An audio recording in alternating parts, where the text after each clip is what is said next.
looking at different numbers on different screens depending on where they're watching this. But one thing I want to assure our viewers about, and that is that the numbers that you're seeing here are verified numbers, are real numbers.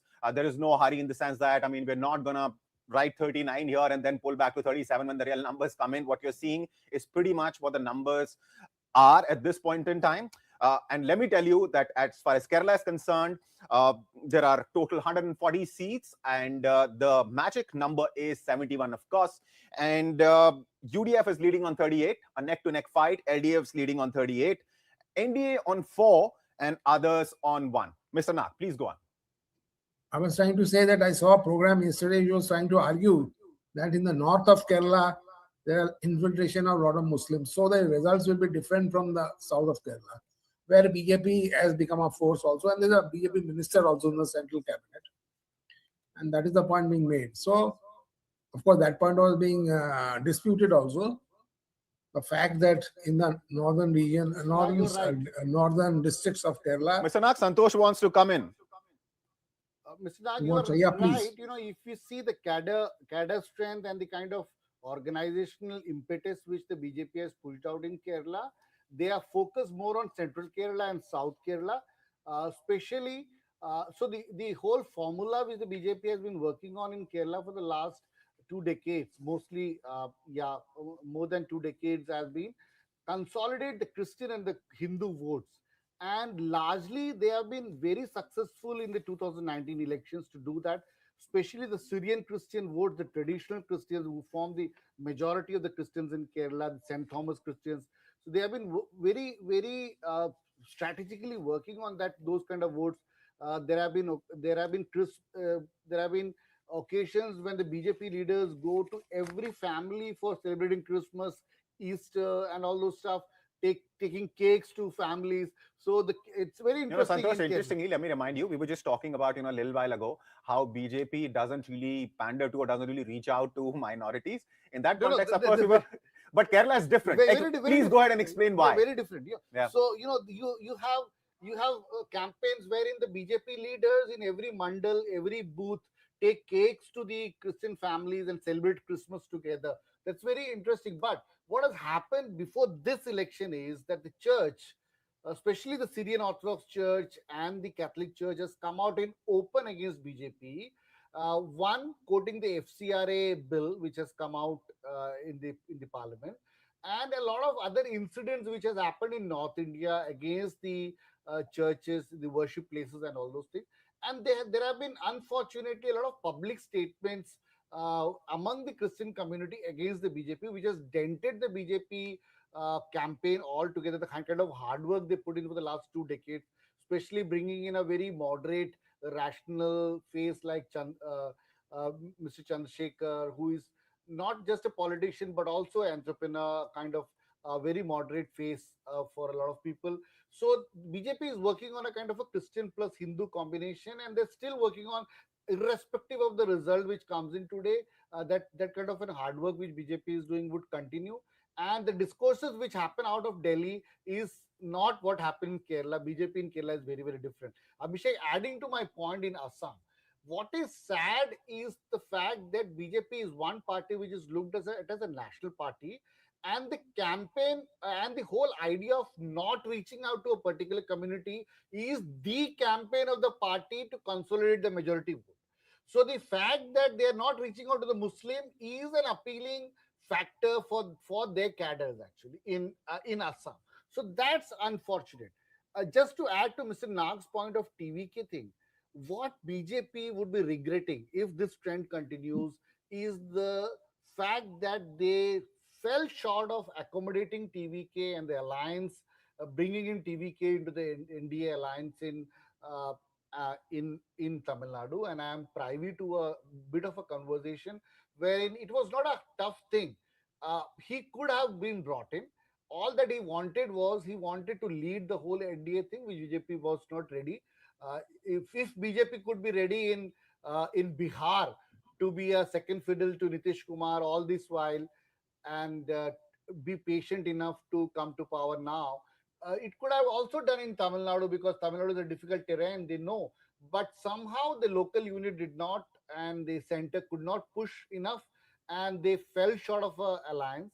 But there are also people like Mr. Maran, what Abhishek was just mentioning, who still believe that uh, the TVK leader, is a prop up by the BJP. And please note, he is a Christian, he is a practicing Christian, and he has a lot of appeal among the minority communities in Tamil Nadu and Santosh, beyond Tamil Nadu also. Santosh, well, that may or may not be the case that Vijay has been propped by BJP. I mean, we'll find out. It's not something that which is going to stay hidden. But at this point in time, people are studying him as a phenomenon all by himself. But having said that, the logic behind what Mr. Maran was explaining, and I sort of agree with that rationale. And his argument was that, see, as far as Vijay is concerned, he's come in without any kind of force of ground workers with him.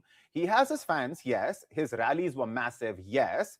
And a lot of it was organic, yes. But fact of the matter is, to win elections at this point in time in this country, no matter which state you're talking about, including for general elections as well, you need cadre, you need people on ground, you need booth level workers.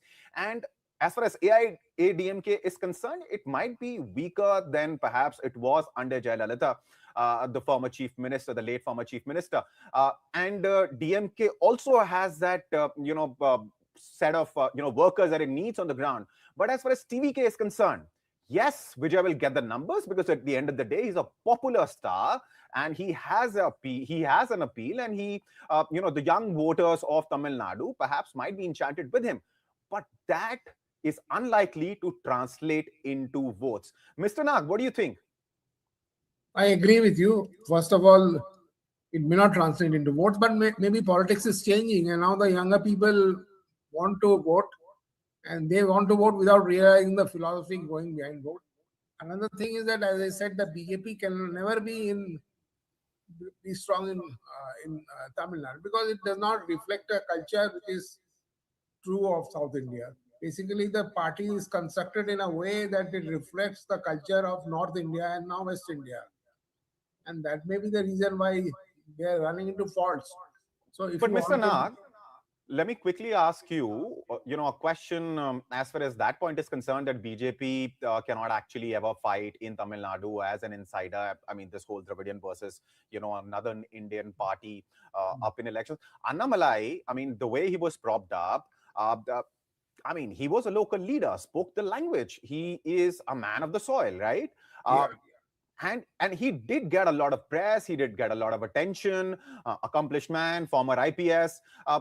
So you think, a strong man like that, that would still not help BJP? We understand. I mean, it failed clearly, but why? Because it is not rooted in the culture of South India. South India is a different nation in that sense. So, to be a South Indian, you should have a different philosophy. And now, I'll let you come in, Santosh. Let him finish his point. Yeah. Okay. So we have numbers coming in from Tamil Nadu, and DMK's MK Stalin, of course, the chief minister, the sitting chief minister, is trailing from Kolatur seat. That's as far as Tamil Nadu's numbers are concerned. But viewers, remember, these are very early numbers. At this point in time, numbers are out for 68 seats. 48 is the number of seats on which DMK, Congress combined, is leading. TVK is leading on 15. Clearly, anybody who was dismissing TVK as something which is not really the kind of phenomena that it seemed to be when you looked on screen, when you saw the size of rallies, as far as Vijay is concerned, would be looking at these numbers and finding them shocking. But for those who did see Vijay's appeal, will perhaps not be.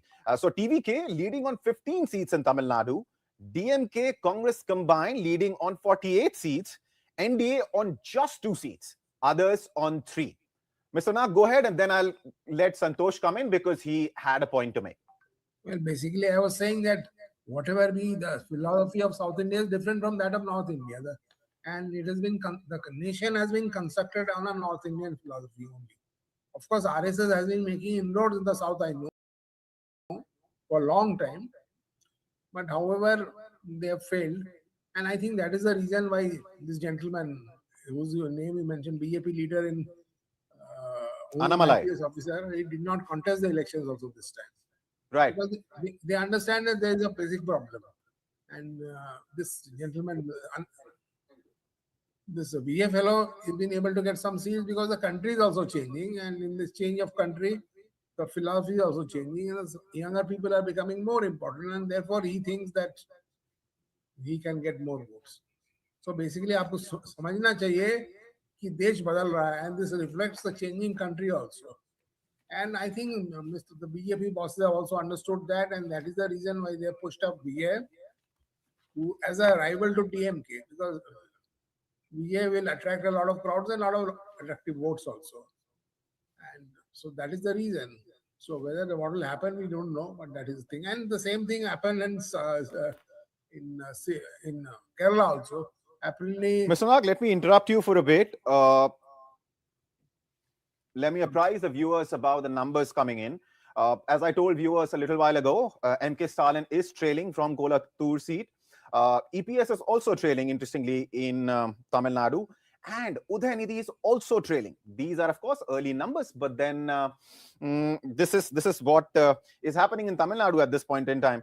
Vijay is leading in Perambur, something which we have been discussing for a while, the Vijay phenomena.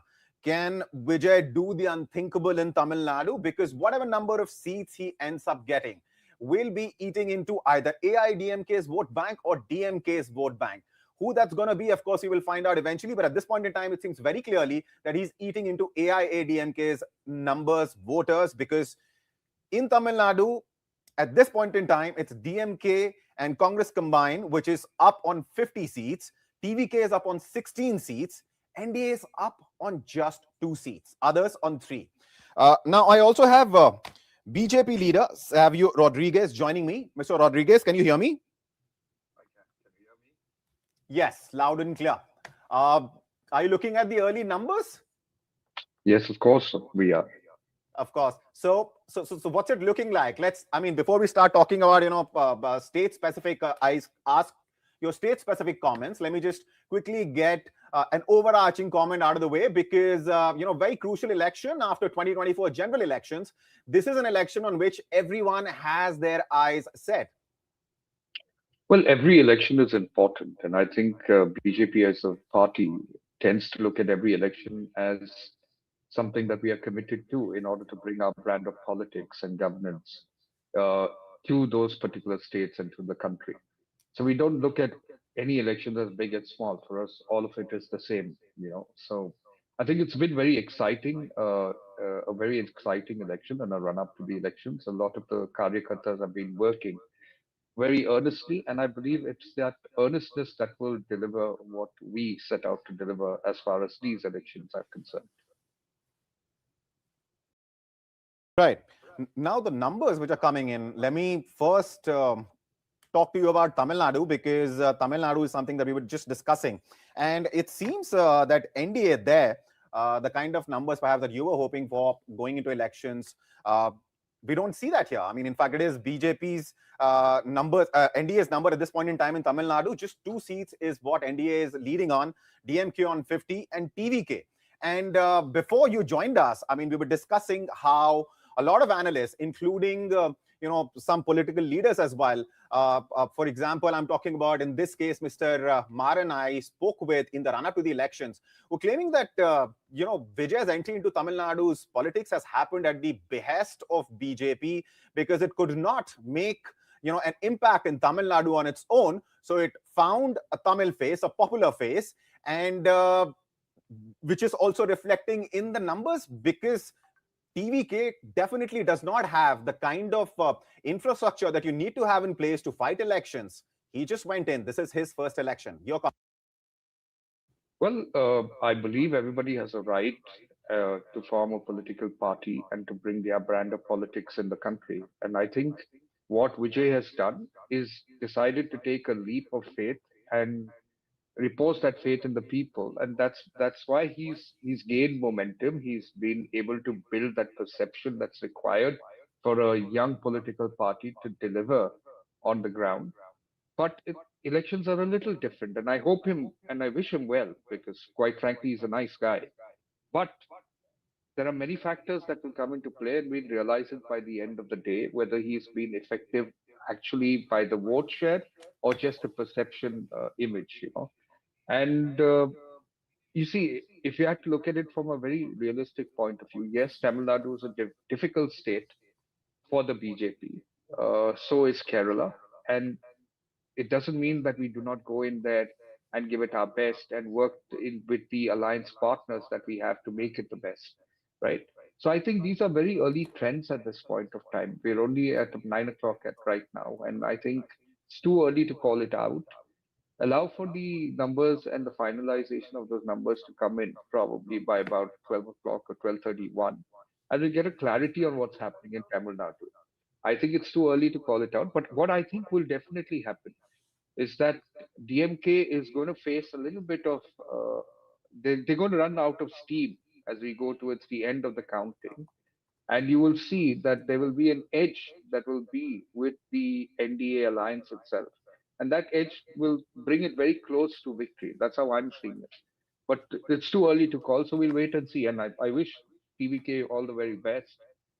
Like I said earlier, Vijay is a good person, and having associated myself with him in terms of connecting with his team and all that, to understand what's happening on the ground.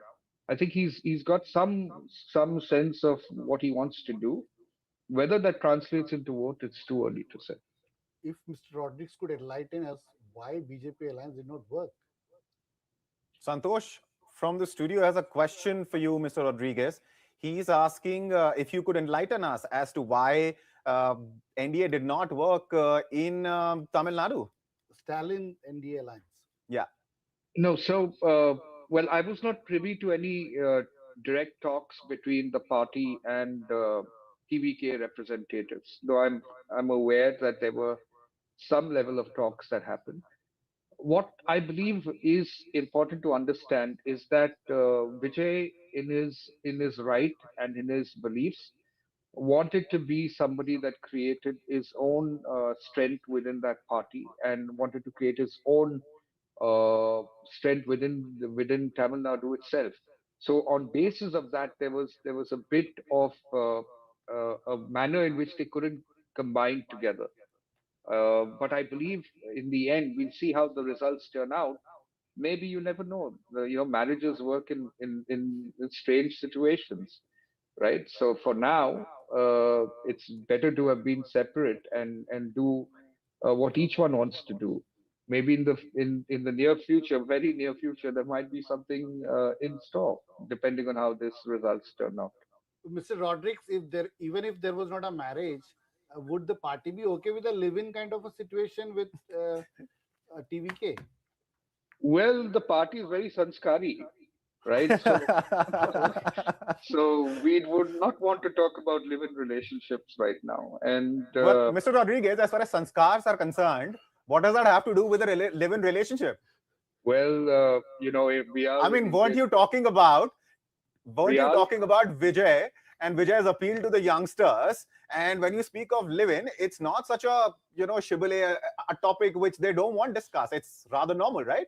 For a whole lot of them across the country. Well, Tamil Nadu is a very, very, very sanskari state.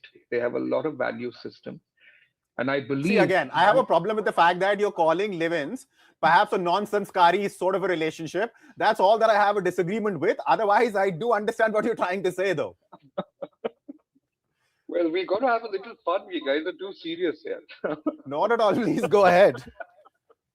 Well, the fact of the matter is that, the elections are too early the early trends are very early right now. And if God willing, Vijay and the NDA have to form some alliance, it will work out. It's a free world out there with values, of course. All right. So I have Mr. Dinesh Vashne joining us. Mr. Vashne, thank you for taking out the time and talking to us. Can you hear me? I can. All right. You must have been looking at the numbers. You've just joined us. So please, let's hear from you, your initial comments, and then, of course, we will get your views on states specifically. Look, we were saying since very beginning after this exit polls. In Lok Sabha also, the exit poll became failed. And similarly, the exit poll in Karnataka, in Tamil Nadu and Kerala will not be correct. I am of the opinion that what we get a reports from the ground level in Tamil Nadu and Kerala, that Kerala we will retain our government, the left front government, LDF. And in Tamil Nadu also, the government will be formed by the DMK. Vijay, you see, if a filmy hero goes and walk on the street level, he has some impact. But whether it has been transferred into boat or not, that is also a matter of matter to be seen later on after 1 p.m. or 2 p.m. Similarly, in the villages, we don't find any very much impact of Vijaya in the entire Tamil Nadu rural belt. In Bengal also, we are hoping that the left front will win some seats this time. We will not be zero like last assembly, though the attempt has been made by the... Mr. Varshney, the long pause that you took between that sentence and the word after that, and let me repeat it, I was just taking a sip of water, I stopped, and your sentence was, left is going to win in Bengal, I hope a few seats. That was the pause that you took between in that sentence, and I was like, let me hear from Mr. Varshney why he believes that's going to happen, but please go ahead, sir. Look, we have worked very hard in the last 5 years among our cadres in the West Bengal.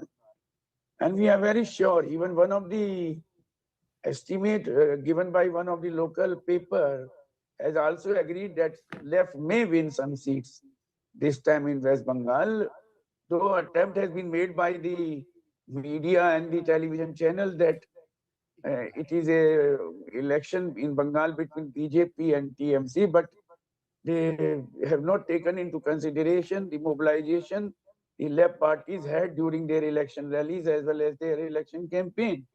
Despite the fact that we don't have that much of money to use in the elections or to throw away in the elections like BJP, nor we have those type of gundaism which TMC is doing. But we are sure that in Bengal also, BJP is not going to have government. Rodriguez, and can you Assam, come we are in? not a part of the alliance. Mr. Varshney is talking about Gundaism and Manipur. and sorry, Manipur. yes. So, and also, of course, left's record in Bengal has not been very clean on that front as far as violence related to elections, polls is concerned. That's something which we did see a lot of when left was ruling West Bengal. What do you think about left's chances, though, Rodriguez, at this point in time in Bengal?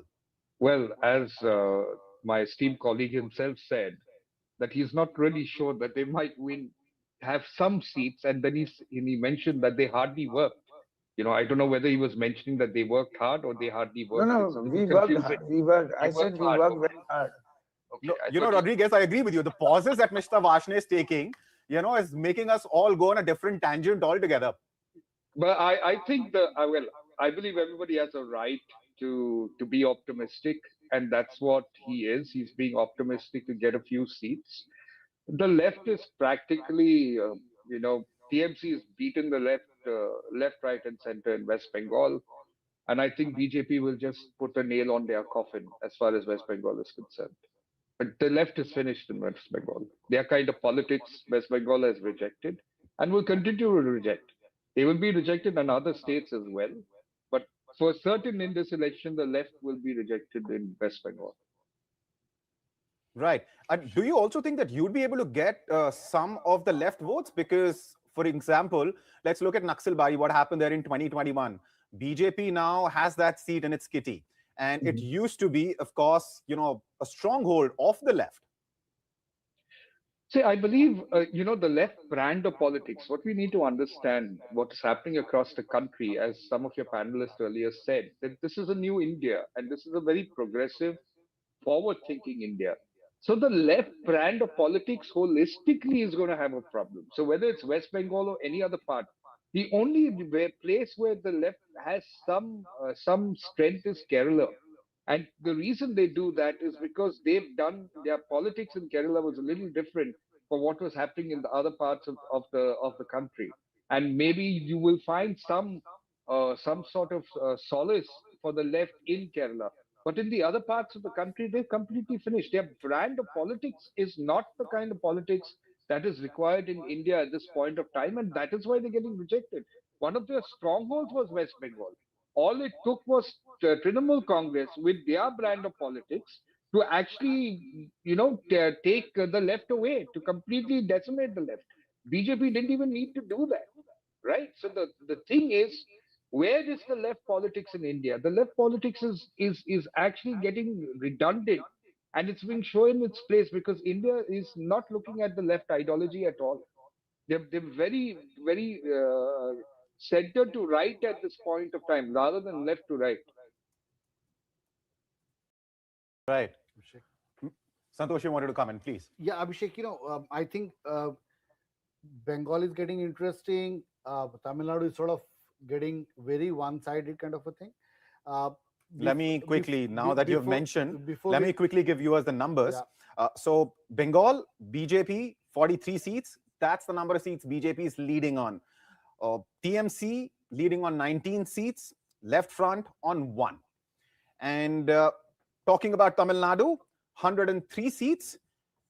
That's the number of seats the numbers are in for. So DMK Congress Alliance is leading on 73. TVK is leading on 20 seats. NDA on just 4. Others on 6. Kerala, 104 seats. That's the number of seats the numbers are in for at this point in time. UDF, LDF, both are leading on exactly 49 seats. This is something that we've been seeing from, the very outset of this process, that UDF and LDF have been neck to neck in terms of the number of seats that they've been leading on. At this point in time, the numbers are 49 each. NDA is leading on 5 seats. Others are leading on 1. As far as Assam is concerned, numbers are in for 29 seats. NDA is leading on 24 seats. And Congress is leading on just 5. As far as Puducherry is concerned, 4 seats. That's what the numbers are in for at this point in time. And NDA is leading on all 4. Santosh, please go ahead. Yeah, Abhishek, if this trend continues, certainly over the time afternoon, the whole discussion would be around West Bengal, the new kind of politics that has risen in West Bengal, dawn of BJP in West Bengal. But before that, let's wind up on Tamil Nadu and Sure. a lot of important points there. See, when you're discussing 5 elections, any thread takes you anywhere. And wherever it takes you, you follow that, right? But please go ahead. Finish your point on Tamil Nadu. Mr. Rodrigues and Mr. Nag had brought in very important points about TVK and the kind of politics they're doing. And even Mr. Vashne was right on the fact that TVK is more a youth-centered, urban-centered phenomenon. But that's a phenomenon which is trickling into a lot of B class, C class cities in Tamil Nadu. So, but the point which the TVK has an advantage is, Abhishek, traditionally how AIDMK and DMK has worked is, there are 3 important pockets: the Chennai and around the area pocket, the Madurai, the south pocket, and the western side, the Coimbatore area, which is the Tarai region, the grain rich region which Tamil Nadu is. So all 3 politics have been very, very distinct. If you remember the DMK, how the great Karunanidhi did was, Aizhagiri was more of Madurai person, so he was sent to Madurai, focus there, don't disturb here. Stalin was more on Chennai, and a lot of people say that's why Stalin could inherit the whole legacy. And so it's a very divided politics in Tamil Nadu region-wise. But what we see in TVK, it's a across Tamil Nadu kind of a phenomenon. But Mr. Vashne was very right. It is an urban-centered, youth-centered phenomenon, and that is what counts in this modern-day campaign. Youths are the people who take the message across social media and all. So, but Santosh, let me interrupt you for a second. If TVK actually emerges as a very strong force in Tamil Nadu, it's going to have an impact on the elections in Puducherry as well. And talking about Puducherry, elections in Puducherry, yes, it has a very small assembly of just 30 seats, right? But elections there are really tricky because the winning margins, the losing margins are usually wafer thin. Somebody could win an election because they got 150 votes more than their opponent, and vice versa. So, do you think, in your opinion, this is going to have an impact in Puducherry as well? Certainly, Puducherry follows the politics of Tamil Nadu to a large extent, and it's also not just about funds; it's also about the cadres, the kind of machinery which Tamil Nadu puts into the Puducherry. So certainly, it would have a long-term impact, and if this trend follows, TVK would have a kind of a bargaining power both in Puducherry and in Tamil Nadu. That's for sure. So, but what I was telling about the BJP, Mr. Rodriguez, do you think that's going to be a good news for BJP in Puducherry? Because you were in power in an alliance, you were in power, your alliance was in power in Puducherry, but TVK, Vijay getting votes in Tamil Nadu perhaps might work out in BJP's favor, but him getting weights cutting into votes of the alliance in Puducherry might actually, disturb your numbers in Puducherry. Well, I don't think so. I think what's going to happen is that Puducherry is going to continue to hold strong. The real competition that you're going to see for NDA will be in Tamil Nadu itself. But I believe, like I said earlier, that it might seem that DMK is going to go all the way, but they will lose steam as we'll realize by 1 o'clock, 2 o'clock, they will lose steam, and NDA will actually come very close to crossing the magic figure of 126.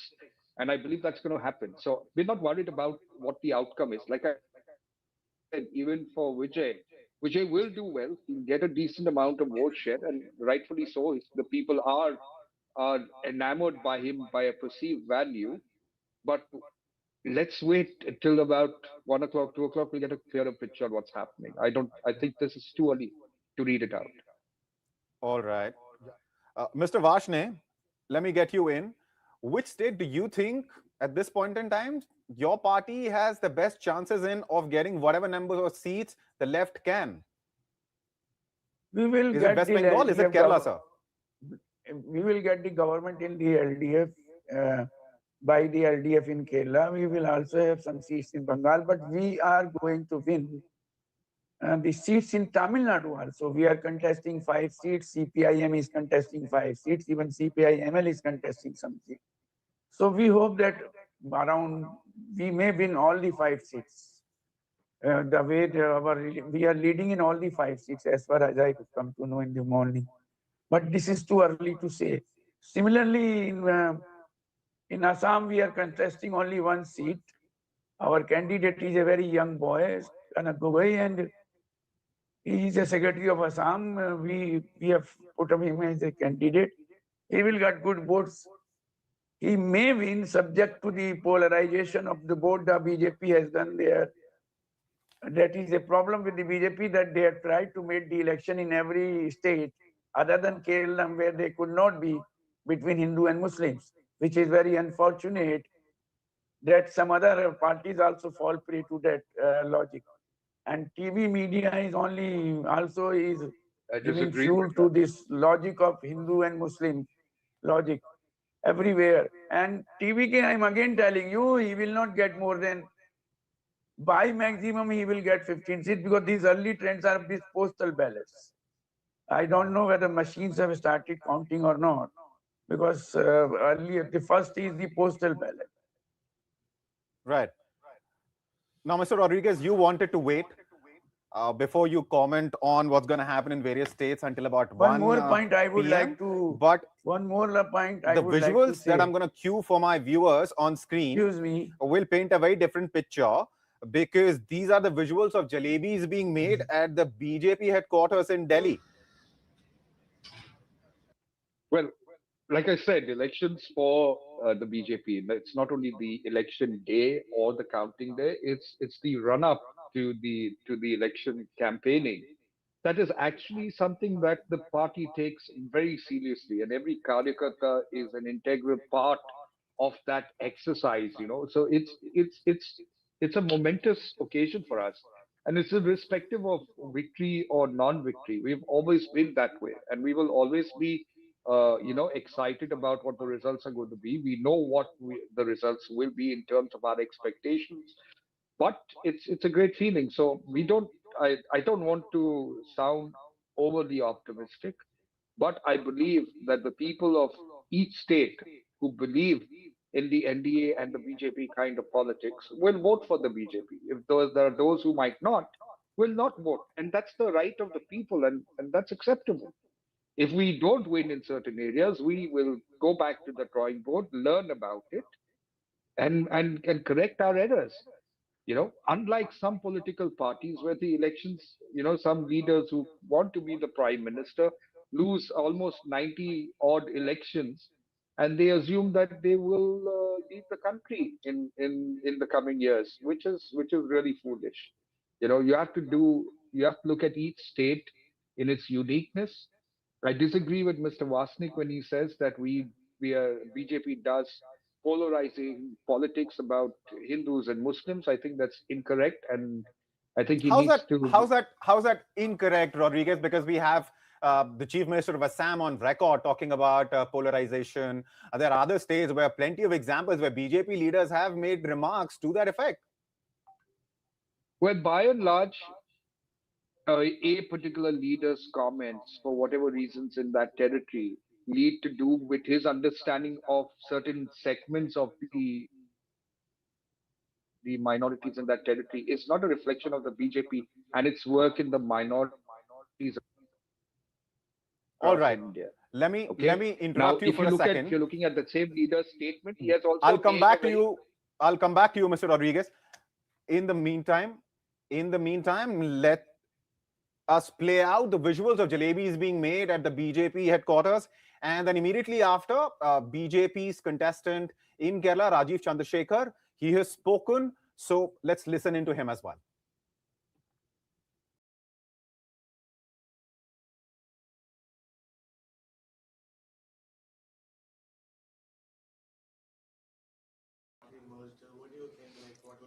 No, look, we will wait for the election results. I have a habit of not commenting either on the exit polls or on trends.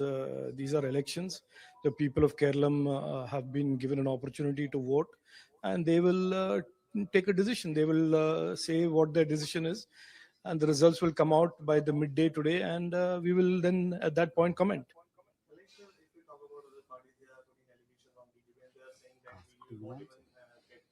Now, let us see. Look, these are things to be decided by the people and the electorate and the voters. We are in a democracy.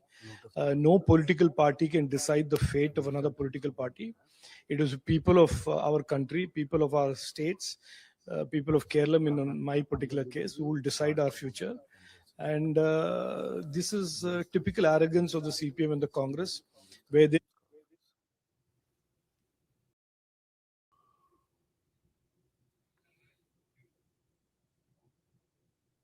All right, let's. That was, of course, BJP's Rajiv Chandrasekhar talking about the numbers and the situation in Kerala. Viewers, let's just quickly go over the latest numbers. West Bengal, 71 seats. That's the number of seats the numbers are in for at this point in time. BJP is leading on 46 seats. TMC on 24. Left Front on 1. That's the situation in West Bengal. So BJP clearly ahead of TMC by a long margin. But remember, these are early numbers. As far as Tamil Nadu is concerned, numbers are in for 140 seats, out of which DMK Congress combined is leading on 75. And the wild card, Vijay, is leading on 39 seats. That's a massive number for somebody who's just formed the party and is fighting two strong forces in Tamil Nadu, AIA-DMK and DMK. NDA, on the other hand, in Tamil Nadu is leading on 17 seats and others are leading on 9. As far as Kerala is concerned, numbers are in for 107 seats. UDF is leading on 51. LDF is leading on 50. This is the first time UDF has inched ahead of LDF. The margin at this point in time is just 1 seat. But ever since we started this coverage and numbers started coming in, it was UDF and LDF pretty much similar number of seats. In fact, on most occasions, exactly the same number of seats. NDA in Kerala leading on 5 seats, others on 1. As far as Assam is concerned, 40 seats. That's what the numbers are in for at this point in time. NDA is leading on 32. Congress on 8. Others 0.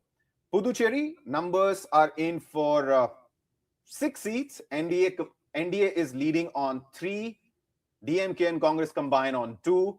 Others on 1. And after this, I would also like to welcome, we have Vivian Richards John Kumar joining us from Puducherry. Can you hear me, Vivian? Welcome. Am I audible? Yes, audible.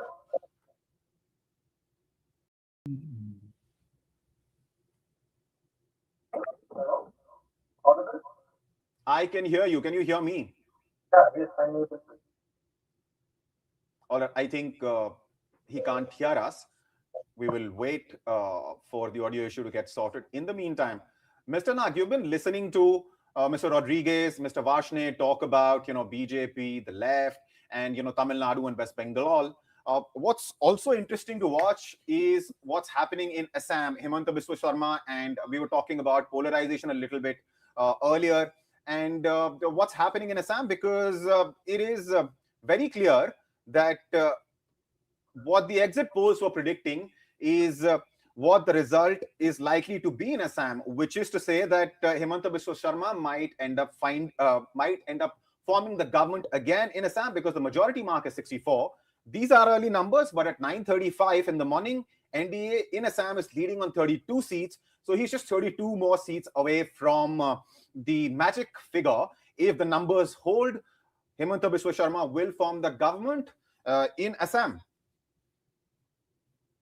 So basically, you have to note that the country is changing, and everywhere this was a Congress-dominated country for so long, for 50, 60 years, and now slowly, BJP is coming to become dominant, and we are in the process of change, and the movement is not the same in the whole country. So therefore, in West Bengal it's slower, maybe it's some other states is faster. And so ultimately, this is the trend. So basically, the country is changing, and we are moving to the second Republic of India. The first Republic was based on the Congress, and slowly, the Congress is getting decimated, and BJP is coming to the front. But as I told you, this rate of change is not the same across the whole country. So therefore, this is happening. All right. I think we have Mr. Richards John Kumar back with us. Can you hear me? Am I audible to you, Vivian? Wonderful. So, Puducherry, what's happening in Puducherry at this point in time? Looking at the early numbers, it seems that the same alliance is going to come back to power, because NDA is leading on 5 seats. DMK, Congress combined is leading on 2. And we spoke a couple of days ago, and we were discussing that while TVK might be a phenomena in Tamil Nadu, given Vijay's appeal, but he's unlikely to have any impact in Puducherry. And your argument to me, when I asked you why is that the case, in your opinion, you said that's because Puducherry politics is all about the personality cult. It's all about individual following. And that seems to be true, because in Tamil Nadu, TVK is leading on a serious number of seats, while in Puducherry, NDA is clearly ahead.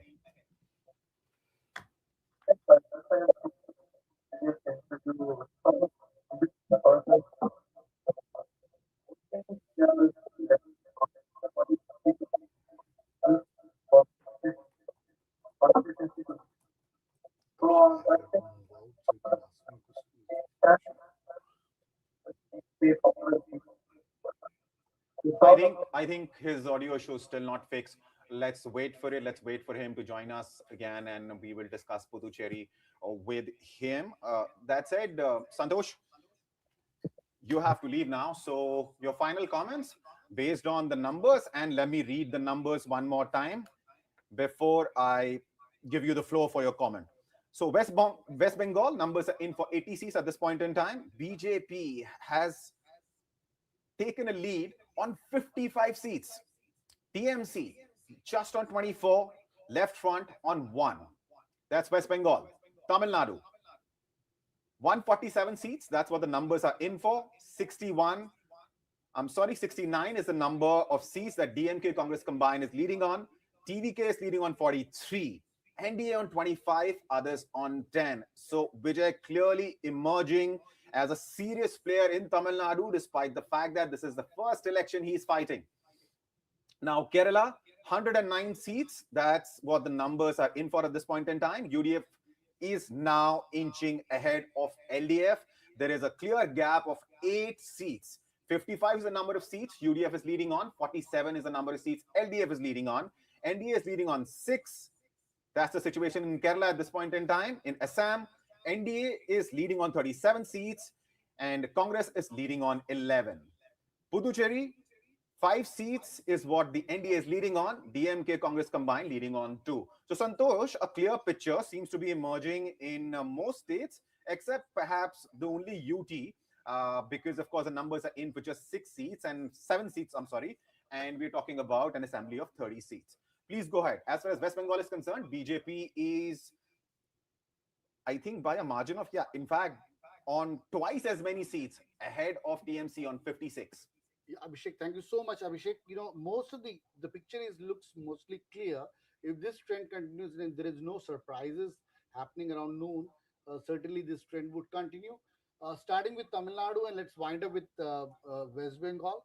I was talking to an interesting conversation with a BJP leader in Tamil Nadu.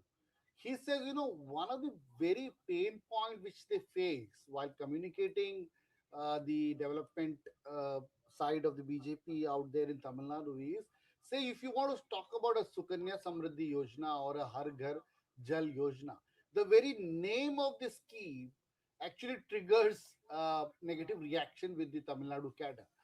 So BJP will have to certainly change its strategy out there in Tamil Nadu. We had been talking about the Annamalai factor. The very point why Annamalai is not contesting and if why elections there is of BJP is not around Annamalai is the fact that the whole idea of BJP being around one person's face and very centralized kind of a politics, and to some extent we should be honest to the fact that the BJP as a whole as a party could not digest the fact that Annamalai was becoming a phenomenal factor out there in southern politics and Tamil Nadu in particular.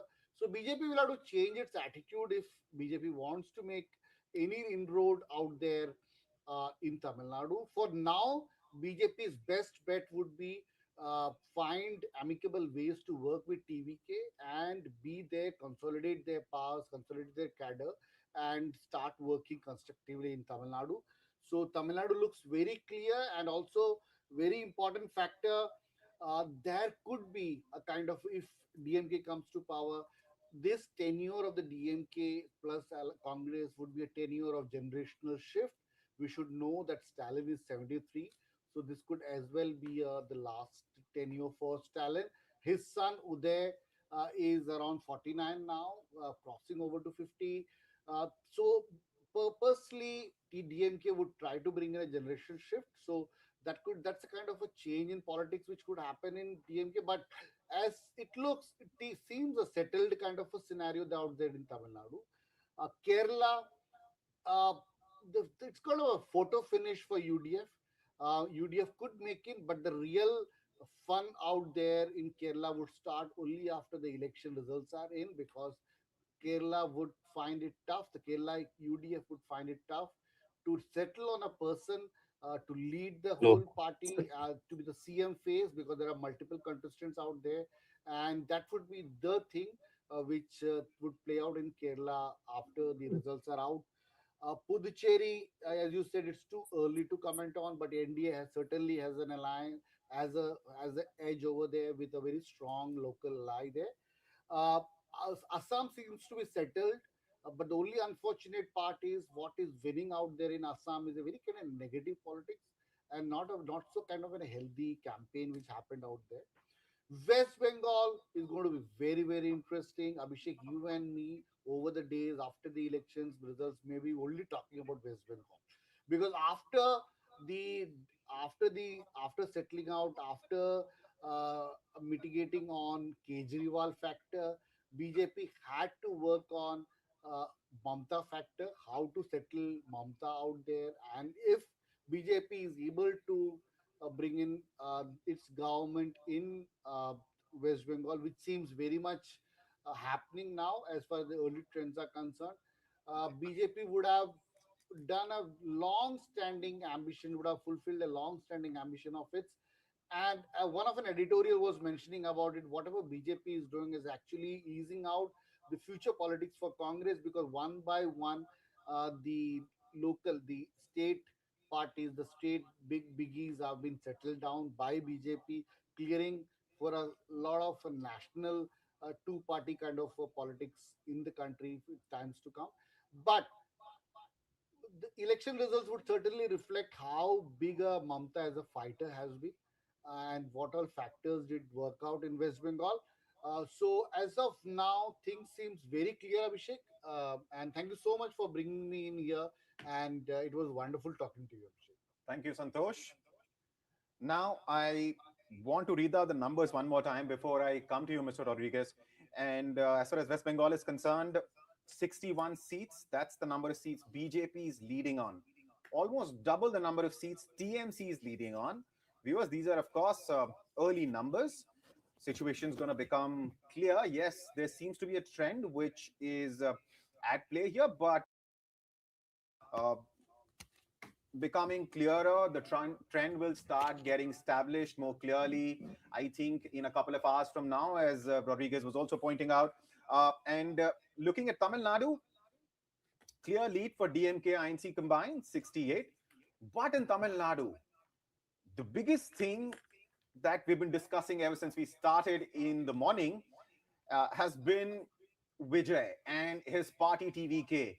First time entrant, his debut in politics, and what a stellar debut it seems to be, because TVK is leading on 47 seats in Tamil Nadu, a party which does not have the kind of infrastructure AIA, DMK, and DMK do in Tamil Nadu, does not have the number of workers that it needs on the ground. Despite any and all of that, he's leading on 47 seats. NDA is leading on 35 seats. That's the situation right now in Tamil Nadu. Numbers are in for 159 out of 234 seats. Now, moving to Kerala, UDF is inching ahead for 57 seats. That's what the alliance, which also has Congress as the leading partner, leading on 57 seats. LDF on 46, NDA on 6, others on 2. Assam, NDA 45, Congress 18, others 0. Puducherry 5, that's the number for NDA. 3, the number for DMK, Congress combined, others 2.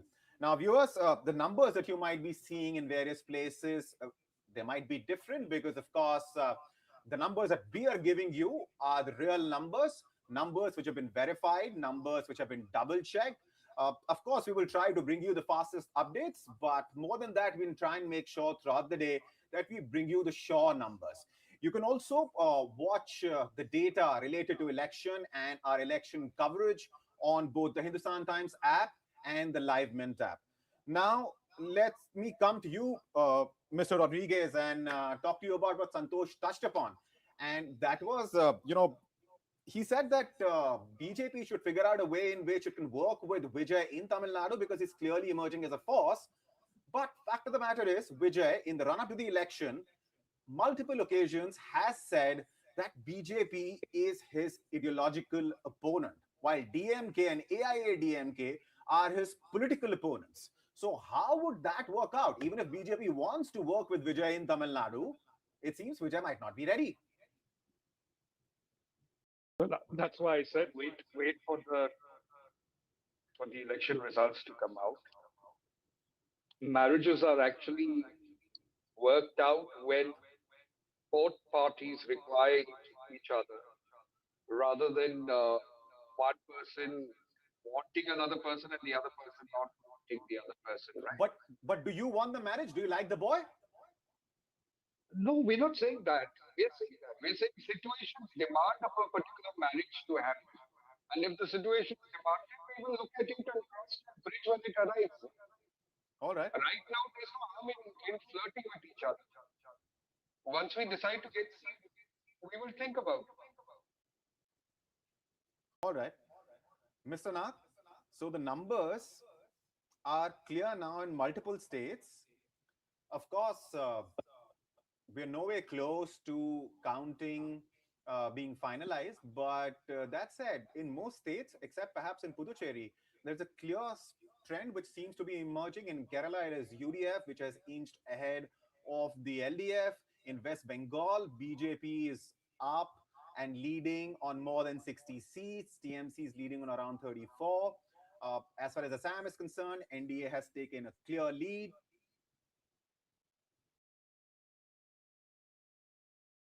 Mr. Na, can you hear me? Yeah, I can hear you. Right. So, looking at the latest numbers, pretty much in line with what you were telling me in the morning, sir. As I said earlier, the country is changing, and this is a bigger battle, long-term battle. It's a battle between the Congress and the BJP. The country was under the Congress rule for so many years. Now the times are changing, and now we are into the BJP era. And this transition can't happen overnight. It happens gradually. So now it is that process is on, and now it's basically over the years you'll see how BJP will strengthen and the Congress will die down. That is what is happening. And in some places we have got different parties like Trinamool Congress, they are also going down. In Punjab, we have got Akali party that might also go down. So that is what is happening. And all this is being piloted by Mr. Modi, who is actually taking the game beyond the RSS. Because the RSS philosophy, the RSS has done all the groundwork over the years. But now Mr. Modi, assisted by Mr. Amit Shah, is taking the game. So he's bringing his philosophy. So that is what will happen. Now, over the years, you'll find that slowly, in every election, you'll find the BJP becoming stronger and the Congress becoming weaker. And Mamata Banerjee is only a midway. Mr. Nag, let me interrupt you for a second because we were trying to talk to Mr. Vivian Richards, John Kumar earlier from Puducherry, but we kept getting disconnected. We have him back on for a brief period. So let's just hear from him. Uh, what's the situation on ground? What are you hearing, John Kumar, from the workers in Puducherry? Because as of now, the numbers, as far as Puducherry is concerned, are in for just 5 seats. Yes, as I've already told you before that the India is making a clear margin over in Puducherry and it's going to be winning in a very good lead. So we all know that for the past 10 years, what has happened in Puducherry election, where there was a very big drastic change from Congress to NDA government for the last 5 years. So without the support of the union territory, nothing could be done over here. So due to these reasons, people are very clear that India government should be formed over here. And for the past 5 years, what our India government with our chief minister as well as from the central, our honorable prime minister and our honorable home minister have done a very clear work in Puducherry elections and with the constituency over here. So there is no is going to be happening for this election also. So we are expecting a higher lead from the last election. So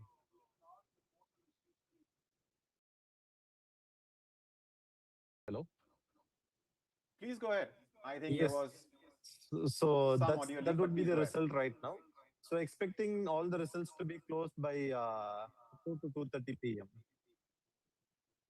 2:30 p.m. Right, which Yes. is just 3 or 4 hours away from now. But that said, Exactly. as far as Puducherry is concerned, you must be looking at what's happening in Tamil Nadu because the numbers in case of Tamil Nadu are rather startling for a lot of people because Vijay and TVK have emerged as a phenomena. They're leading on Vijay's party is leading on 37 seats in Tamil Nadu, and that's a massive number. In fact, the numbers are in for 164 seats. DMK Congress combined is leading on 67. TVK is leading on 49. So, Richard John Kumar, what do you think has been the impact of Vijay's party fighting election this time around in Puducherry as well? His party is fighting on all 30 seats in Puducherry. So comparing to Tamil Nadu, we can't take Puducherry election into the same scenario. So it's differently different organized like how to say is Tamil Nadu works on the individual person, either the leader, but here it works on the candidate. So which candidate going to stand and which party is what going to be leading in Puducherry election. So it all worked in the same way. As we know that during the 2016 election, when my father stood in Congress, he won with a very clear state. Then later, when he joined into BJP on 2021 election and myself on 2021 election, we all made again a clear sweep in Puducherry election. So doesn't depend on which party we stand. So TVK doesn't play a big role over here. Maybe there might be one seat, one candidate might win since he was not able to get the ticket in other parties. So that might be the impact. Other than that, Puducherry, it's going to be only on the central government's opinion. So we all know that what's going to happen without the support of central government. So India is going to form over here. So there is no other second thought about people's opinion, as well as we also know what is going to be the clear vision, what's going to happen over here. Right. And viewers, that's Richard John Kumar. He is the same man who fought in 2021 from the seat his father uh, used to fight the election storm in Puducherry. He has a distinction of being one of the youngest MLAs. He was 26 or 27 years old in 2021 when he won from that seat. This time around, he's not fighting in the election, but his father is, who's also a cabinet minister in the Puducherry government. Now, to talk about Tamil Nadu, there is a shocking picture that I'm looking at, and let me tell you what I'm looking at. Of course, my producer will try and pull this up on the screen as well. But I'm looking at a picture which has MK Stalin trailing from Kolathur in Tamil Nadu, EPS also trailing, Udayanidhi Stalin of DMK also trailing. The only individual who's leading at this point in time from his seat is TVK's Vijay, the man who made his political debut this year in Tamil Nadu, is leading on the seat that he's fighting the election. In fact, let me give you the latest numbers for Tamil Nadu and tell you why this is such a shocking thing to see, because nobody expected. Yes, there was one exit poll which claimed that TVK could win as many as 100 seats in Tamil Nadu, but apart from that, others mostly gave him anywhere between 10 to 15 odd seats. But what we're looking at this point in time, we're looking at TVK leading on 53 seats in Tamil Nadu. DMK Congress combined leading on 68. So the gap between DMK Congress combined and TVK is not that big, because when you look at NDA's number, NDA is leading on 38 seats in total. So if you look at TVK and NDA's number, that number combined is way bigger than DMK Congress's combined numbers, which is 67. Your thoughts, Mr. Rodriguez? Like I said quite earlier, that it's too early to call out the elections. Each political party is doing what they did to their best. Eventually, we would know the real situation at about 2 o'clock, 2:30 this afternoon. And if marriages are supposed to happen, marriages will happen. Let's be optimistic. We are in an India that's a very optimistic India, and that's what we're looking forward to. I'm like I said earlier also, Vijay is a good person, and he's doing what he believes is right. And if there is a need for us at any point of time to combine, we'll combine. But that's a later stage. We cross that bridge when we do.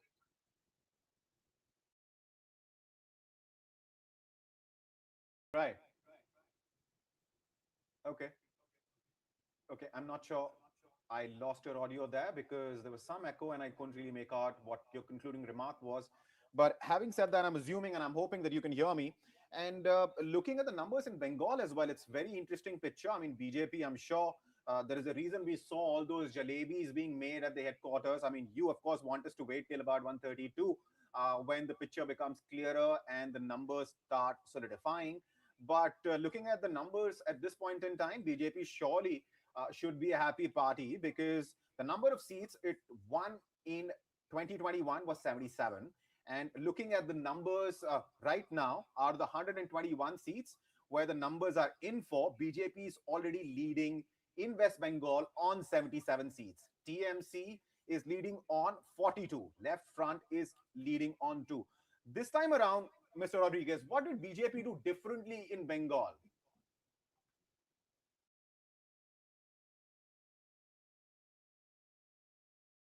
Can you hear me, sir?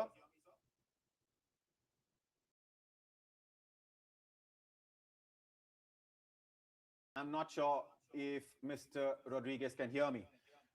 Let me come to you, Richards John Kumar. Yes. We were hoping that we would get to talk to your father as well, because he's, of course, unlike you, is a contestant in this election. And last time around in 2021 Puducherry elections, both you and your father fought from two different constituencies and won on BJP ticket. And interestingly, before 2021, your father had won on the Congress ticket twice. So at this point in time, you're sure of the alliance's chances in Puducherry.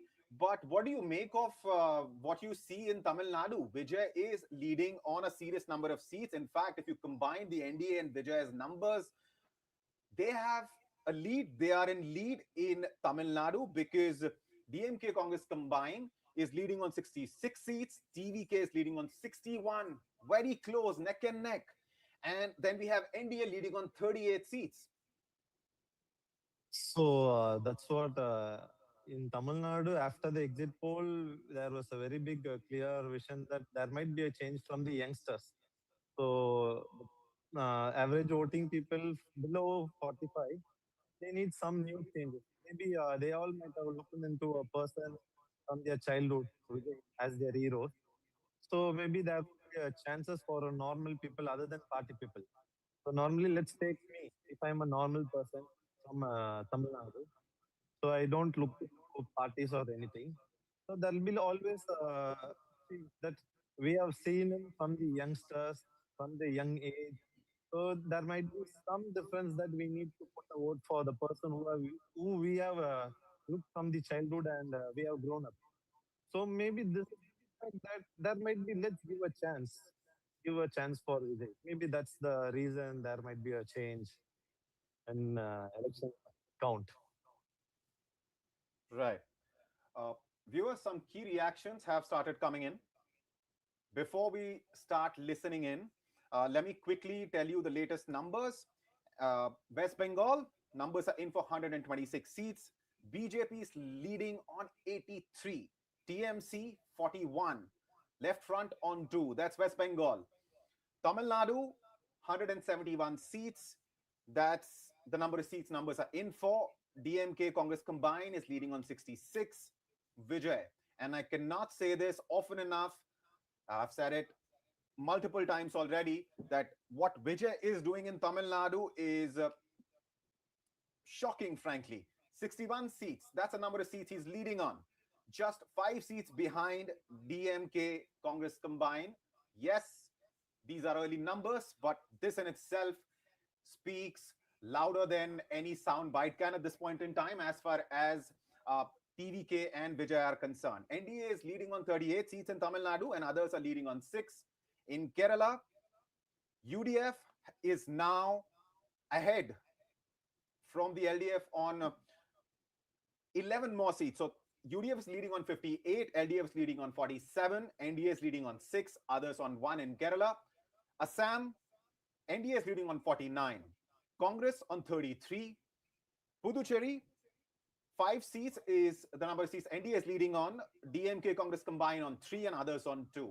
Now, let's listen into some of the key reactions which are coming in response to these numbers.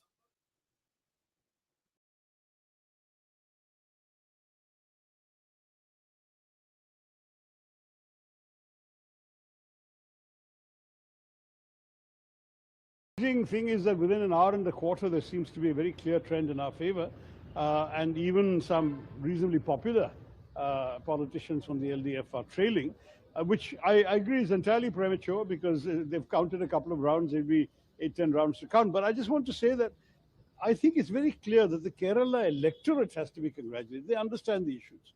Even if they like a particular MLA or minister or whatever, as an individual, they realize that casting a vote there means casting a vote for a continuation of misgovernance.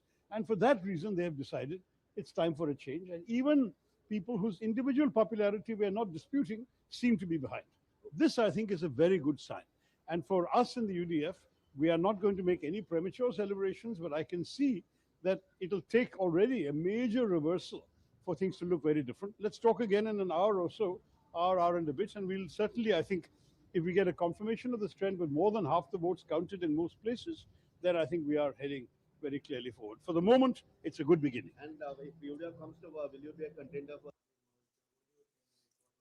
No, look, we will wait for the election results. I have a habit of not commenting either on the exit polls or on trends.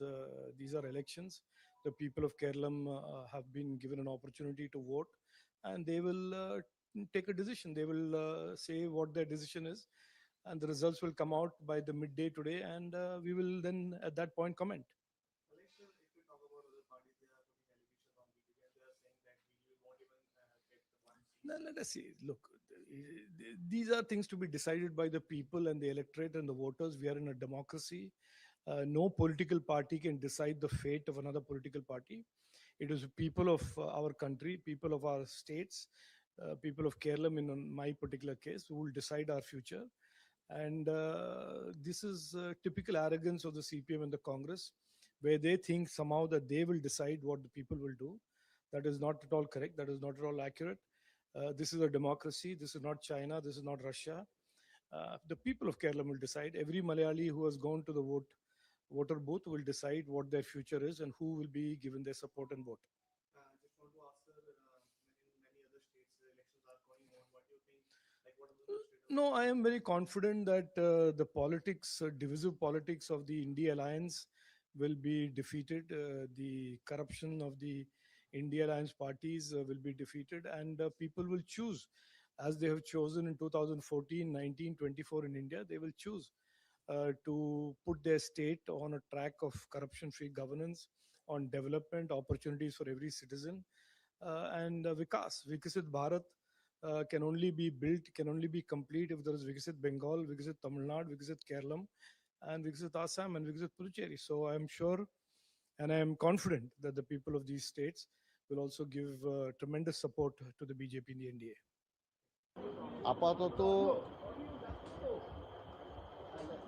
আপাতত আমরা অপেক্ষা করব election রেজাল্টের পরে কার্যকর্তারা যারা গণনায় গিয়েছে তারা যাতে সুস্থভাবে সফলভাবে ফিরে আসতে পারে সেটারও আমরা দেখব। তবে এটা জেনে রাখুন নিশ্চিত বিজেপি সরকার হচ্ছে। গণনা কেন্দ্রে যারা রয়েছেন কর্মী তাদের জন্য একাধিক নির্দেশ রয়েছে যেন তারা নির্দিষ্ট সময়ের বাইরে গণনা কেন্দ্র থেকে না বের হয়। না একদম সে সমস্ত নির্দিষ্ট যেমন রয়েছে তেমনি তারা যাতে সুস্থভাবে চলে আসতে পারে। কেন যে পার্টির বিরুদ্ধে আমরা লড়ছি এটা একটা সন্ত্রাসবাদী পার্টি, অতএব সেই কারণের জন্য পুরো সময় গণনা কেন্দ্রে যেমন তারা থাকবে এবং জেতার পর গণনা কেন্দ্র থেকে যাতে ঠিকভাবে বেরিয়ে আসতে পারে, সুস্থভাবে তারা ফিরতে পারে সেই ব্যবস্থার কথাও আমরা বলবো। এবং আপনি ধরে রাখুন যে সময়ের অপেক্ষা আপনার 11টা নাগাদ আপনি বুঝতে পারবেন যে পুরো ট্রেন্ড ক্লিয়ার। এখনো বিজেপি এগিয়ে আছে এবং এরপরে তৃণমূল যত জায়গায় এগিয়ে আছে দেখবেন সেগুলো সব পিছিয়ে গিয়েছে এবং তৃণমূল কংগ্রেস এই রাজ্যে থেকে বিদায় হচ্ছে তৃণমূলের সরকার, বিজেপির নতুন সরকার এই রাজ্যে স্থাপন হবে। পশ্চিমবঙ্গের জন্য এই নির্বাচন কতটা ঐতিহাসিক, কতটা গুরুত্বপূর্ণ?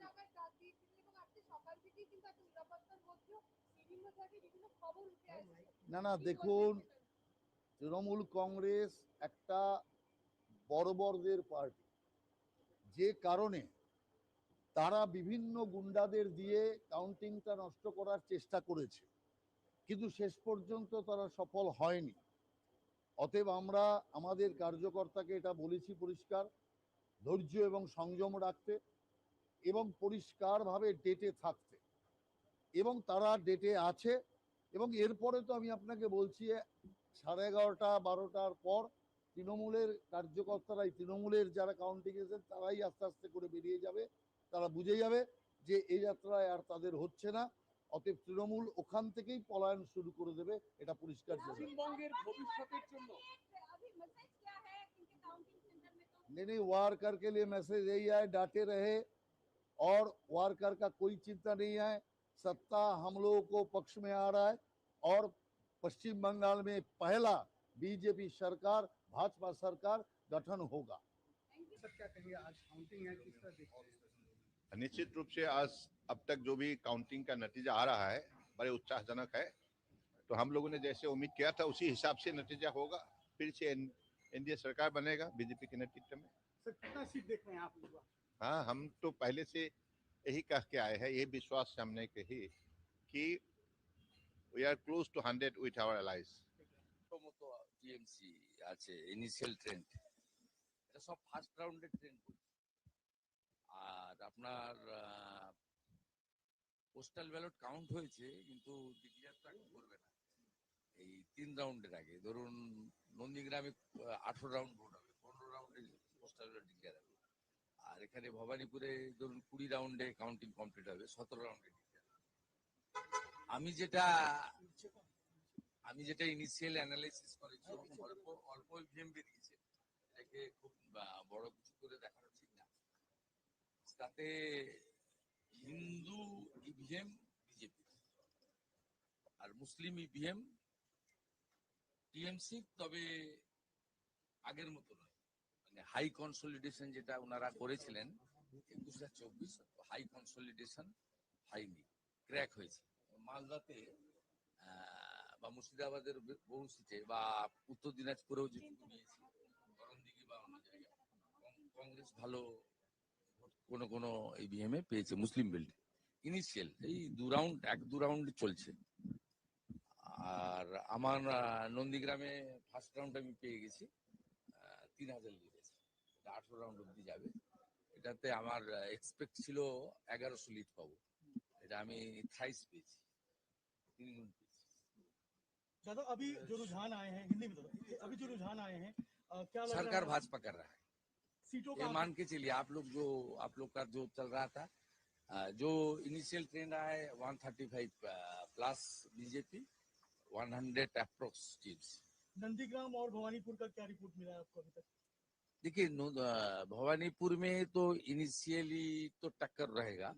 ये जो पहले राउंड हुआ है इसमें 14 जो बूथ है, 6 मुस्लिम प्रॉन बूथ है, उसमें भी वो लोग जो 90-95% मुस्लिम वोट को पिछले बार मिलता था, इस बार नहीं मिला, क्रैक है। और जो 8 हिंदू बूथ है उसमें मेरा लीड है। ये भवानीपुर का मैं 9-10 राउंड से आप देख लेना, मैं पूरा संभाल के आगे चला जाऊंगा। ये 77 वार्ड आ जाएगा, उसमें ममता बनर्जी का काफी लीड होगा। मालदा और 3, 4, 5 राउंड 6 राउंड तक उसको मैं मेकअप कर दूंगा। वो उसका 10 राउंड का बाद उनका बहुत खड़ा होना मुश्किल हो जाएगा। मिलके देखिए पूरा जो ट्रेंड है एंटी इनकम्बेंसी साथ साथ हिंदू पोलराइजेशन, इनिशियली हम लोग देख लिया, Hindus are consolidated in favour of lotus, it's a very good signal for us. In Nandigram, I had in first round more than 3000 vote, only 14 booth counted, and मेरा जो internal calculation था 1100 vote में lead होना था, उसमें मैं 3 गुना lead में चल रहा हूँ। मुर्शिदाबाद मालदा में भी देखना दादा, बीजेपी को बढ़त मिल रही है, कई सीटों पे टीएमसी पीछे चल रही है उन इलाकों में भी जहाँ पे मुस्लिम बहुल क्षेत्र ज्यादा है।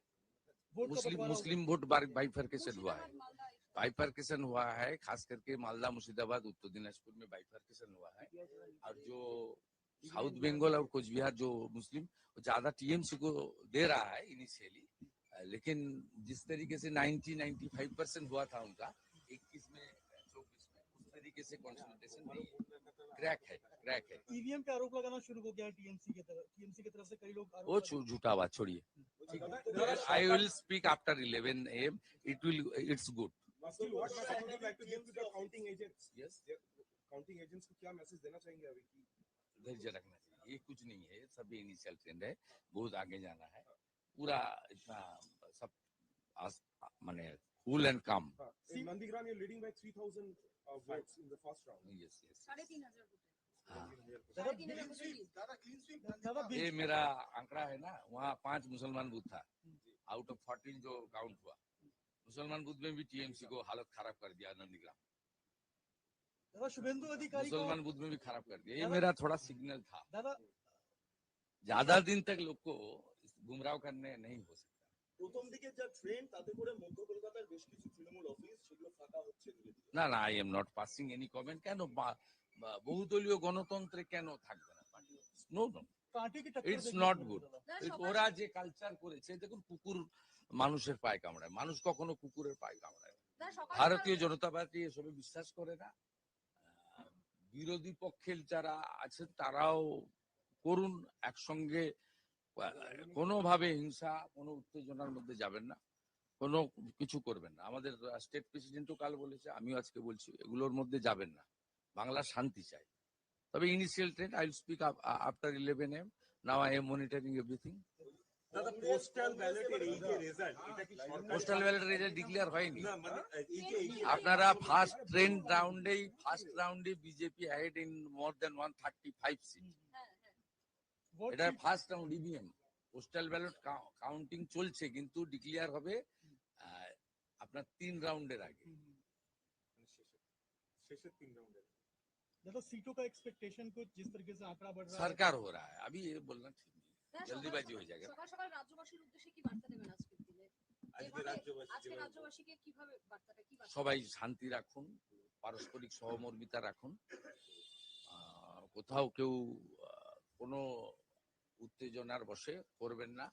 এখন ইনিশিয়াল ট্রেন্ড, অন্তত 50% কাউন্টিং হোক, বেলা 12টার পরে কমেন্ট করবেন, জনতা জনার্দনের উপর ভরসা রাখুন এবং কোথাও কোনো সমস্যার মধ্যে, ঝামেলার মধ্যে, উত্তেজনা ইত্যাদির মধ্যে যাবেন না।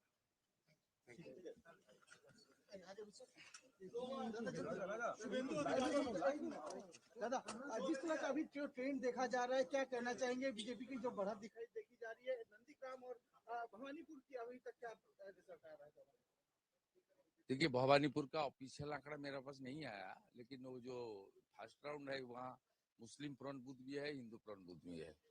मैं ज्यादा कुछ उम्मीद नहीं कर रहा हूँ, लेकिन वो 6-7 राउंड का बाद मेरा अच्छा होगा भवानीपुर में। लेकिन इनिशियल तो आपको सब चैनल में दिखा रहा है, मैं आगे हूँ। नंदीग्राम से मेरा एक्सपेक्टेशन से ज्यादा वोट मिला है। 3,500 का लगभग अभी जो हाँ, वो 1100 का मेरा उम्मीद था, 3 गुना ज्यादा मिला।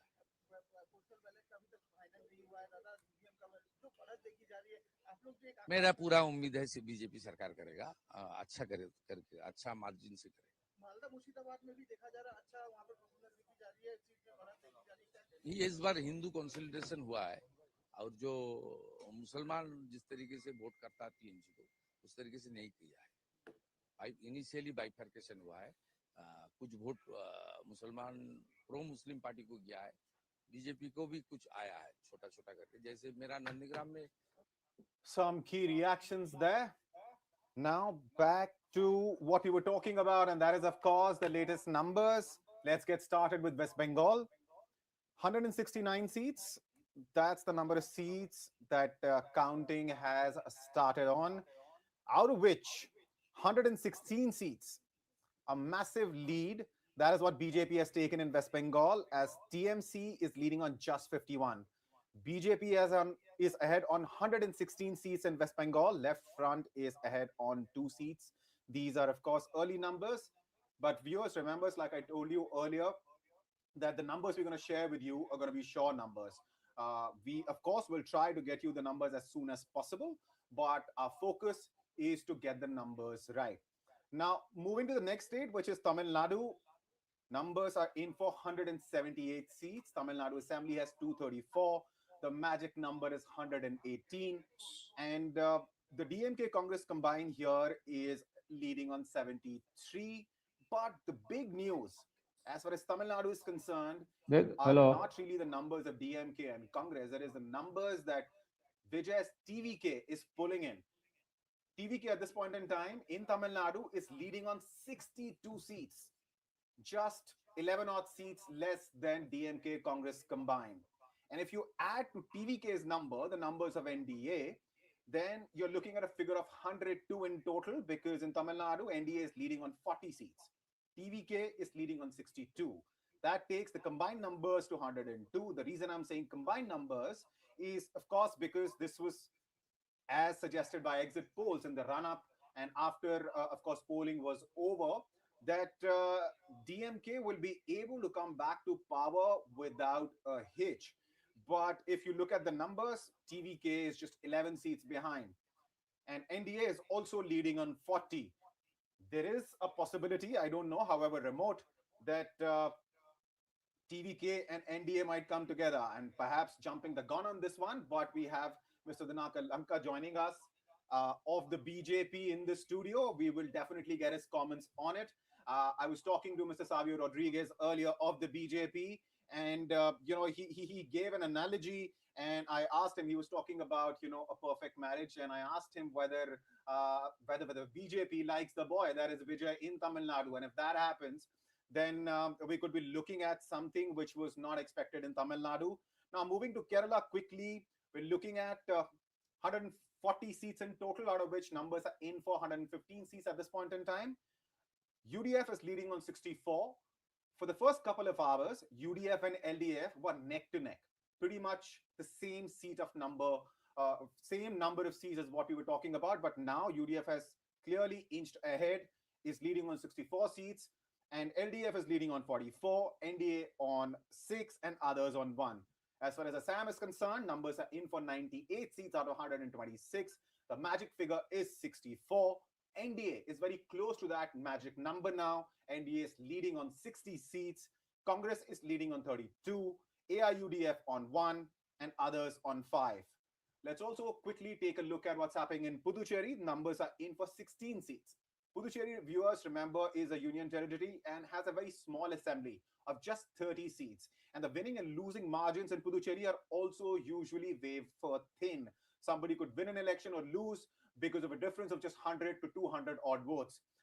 So NDA here is leading on 8 seats. DMK Congress combined is leading on 5. Others are leading on 3. Now, let me get Mr. Lanka Dinakar's comment on the situation, because we have just discussed the numbers, the latest numbers, which you must be watching on the Hindustan Times app and Live Mint app and on YouTube. These are the sure numbers. You might find different numbers elsewhere, but that's because we're trying to bring to you the numbers we are really sure about. Having said that, so your quick comment on the numbers that you're seeing, especially in the context of Bengal, and then we will discuss Assam, Kerala, and Tamil Nadu along with Puducherry as well. Yeah, as far as people of our country, most particularly the elections which were held for 5 states, very clear, BJP mark under the leadership of Prime Minister Narendra Modi ji is very clear. As far as West Bengal is concerned, across the nation, people watch very interestingly what happens in West Bengal. As expected by the BJP, beyond 2/3 majority, we are going ahead in West Bengal.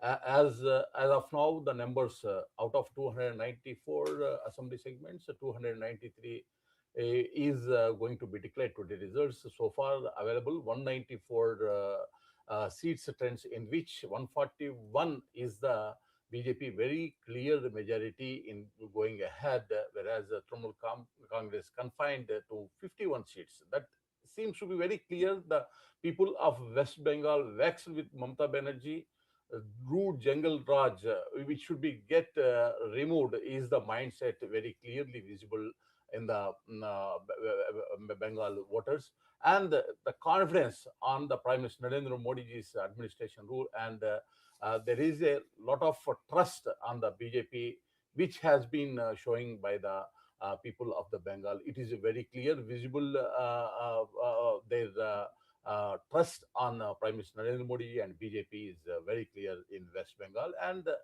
at the end, after completion of all the 293 segments counting, this trend will continue. Definitely, BJP is going to register landslide victory, and we are going to form government in West Bengal. As far as Assam is concerned, there also trends like West Bengal. Very clear, the 3/4 majority side is going ahead, BJP, under the leadership of Hemant Biswa Sharma ji. It is a very clear mandate is getting BJP favor in Assam. It is as expected by the post-poll surveys. We also very clearly mentioned about Assam. But interesting part is West Bengal. There are the few survey agencies not giving this kind of huge majority for the BJP in surveys, but people have reposed their confidence on Prime Minister Narendra Modi ji. And Tamil Nadu also. In Tamil Nadu also, very interesting the fact, all the surveys, almost all surveys given as their choice for DMK, but the figures are very clear. TVK, cine actor Vijay is showing remarkable performance, and BJP and AIDMK together also going ahead. Definitely, I have the confidence that BJP, AIDMK together alliance will cross even DMK after the completion of the total count. And there is some interesting thing happens in Tamil Nadu. Definitely BJP and AIDMK also play a crucial role along with Vijay. And then Kerala, it is... Mr. Danaka, let me interrupt you briefly. Of course, we will come back and discuss Kerala and other states along with it. Let me quickly welcome senior journalists R.K. Upadhyay and Javed Ansari also with us. Mr. Danakar, let's quickly get their comments out of the way, and then we will discuss, states specifically. We discussed West Bengal. We have gotten your comment on Assam as well. Of course, we will discuss Kerala, Tamil Nadu, and Puducherry after that. Mr. Ansari, welcome. Can you hear me, sir? Yeah. So where is? There's too much of talk back from the studio. I can't hear you. Mr. Ansari, can you hear me, sir? Yes, now I can. All right. Numbers, you must be looking at them, especially the numbers coming in from Bengal. Is it in line with what your expectation was as far as Bengal is concerned? Because this was supposed to be a very, tightly fought election. Indeed, it was tightly fought election. It still appears to be a tightly fought election with the BJP clearly ahead. As we speak, it's 138 playing 124. So the BJP certainly has it. I'm sorry, let me briefly interrupt you. The numbers that we have at this point in time are BJP in West Bengal is leading on 155 seats. TMC is leading on 52. So the difference between BJP and TMC, the number of seats BJP is leading on, has crossed 100. Please, now go on. Okay, so I was looking at numbers from a different agency, nonetheless. So then it clearly means that the BJP is running. If the numbers that you're talking about are correct, then it clearly means that the BJP is running away with this election. And the exit polls, some of the exit polls that predicted a big BJP win will prove to be correct. The other significant development is what's happening in Tamil Nadu and the fact that the BJP has made some inroads in Kerala. They'll be very happy with how they've done in Bengal. Assam comes as no surprise. They'll be obviously, Bengal is the icing on the cake, but they will also be reasonably pleased with what they've done in Kerala. Kerala was the forbidden frontier. They've broken through the Iron Curtain. They've established, if these numbers hold, this will prove that they've established a bridgehead. And the BJP, just look back to how it's performed in Bengal over the years. 15 years ago, the BJP was a peripheral player at the best. It edged out the Congress, it's edged out the left, and it's now the last elections, it emerged as the challenger, and now today it's on the cusp of victory.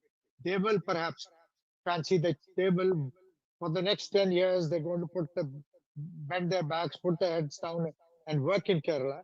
And for them, Kerala will be the final, will be the crowning glory. They would like to win Kerala. If they can win Kerala 10 years from now, 15 years from now, who knows? Whenever they win Kerala, that will be the real achievement. All right. Let me quickly get Mr. Upadhyay's initial comments also, and then, of course, I'll open this up. Mr. Upadhyay, please go ahead, sir. Well, this is, I think, Islamic, elections that is happening. Whoever expected, that Mamata Banerjee would be trailing so badly that she might end up losing. And what's happening in Tamil Nadu is completely unbelievable. I think, if Stalin goes, then that will be a history in the making, because in the last 60 years, that is from 1967 onwards, there's been either DMK or ADMK which have ruled Tamil Nadu as a single party. They have not even taken any other party into the government. And this time it looks like a complete outsider who launched this party only just about 2 years ago, if he is able to come to power or become a kingmaker. And I think this will be one of the greatest moments of Indian democracy, because somebody who's a total outsider being able to capture power through a democratic process is a delight to watch. And of course, as we see in Assam, BJP seems to be running away with a victory there, thanks to Himanta Biswa Sarma. And even in Puducherry, the alliance between Rangaswamy and BJP seems to be coming back. Overall, it's a impressive performance by the BJP, I would say, but disaster for the India alliance. I mean, in India alliance, you see what is happening in West Bengal. It was within the India alliance, people have been fighting. It is TMC versus Congress versus left parties, and when you come to Kerala, you have Congress versus the left parties, and they're supposed to be in alliance.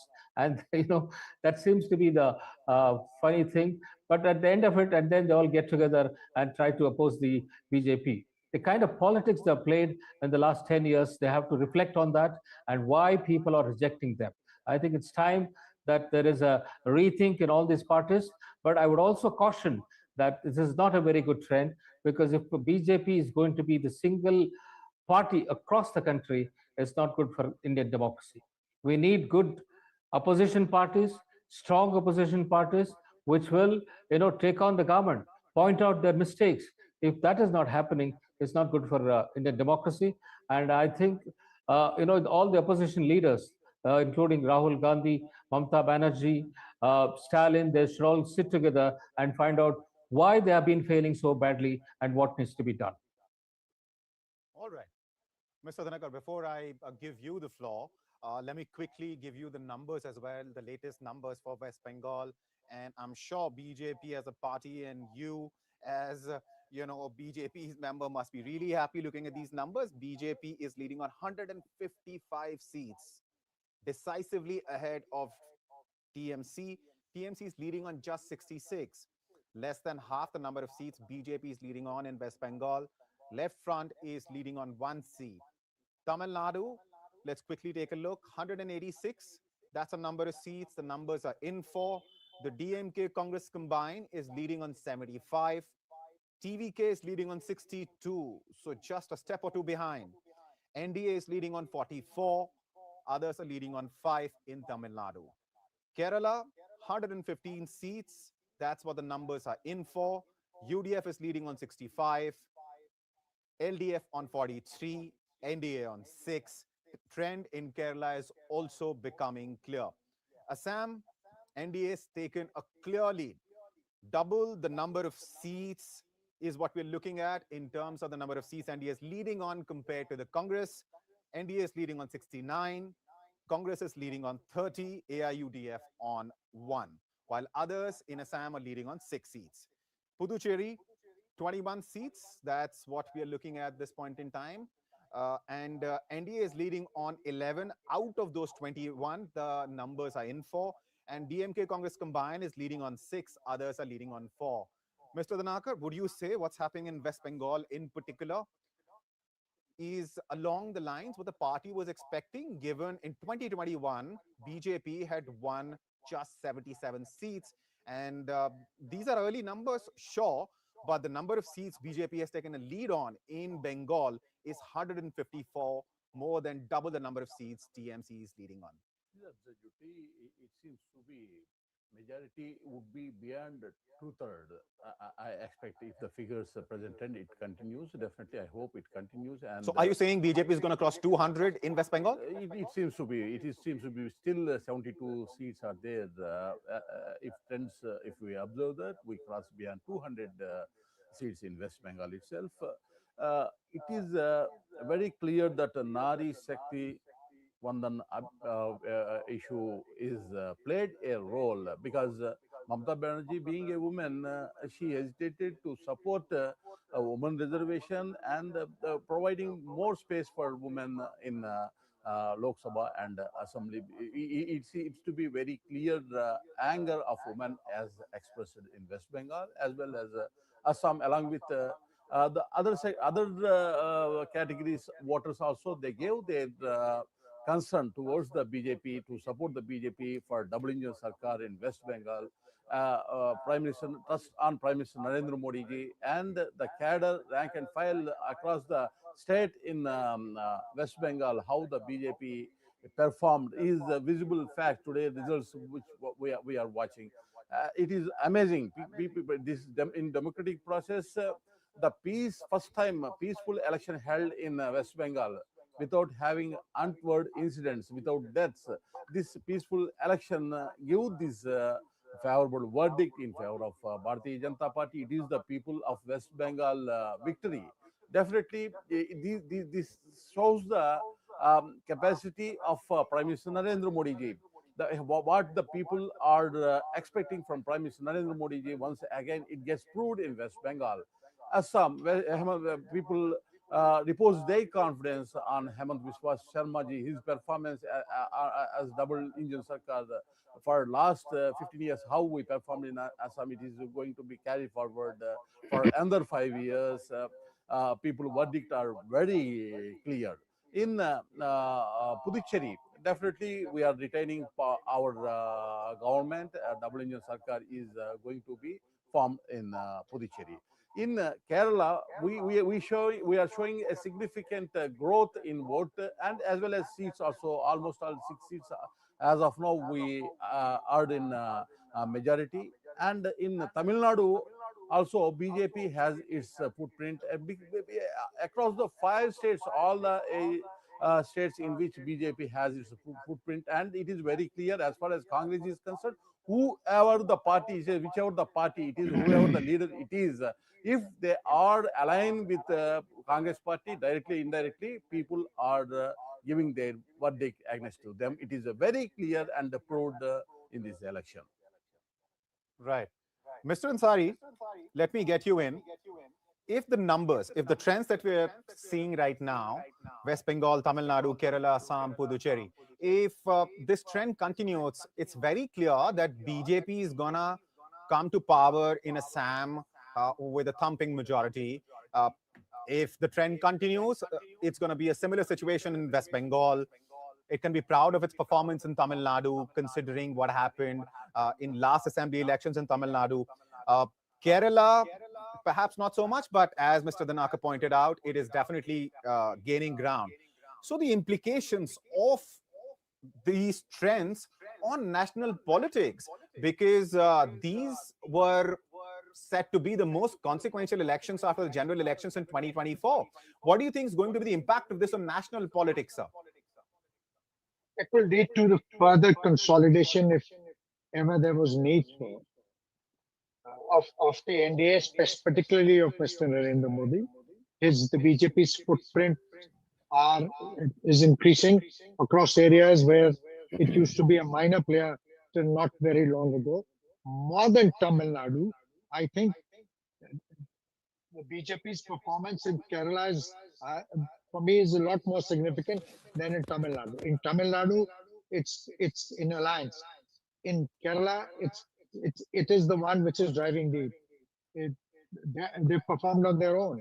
So therefore, and in Kerala, they were peripheral players till not very long ago. They painstakingly worked. They've established a bridgehead, and there's now elbow room for them to work on this and take this forward. Much like what they've done in Bengal. 15 years ago, the BJP, nobody used to talk of BJP. BJP was not considered a serious player in Bengal. But look, today they are on the cusp of victory. Assam comes as no surprise. In Tamil Nadu, they've been in alliance with the IDMK, but in places where they've done it on their own, and especially in Kerala. Kerala was the final front. Kerala is that iron curtain which they breached. Kerala used to be, a stranglehold between the UDF and LDF, and every 5 years, barring the last time, the power would change hands. Now the BJP has slowly started making inroads, and that's significant. that space needs to be watched. Right. Mr. Upadhyay, you were saying earlier that what's happening in West Bengal seems to be cataclysmic, and that opposition, especially if BJP's performance, the trend that we're looking at continues and the BJP comes to power in West Bengal with uh, such big numbers, because at this point in time, we're looking at BJP is leading on in West Bengal on more than 150 seats, 154 to be precise. Uh, you were talking about opposition and how now it has tighter and tighter space within which it has to operate, within which it has to function. What's your opinion? How is this going to impact the national politics? And viewers, we also have Professor Pushpesh Pant joining us in the studio. Welcome, sir. Can I go ahead? Yes, please go ahead. Yeah, I think as far as West Bengal is concerned, this will be a brand new politics for West Bengal. And I would say that, they have not probably not seen any kind of a development in the last 10, 15 years. Mamata Banerjee, for all her good intentions, has virtually ruined the West Bengal's economy. I mean, even the central projects which are good for the people, I mean, she has stalled them. They're not even implemented them. So that's not the way you rule the country, where your people are deprived of even what they're supposed to get. I think this has been a payback time for the people, and they've shown us that we will not accept this kind of a politics. If Suvendu Adhikari is able to give a good government, hopefully that Bengal will start, looking different, because as we see that a lot of Bengalis who are going out of Bengal in search of jobs. I live in Bangalore and I see so many Bengalis coming here looking for jobs. They're such bright young people, and if they're not able to, get jobs in their own place, I mean, this is a very sad state of affairs, and hopefully this will bring out a change. As far as the opposition space is concerned, I'm a little worried. I mean, as I mentioned earlier, it's getting narrower and narrower. Just look at what's happened in the last 1 year, 1.5 years. In Odisha, we had a stable government for 25 years. Biju Patnaik ran that government. So, I mean, they've been completely sidelined. In the last election, he lost the election, and then there is a BJP government there. And then in Maharashtra, Uddhav Thackeray has been sidelined. And then, NCP also has been sidelined. And then you come to what's happening to the, Delhi. Delhi Aam Aadmi Party has been thrashed. And now you see 7 of their Rajya Sabha MPs switching over to the BJP. I mean, as if there is no Anti-Defection Act. It's a mockery of the Anti-Defection Act that if 7 people can just walk over and join another party. And if Mamata Banerjee also goes in West Bengal, and Stalin also likely to go in Tamil Nadu, you will see that the space that is occupied by India Alliance is shrinking, and that is not a very good sign for Indian democracy. All right. Professor Pant, before I come to you, let me give the opportunity to the Naka to respond to this.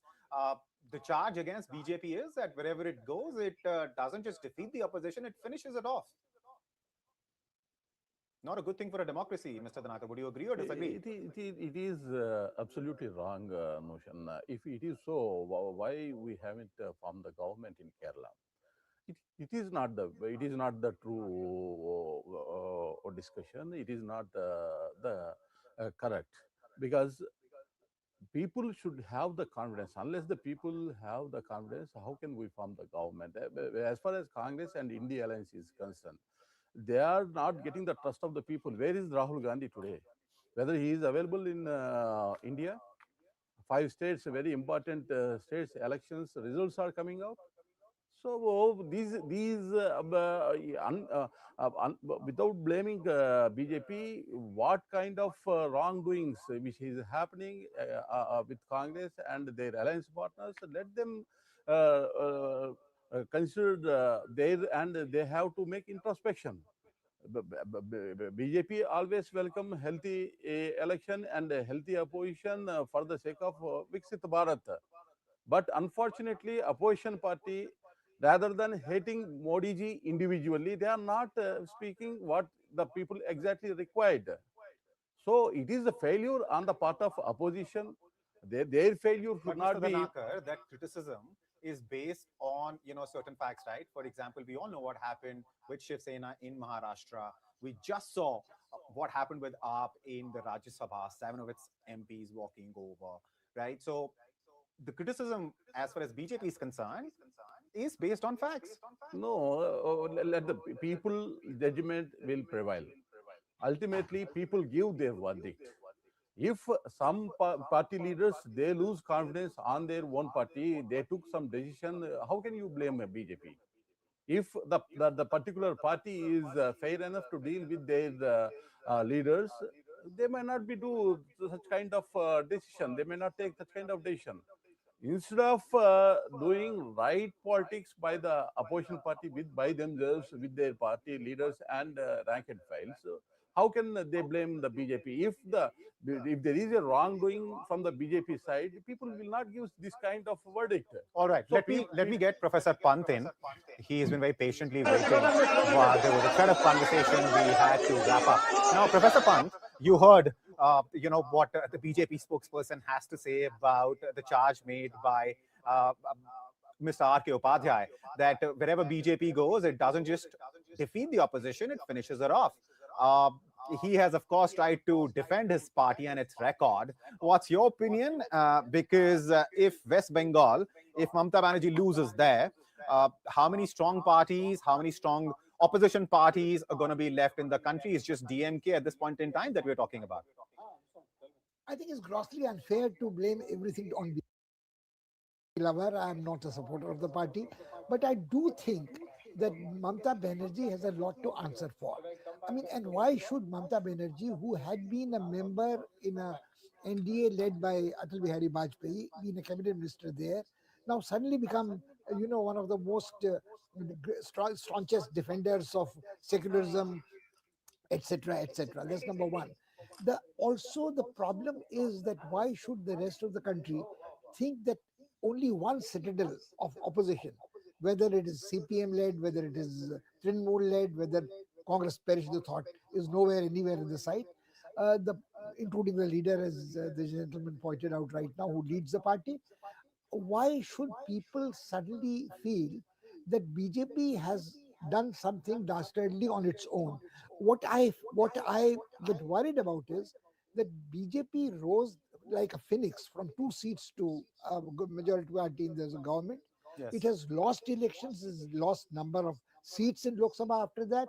But then people still forget that the majority of the people in India, for one reason or the other, vote for BJP. You may say there is fear, you may say there's been browbeaten, you may say that their members have been split, bribed, broken over. But what kind of cadre, what kind of leaders our opposition party had, where 7 MPs can go straight away on one stroke? All right, BJP may be blackmailed then, but they were vulnerable to blackmail, and vulnerable to blackmail to an extent that they did not think for a blink of an eye to go over to the other party.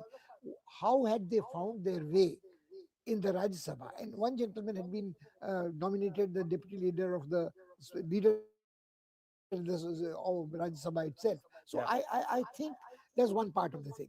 The second thing which causes worry, of course, is that we tend to have a very short-sighted view. I mean, what I'm more worried about is the institutions failing the democracy in India, not the parties failing. It's very easy to say that Baba Sahib Ambedkar had said that an institution is only as good as the people who occupy it. Yeah. But you have a prime minister, and who is the prime minister of the country. I mean, he may at times give the impression that he is the leader of the BJP, which he is.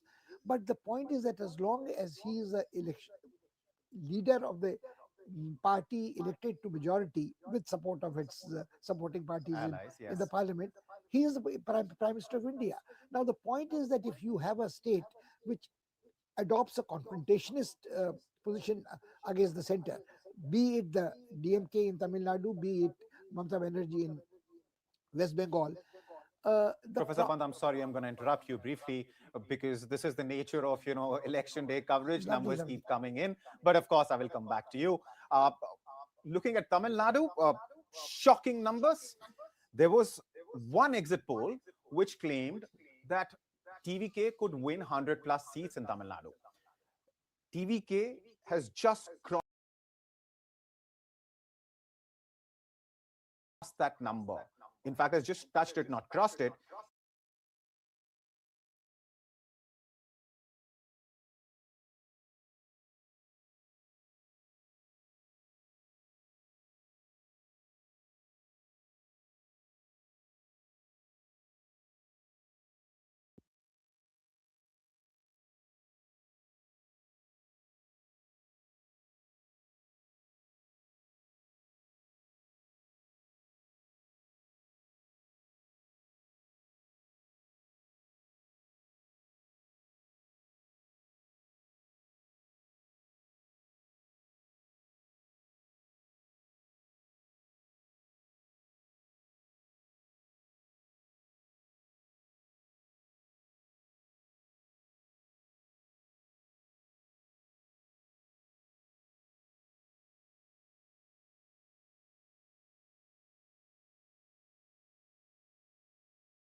है और जो 8 Hindu booth है उसमें मेरा lead है।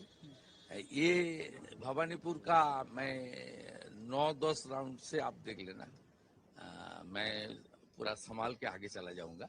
ये 77 ward आ जाएगा, उसमें ममता बनर्जी का काफी लीड होगा। मालदा और 3, 4, 5 राउंड 6 राउंड तक उसको मैं मेकअप कर दूंगा। वो उसका 10 राउंड का बाद उनका बहुत खड़ा होना मुश्किल हो जाएगा। मिलके देखिए पूरा जो ट्रेंड है एंटी इनकम्बेंसी साथ साथ हिंदू पोलराइजेशन इनिशियली हम लोग देख लिया। Hindus are consolidated in favour of lotus, it's a very good signal for us. In Nandigram, I had in first round more than 3,000 votes, only 14 booth counted, and मेरा जो internal calculation था 1,1100 vote में lead होना था, उसमें मैं 3 गुना lead में चल रहा हूँ।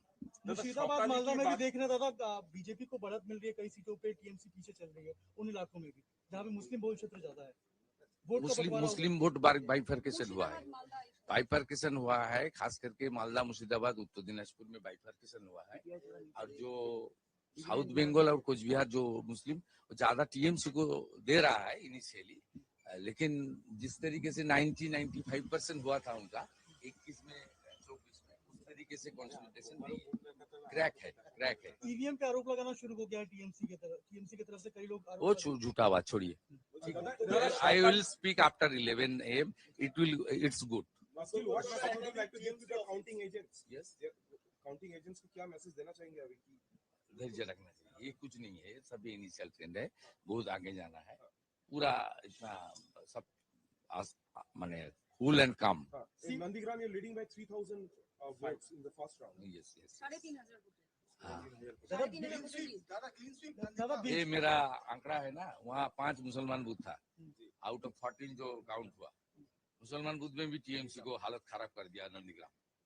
इंडिक सिविलाइजेशन मुसलमान बुद्ध में भी खराब कर दिया। ये मेरा थोड़ा सिग्नल था। ज्यादा दिन तक लोग को गुमराह करने नहीं हो सकता। প্রথম দিকে যা ট্রেন্ড তাতে করে মধ্য কলকাতার বেশ কিছু তৃণমূল অফিস সেগুলো ফাঁকা হচ্ছে। না I am not passing any comment. And parochialism বহুদলীয় are গণতন্ত্র at a কেন disadvantage in the contemporary India, where It's things not have changed good. greatly, ওরা যে IT and কালচার করেছে যে migration, internal migration, and so on. The only issue here is that if you have this as the template, what about states like Maharashtra, led and governed by BJP, which has come out with the anti-politics which can only be called divisive, that the auto drivers and taxi drivers should be compulsorily speaking Marathi. So if the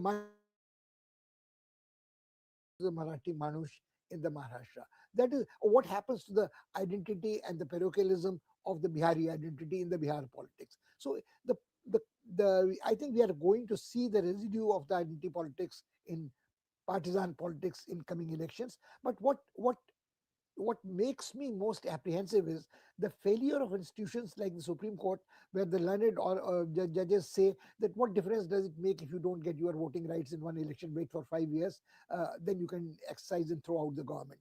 Then you have the use of the central forces and the investigative and enforcement agencies, which sort of seem to vitiate the whole process of democratic elections. I, for one, would be very reluctant to accept that the Bengal elections, West Bengal elections, were free and fair totally.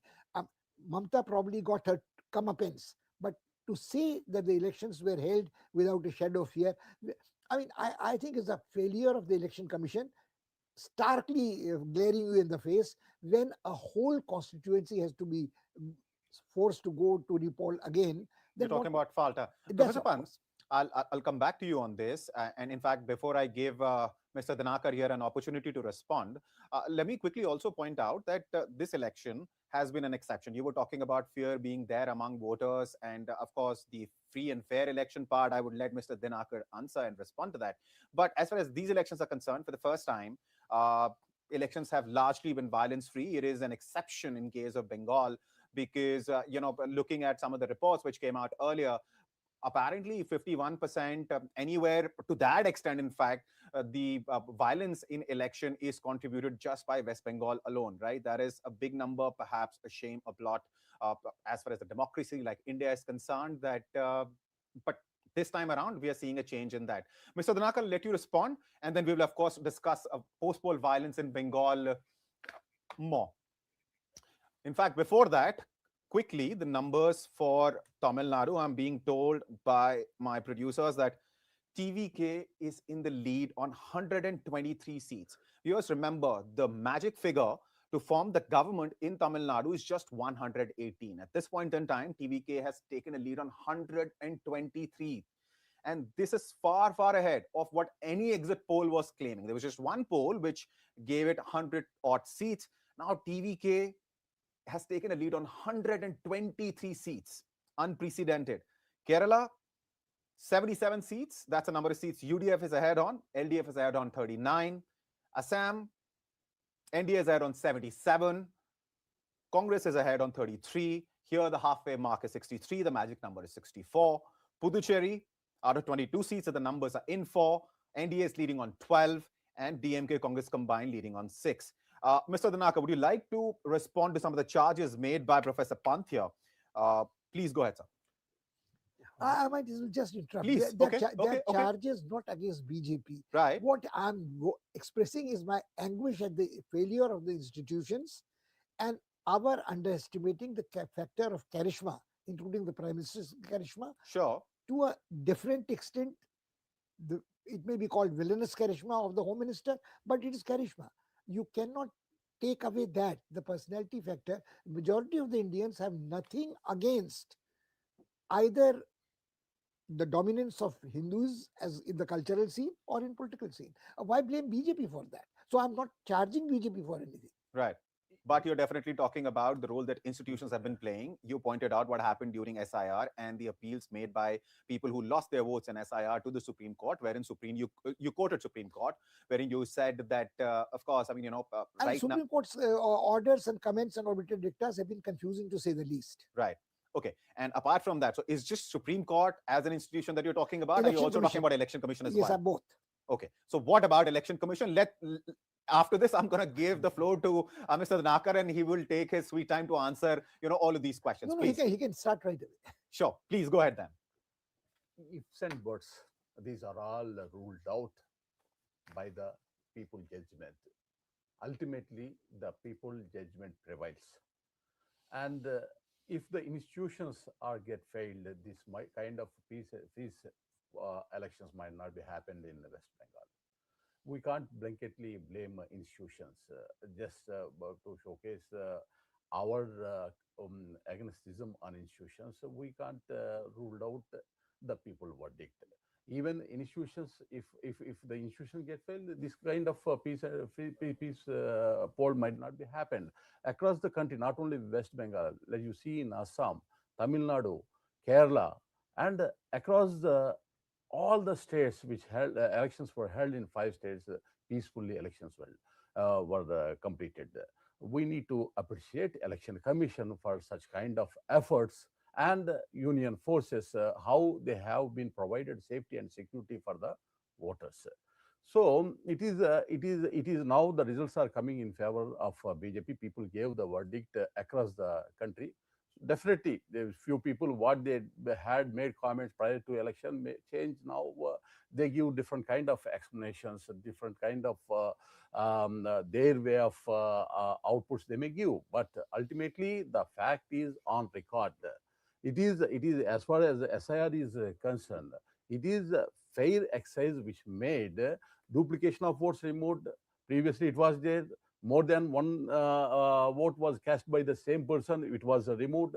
And even while we want to make Aadhaar to connect with voter card, that was also not considered by making few kind of people who went to the court. They also stalled for making that linking of Aadhaar with voter. So you're and saying now SIR, whatever the vote, who is legitimately who holds the vote is continuing as a voter.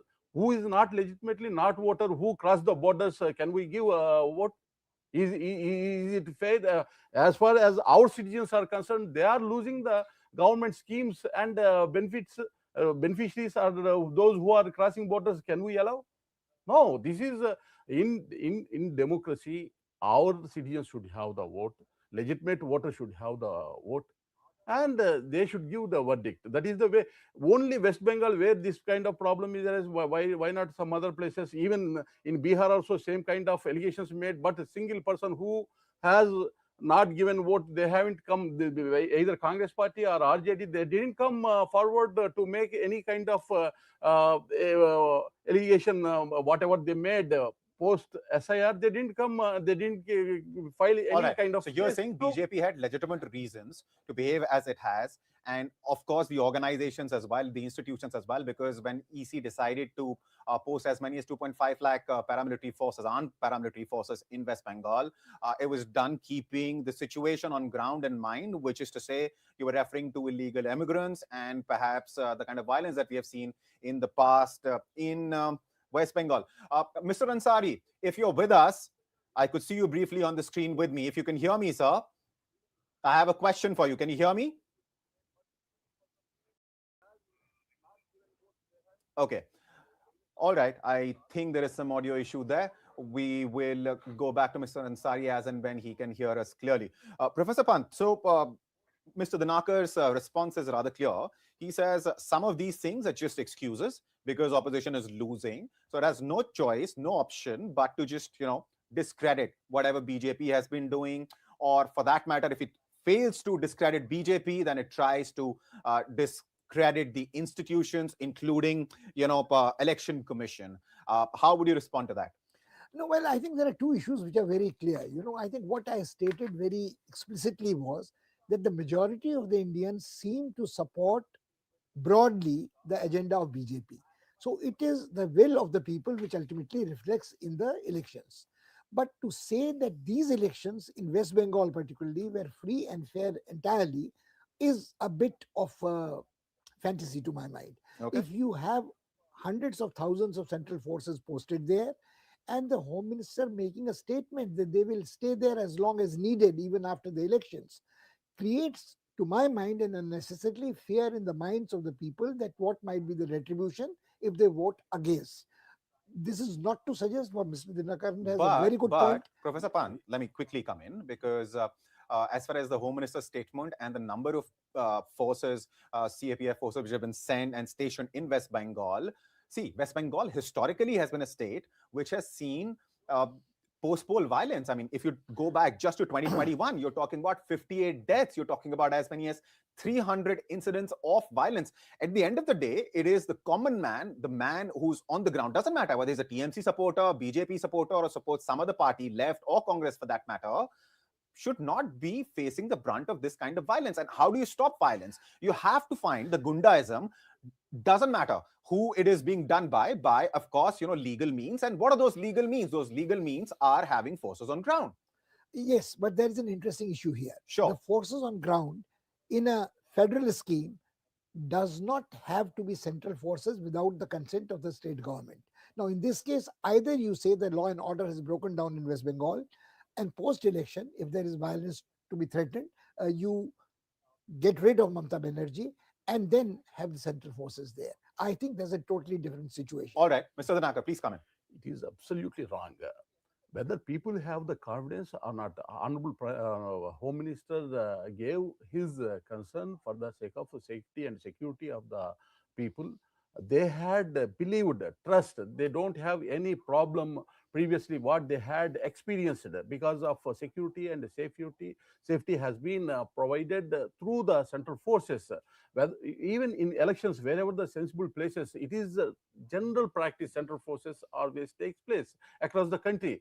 West Bengal, we had experienced such a worst experience as far as violations, post-election violence in 2021. If we give confidence to the people, you don't have any threat, they feel safe and secure, and they can freely, openly franchise their vote and cast as per their wish. This is the confidence has been boosted as far as people of Bengal is concerned, because Amit Shah ji's comments which made even post results, they want to continue central force means you don't have any kind of threat, any kind of attacks from the gundas. Such kind of safety and security they felt, they had given, they had used their vote as their wish by the voters of Bengal. So, Professor Pant, now let's agree to disagree on a few things with Mr. Dinakar, I suppose. But having said that, and I said that on your behalf, but there are certain things which do make sense. For example, when you talk about violence, how do you stop it? I mean, I don't understand. Without stationing forces, state forces, central forces, doesn't matter. You have to station forces. And if the state government had such a massive issue with it, it could have gone to Supreme Court like it did a couple of days ago when it said that it doesn't want just central government employees to be counting the votes. It also wants state government employees, and Supreme Court said what it said. Again, I mean, you'll probably bring in your institution-related point. But having said that, TMC had that option. It could have raised an objection. Well, I don't think that the objections have not been raised. And I hold no brief for Mamata Banerjee at all. Let me make it very clear. Right. But what I mean is, when a sitting judge or a learned judge of the Supreme Court says that why are you worried about losing your votes, you can always throw out the government in the next elections, that I think is making a mockery of taking an appeal to Supreme Court. Or you have different judgments were given a different level of urgency. Take the hate speech case. Right. I mean, the learned Judge Vikram Nath has given a long and involved decision, 125 pages and so on, but doesn't quite explain that why there have been double standards about the cases of hate speech. So I think Mr. Dinakaran, I don't have too much of a disagreement with Mr. Dinakaran at all. I do very strongly believe that the Gundaism and Lumpenism should be stopped, and West Bengal has a history not only of this from the days of Noakhali, the days of the Action Day, to the original partition of Bengal when the violence took place. There has been a very communal politics which we have chosen not to look at, and we have chosen to think that the West Bengal is a place which has perfect communal harmony and secularism. It is not true. And the Gundaism is not only confined to the immigrants coming and sort of denying our citizens a share of their thing. It is also the industrial unrest which West Bengal had to face and which was the ruin of West Bengal.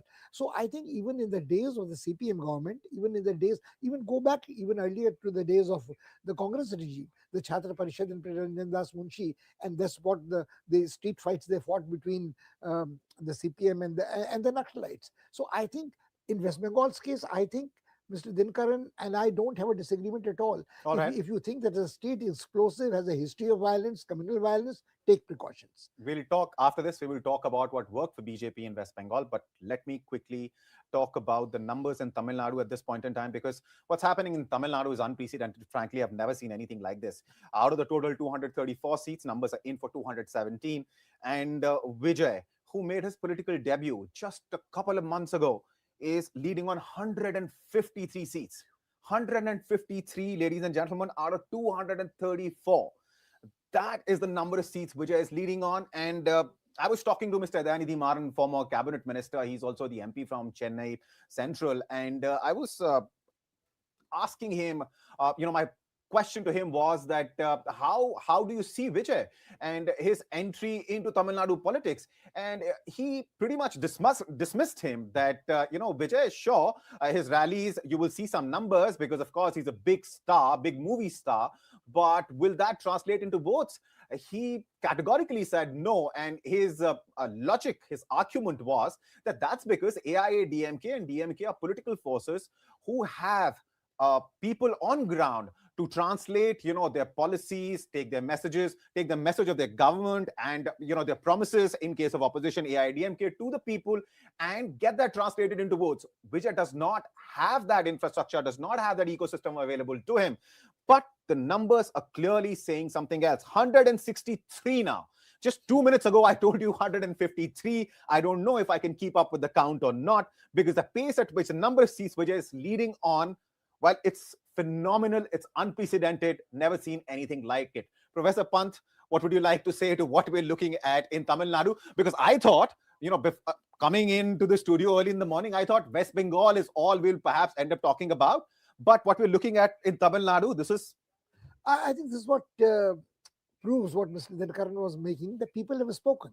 If there is a person who's a charismatic personality, if there is a person whose ideology is in concordant with the strikes a chord in the heart of the electorate, you have a mandate which is absolutely phenomenal, dramatic, which again all the other factors come that maybe like Mamata, Stalin was much too confident, had failed to deliver schemes, had taken a confrontation stance against the center, and the people wanted to progress. People wanted to work in cooperation with center. Professor Pant, I'll come back to you. Some key reactions coming in.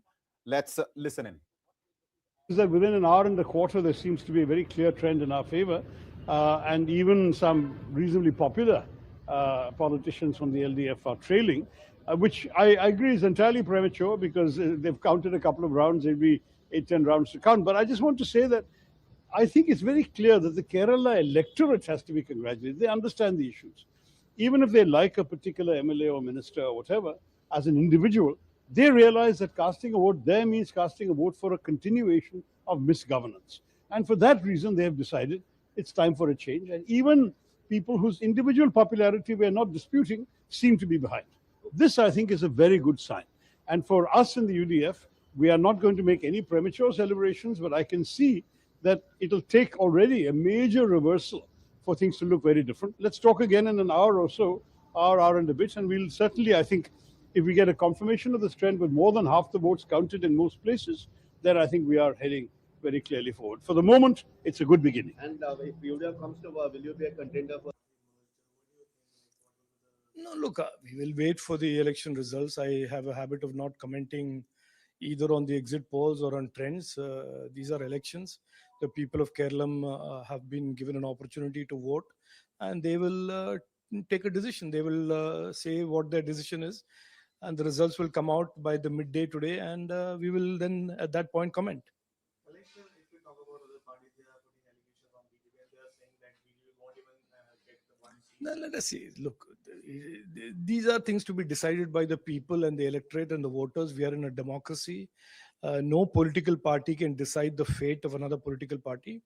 It is people of our country, people of our states, people of Kerala, in my particular case, who will decide our future. And this is typical arrogance of the CPM and the Congress, where they think somehow that they will decide what the people will do. That is not at all correct. That is not at all accurate. This is a democracy. This is not China. This is not Russia. The people of Kerala will decide. Every Malayali who has gone to the voter booth will decide what their future is and who will be given their support and vote. I just want to ask, sir, in many other states, the elections are going on. What do you think? Like, what is the state of... No, I am very confident that the politics, divisive politics of the India alliance will be defeated. The corruption of the India alliance parties will be defeated, and people will choose, as they have chosen in 2014, 19, 24 in India. They will choose to put their state on a track of corruption-free governance, on development, opportunities for every citizen, and Vikas, Vikasit Bharat can only be built, can only be complete if there is Vikasit Bengal, Vikasit Tamil Nadu, Vikasit Kerala, and Vikasit Assam, and Vikasit Puducherry. So I'm sure And I am confident that the people of these states will also give tremendous support to the BJP and the NDA. Ladies and gentlemen, we are seeing something unprecedented in Indian politics. We're looking at a party which came into existence just a couple of months ago. We're talking, of course, about Vijay and his party TVK in Tamil Nadu. And the numbers which have come in for Tamil Nadu at this point in time out of 234 seats, counting is on 225. We have the numbers for those seats. And TVK is leading on 170. Just before we slipped into those, into that bite chunk, we were looking at 163 by the time we came back 30 seconds later. 170. That is the number of seats Vijay is leading on. Then DMK Congress combined is leading on 29. NDA is leading on 24. In the meantime, my colleague Soubhatra Chatterjee, Deputy Political Editor, Hindustan Times, has also joined us in the studio. Soubhatra, let me get your comments out of the way. We're looking at something unprecedented as far as Tamil Nadu is concerned. 170 out of 234 to a political party which did not even exist in 2026. I mean, it just came into existence, a couple of months back. Yes, I completely agree with you. I think this is the biggest success story of a political startup. If we consider Aam Aadmi Party or other parties such as AGP in the early phase of this millennium in Assam. Clearly, this is a party, this is a leader. Vijay is an extremely popular leader in Tamil Nadu, cutting across all caste or cutting across all age barriers. Also, we have to remember that since 1967, when Annadurai became the Chief Minister of Tamil Nadu, from 67 onward, there has been this binary between this ADMK and DMK. And finally, we are seeing a third party coming to power. We had seen glimpses of shift in power when Captain Vijay Kant, who commanded about 7 to 8%, 6 to 7% votes, but he didn't move beyond that. But this is simply a very different case. And I think this is a new chapter in the history of Tamil Nadu. It is yet to be seen how good or how efficient his government can be.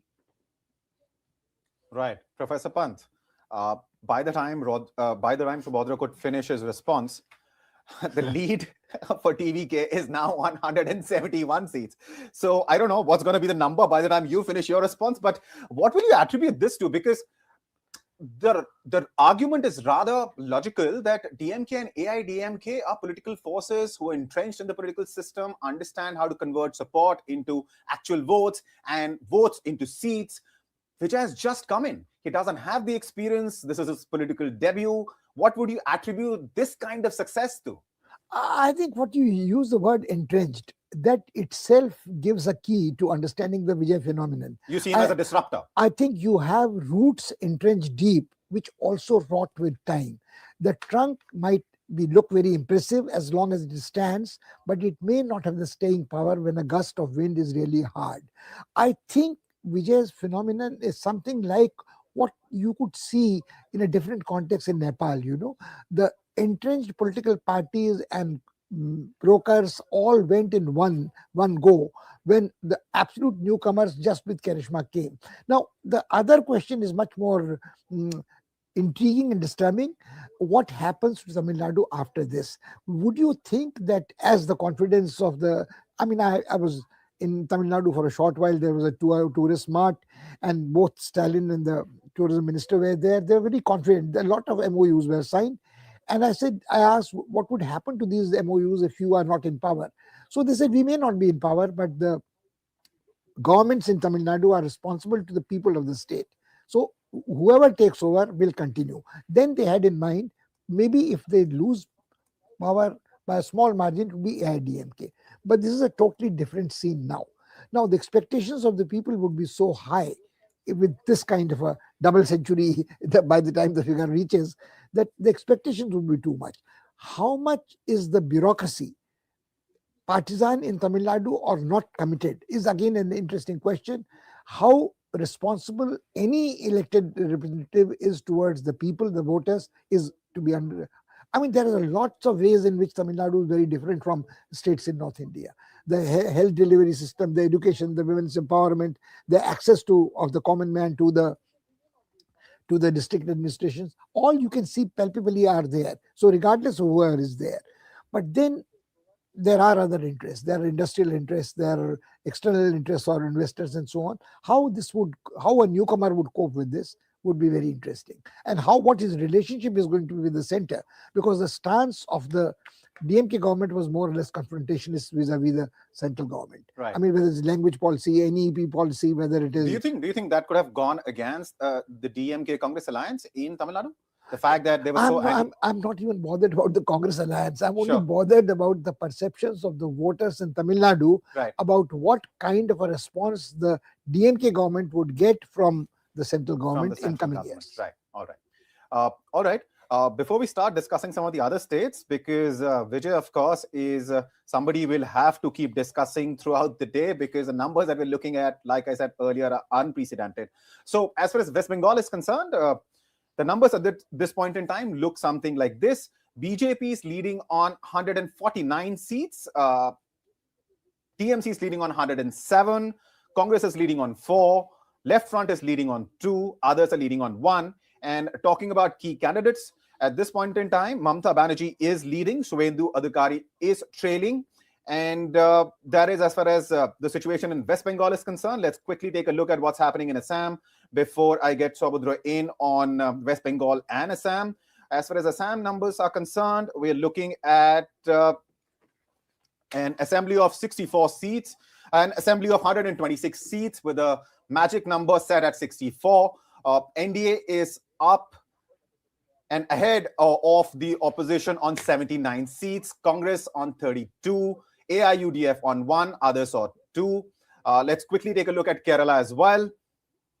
UDF has now clearly established a massive lead over LDF. It is leading on 76 seats versus 40. That is the number of seats LDF is leading on. NDA is leading on 5. And let's take a look at Puducherry as well. Numbers are in for 22 seats at this point in time. NDA is leading on 14. Remember, it's a small assembly, Puducherry. It just has 30 seats. So the majority mark in case of Puducherry, the magic figure is 16. So the NDA is very close to the numbers which it requires to form the government in Puducherry, where it was in power already. And in fact, it is now leading on 15 seats in Puducherry. Saubudra, now we have spoken about Tamil Nadu quite a bit. One state which we haven't discussed as much perhaps, but the numbers for BJP there are very encouraging. And that state is Assam. As far as exit polls are concerned, it was rather clear that Hemanta Biswa Sharma would succeed in forming a government again in Assam. And that clearly seems to be the case, because the magic figure is 64 and NDA in Assam is ahead on 79 seats. So what worked for Hemanta Biswa Sharma this time around? Yeah, I think, one of the few factors, some of the factors which has worked in favor of Hemanta Biswa Sharma, who is the sitting Chief Minister of Assam. One, his popularity number across Assam, barring a few pockets in the upper Assam, where the Ahom votes or the indigenous or Ahom votes are important, and Gaurav Gogoi is an Ahom, and where he has gained some votes there. But what is happening in Assam is that it is a fight between a chief minister who has a very strong organization versus a Congress leader whose personal charisma could win him the Jorhat seat, but it is not sufficient. It was not sufficient for him to gain popularity across Assam. As I said, Assam, the politics of Assam is it's very divided across the caste lines.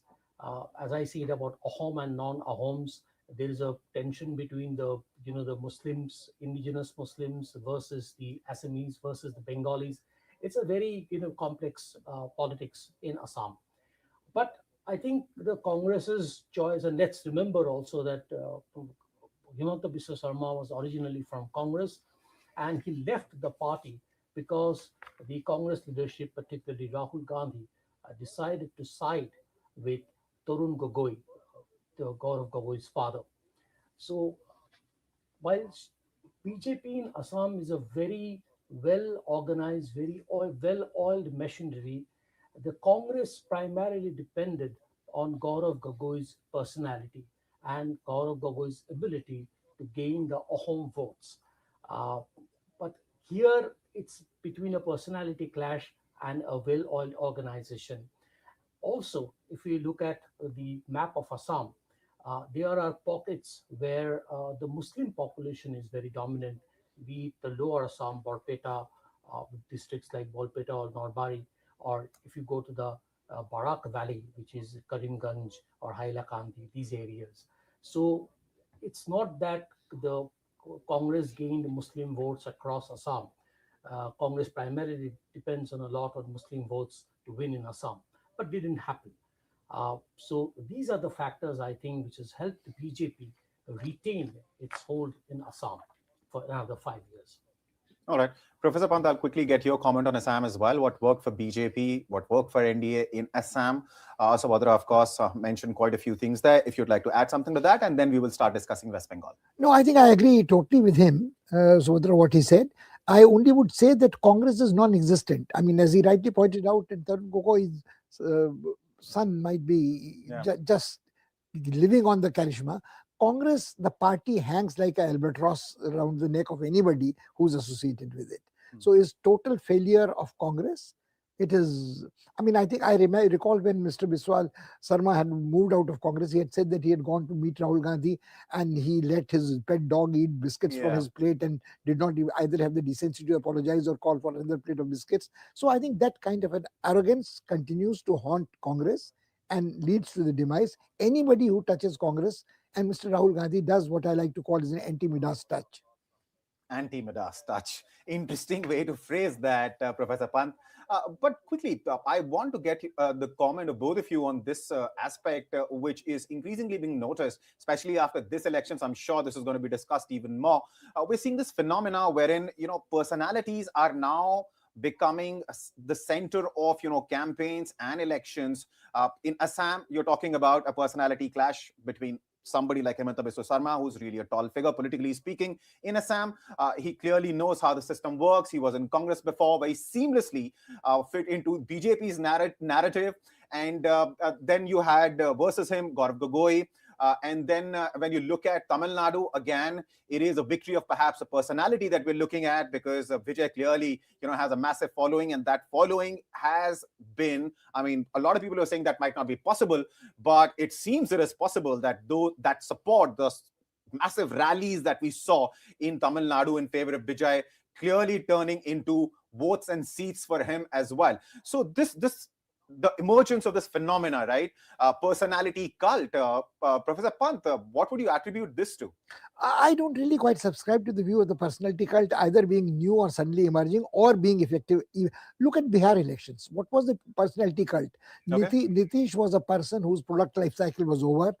Much before the elections were held, it was quite clear that he was not going to be the chief minister. And Tejaswi or another spent force Lalu were not the personalities which were dominating, the election. Take for instance the current Kerala elections. What do you think is the personality there? Well, there are too many personalities there. It will be difficult for the UDF to figure out who their chief minister is going to be in Kerala. But yes, please go ahead. And the person who would be standing out most from Kerala would be probably Shashi Tharoor for his articulation, for his personality and his charisma, his individual following. But that's not the point again. That's what plagues Congress there. Yeah. Take, for instance, another election. Take Punjab, for instance. Sure. I mean, do you think Bhagwant Mann was a personality which drew the cult? And I agree with you. I entirely agree with you, which is why I gave very specific examples. I mean, I gave you the example of Assam. Perhaps we can also include West Bengal in that list. Madhya Pradesh, Rajasthan, Chhattisgarh, Jharkhand, take anything. Right. So, Badra? See, I personally believe that personality-driven politics can take you to a certain level. But beyond that, you need a strong organization to, translate or, transform the popularity into votes. As far as Tamil Nadu is concerned, the Tamil Nadu politics is very different. We have seen, it's the only state in India where there are 69% reservation for SC and STs. Yet, we have seen a Brahmin, J. Jayalalitha. She has been a chief minister of Tamil Nadu. We have seen DMK party, a solid cadre-based party, coming back repeatedly in power. But, if you keep aside Tamil Nadu, because that's again a very different kind of a politics. If you look at other states, I strongly believe that you need a good organization to win elections. The proof is today, if we talk about the strength of organization, of what organization can do, we have to look at West Bengal. We have to look at the story of BJP in West Bengal. Many people might say that BJP, there's been a very serious campaign. Prime Minister spent many days in Bengal. The Union Home Minister Amit Shah, he stationed himself in Bengal for almost like 15 days and all these things. But to win Bengal, to win, however, how the BJP has won Bengal, and I think it's a serious organization effort. It's not, there is no, let me tell you, in the state level, there is, apart from Shubhendu Adhikari, there are no other leaders who's of that level, of that stature, to take the party, carry the party on his shoulders. All right. We also have Shikha Mukherjee joining us, senior journalist. Thank you for taking out the time, Shikha, and joining us. Thank you. Can you hear me? Ms. Mukherjee, can you hear me? Yeah, I can hear you. All right. I don't think she can hear us at this point in time, but whenever she joins us, we'll welcome her and perhaps talk to her about Bengal as well. Shobhadra, as far as... I think she can hear us and she's responding. All right.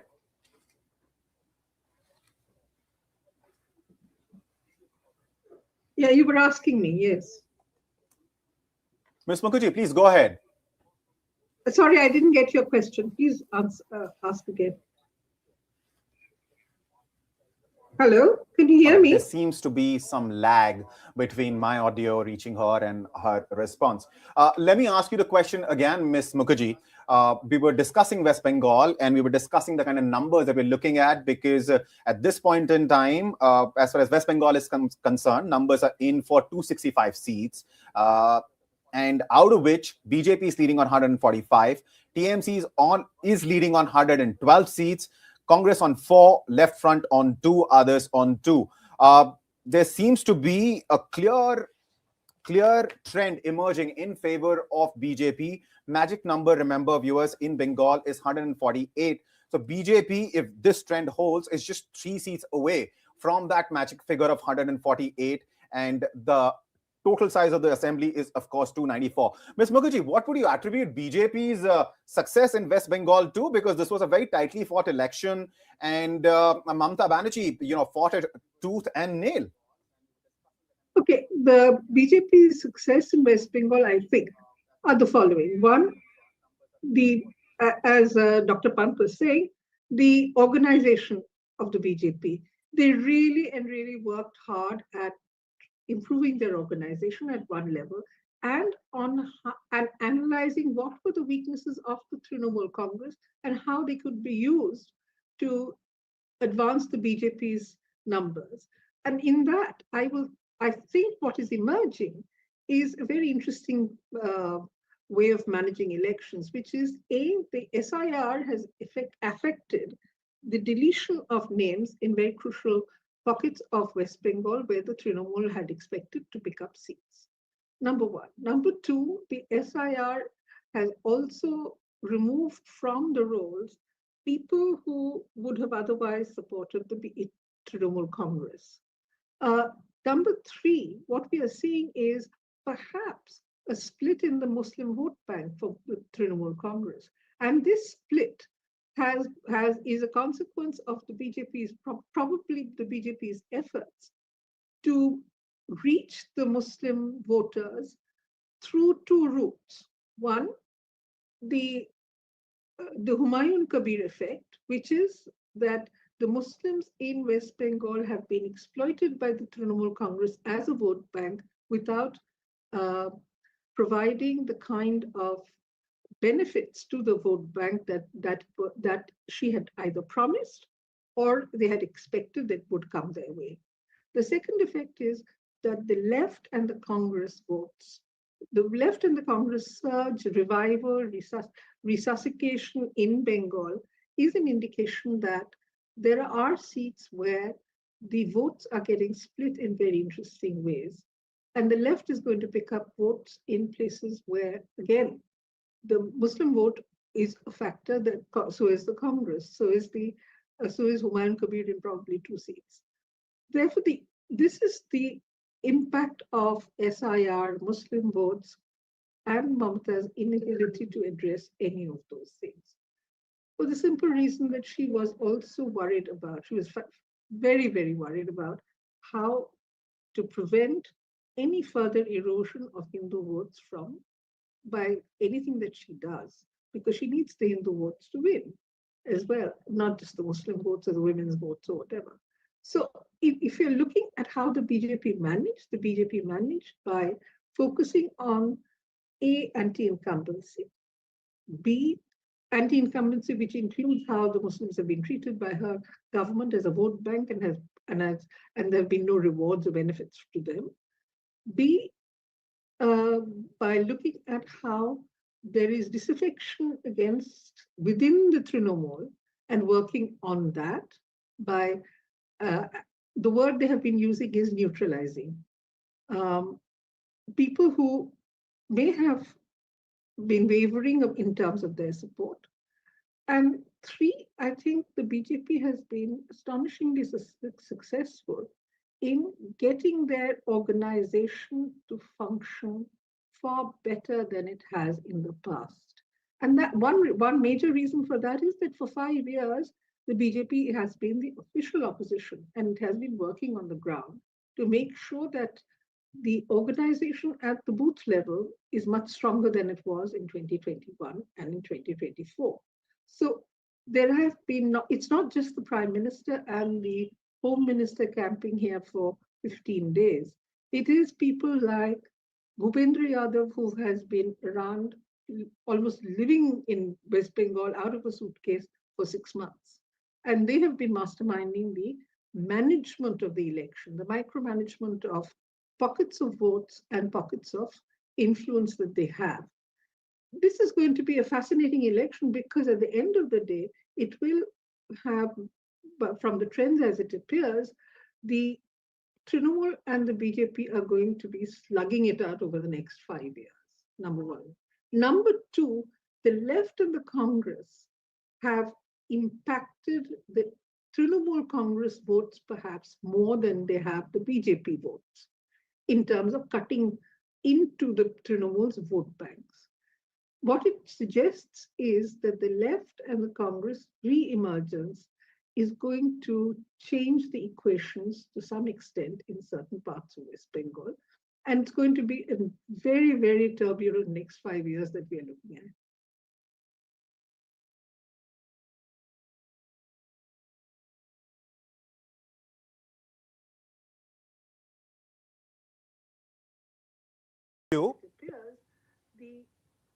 Sorry? Professor Mukherjee, can you hear me, ma'am? Yeah, I can hear you. There's a time lag. Yeah. Please repeat the question and I'll answer. The Congress have impacted the Trinamool Congress votes perhaps more than they have the BJP votes in terms of cutting into the Trinamool's vote bank. What it suggests is that the left and the Congress re-emergence is going to change the equations to some extent in certain parts of West Bengal. And it's going to be a very, very turbulent next 5 years that we are looking at. Of Assam and Jammu and Kashmir, actually Assam has become a mirror image of Jammu and Kashmir in terms of politics and in terms of demographics.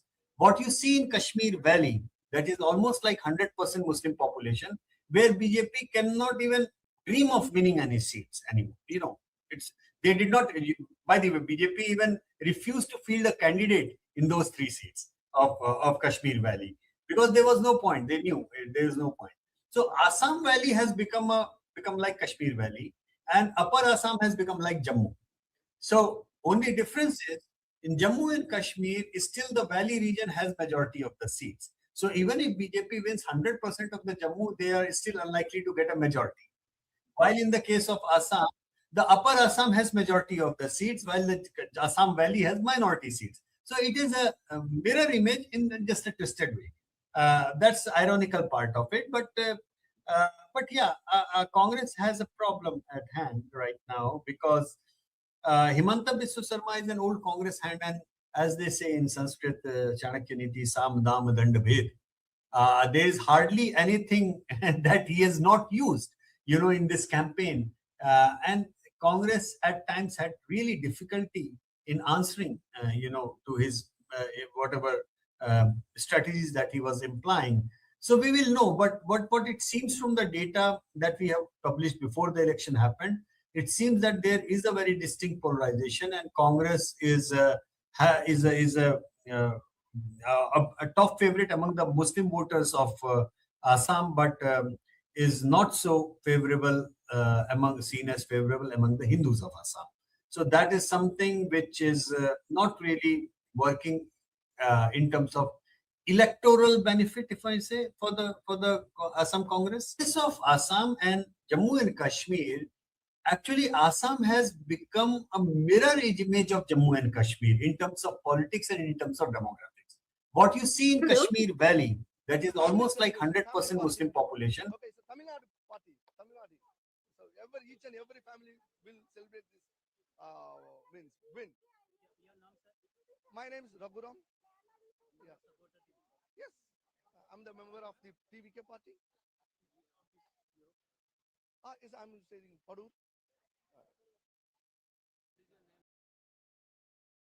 I'm Dr. Lakshmi Priya. I'm coming from West Tambaram. Actually, my surrounding is DMK surrounding. I'm from DMK surrounding. My family is DMK family. They all belongs to DMK party. And I separately vote for TVK. I was expecting some change from this DMK and the ADMK. So as என்னோட like என்ன மாதிரியே so நிறைய பேர் they are wishing to fine. So and like me itself, so many of the people are expecting for the change. So I think so this change will be a good change. My Anna Vijay will do something to the Tamil Nadu. I think so. I hope so.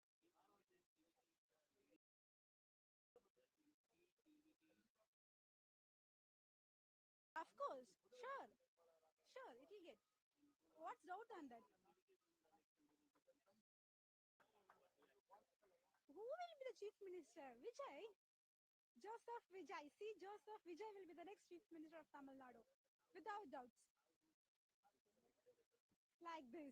I left my family now. I left my job now. I'm here to celebrate only of this CM celebration.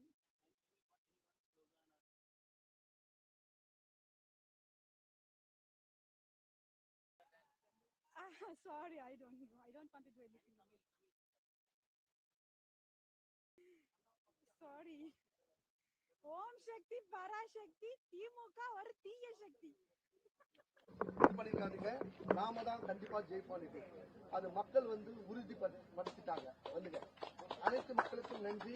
அண்ணா நீங்க ஜெயிச்சிட்டீங்கண்ணா. நாங்க இருக்கிறோம். நாங்க வந்துங்க congratulation அண்ணா. வாழ்த்துக்கள். வாழ்க.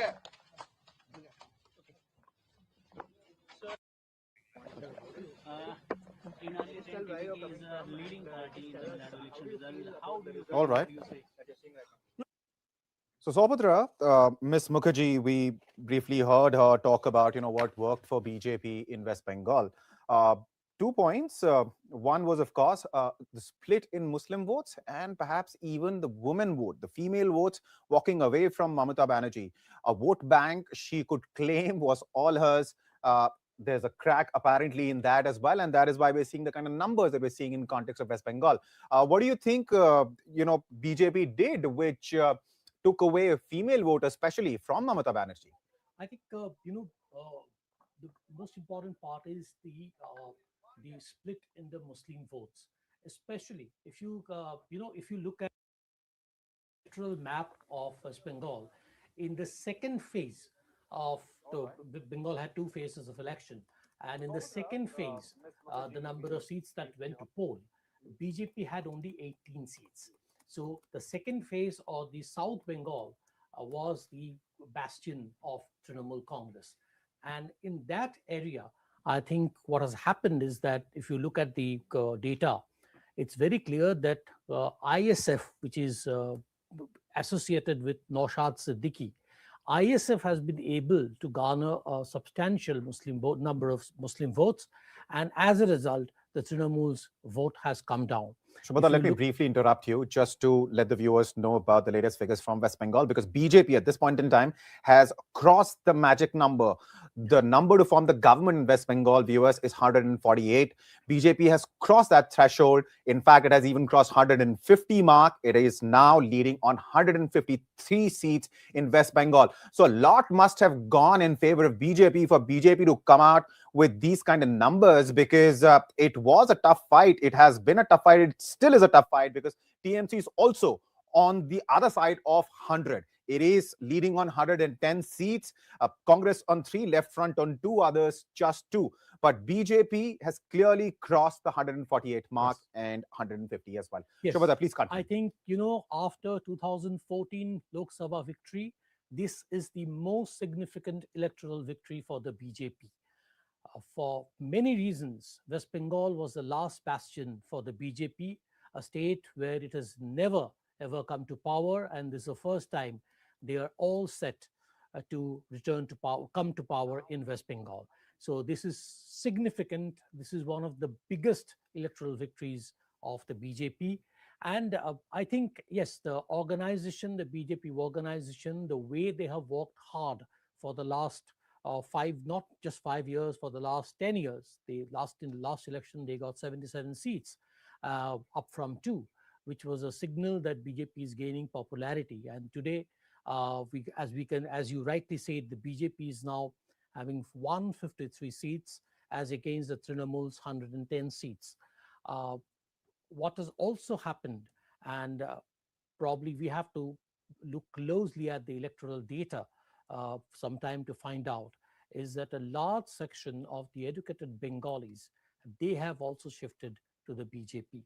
Earlier, in the last 2 elections, that is in 2021 election, we have seen that a big chunk of the left supporters had shifted to the BJP, and this time the BJP's acceptability has gone even much more, and a large section of the Bengalis,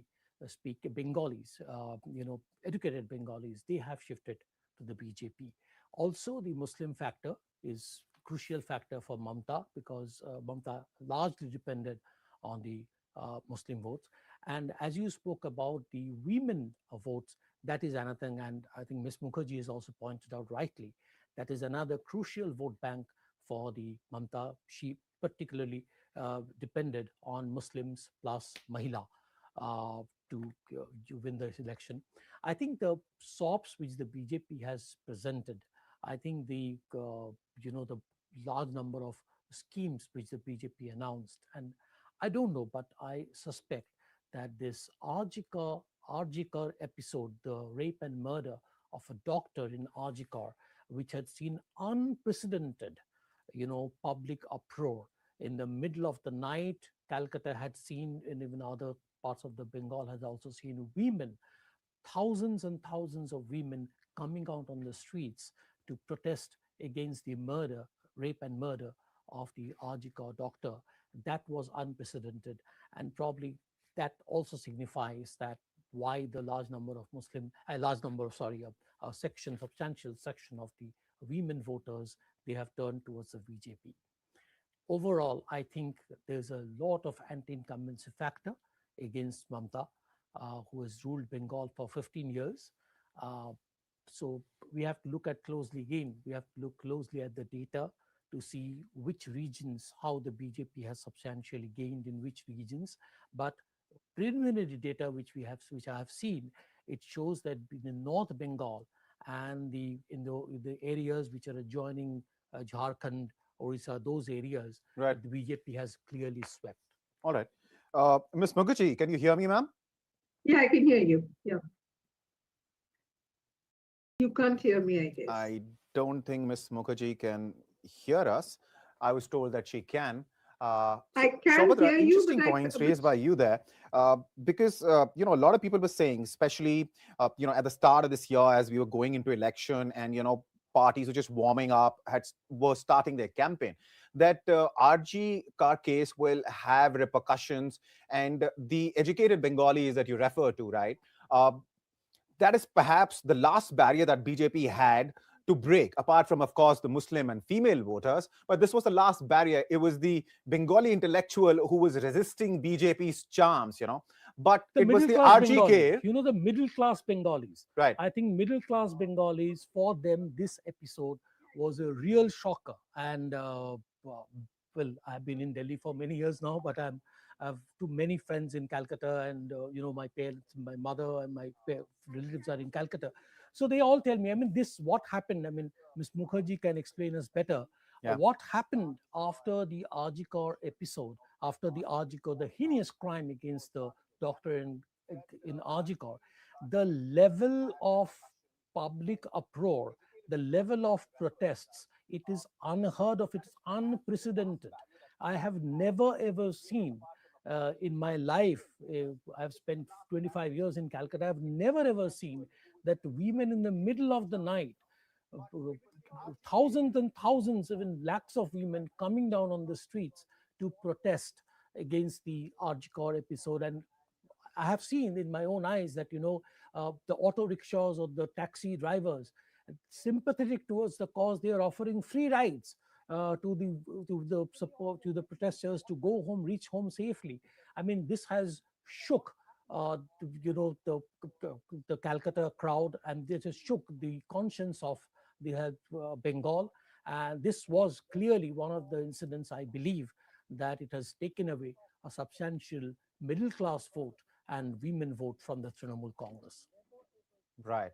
I think Ms. Mukherjee is back with us. Let's try one more time to get her in on this. Ms. Mukherjee, I was just discussing this with Saubhadra, the point, in fact, that you made, that BJP this time around successfully managed to, crack the main voter base that Mamata Banerjee has. It is, of course, the Muslims and the female voters. Saubhadra pointed out that it is perhaps, some of the SOPs that BJP has promised, which could have also played a factor. And briefly, we also discussed the role played by the middle-class Bengali, how BJP managed to convince them this time.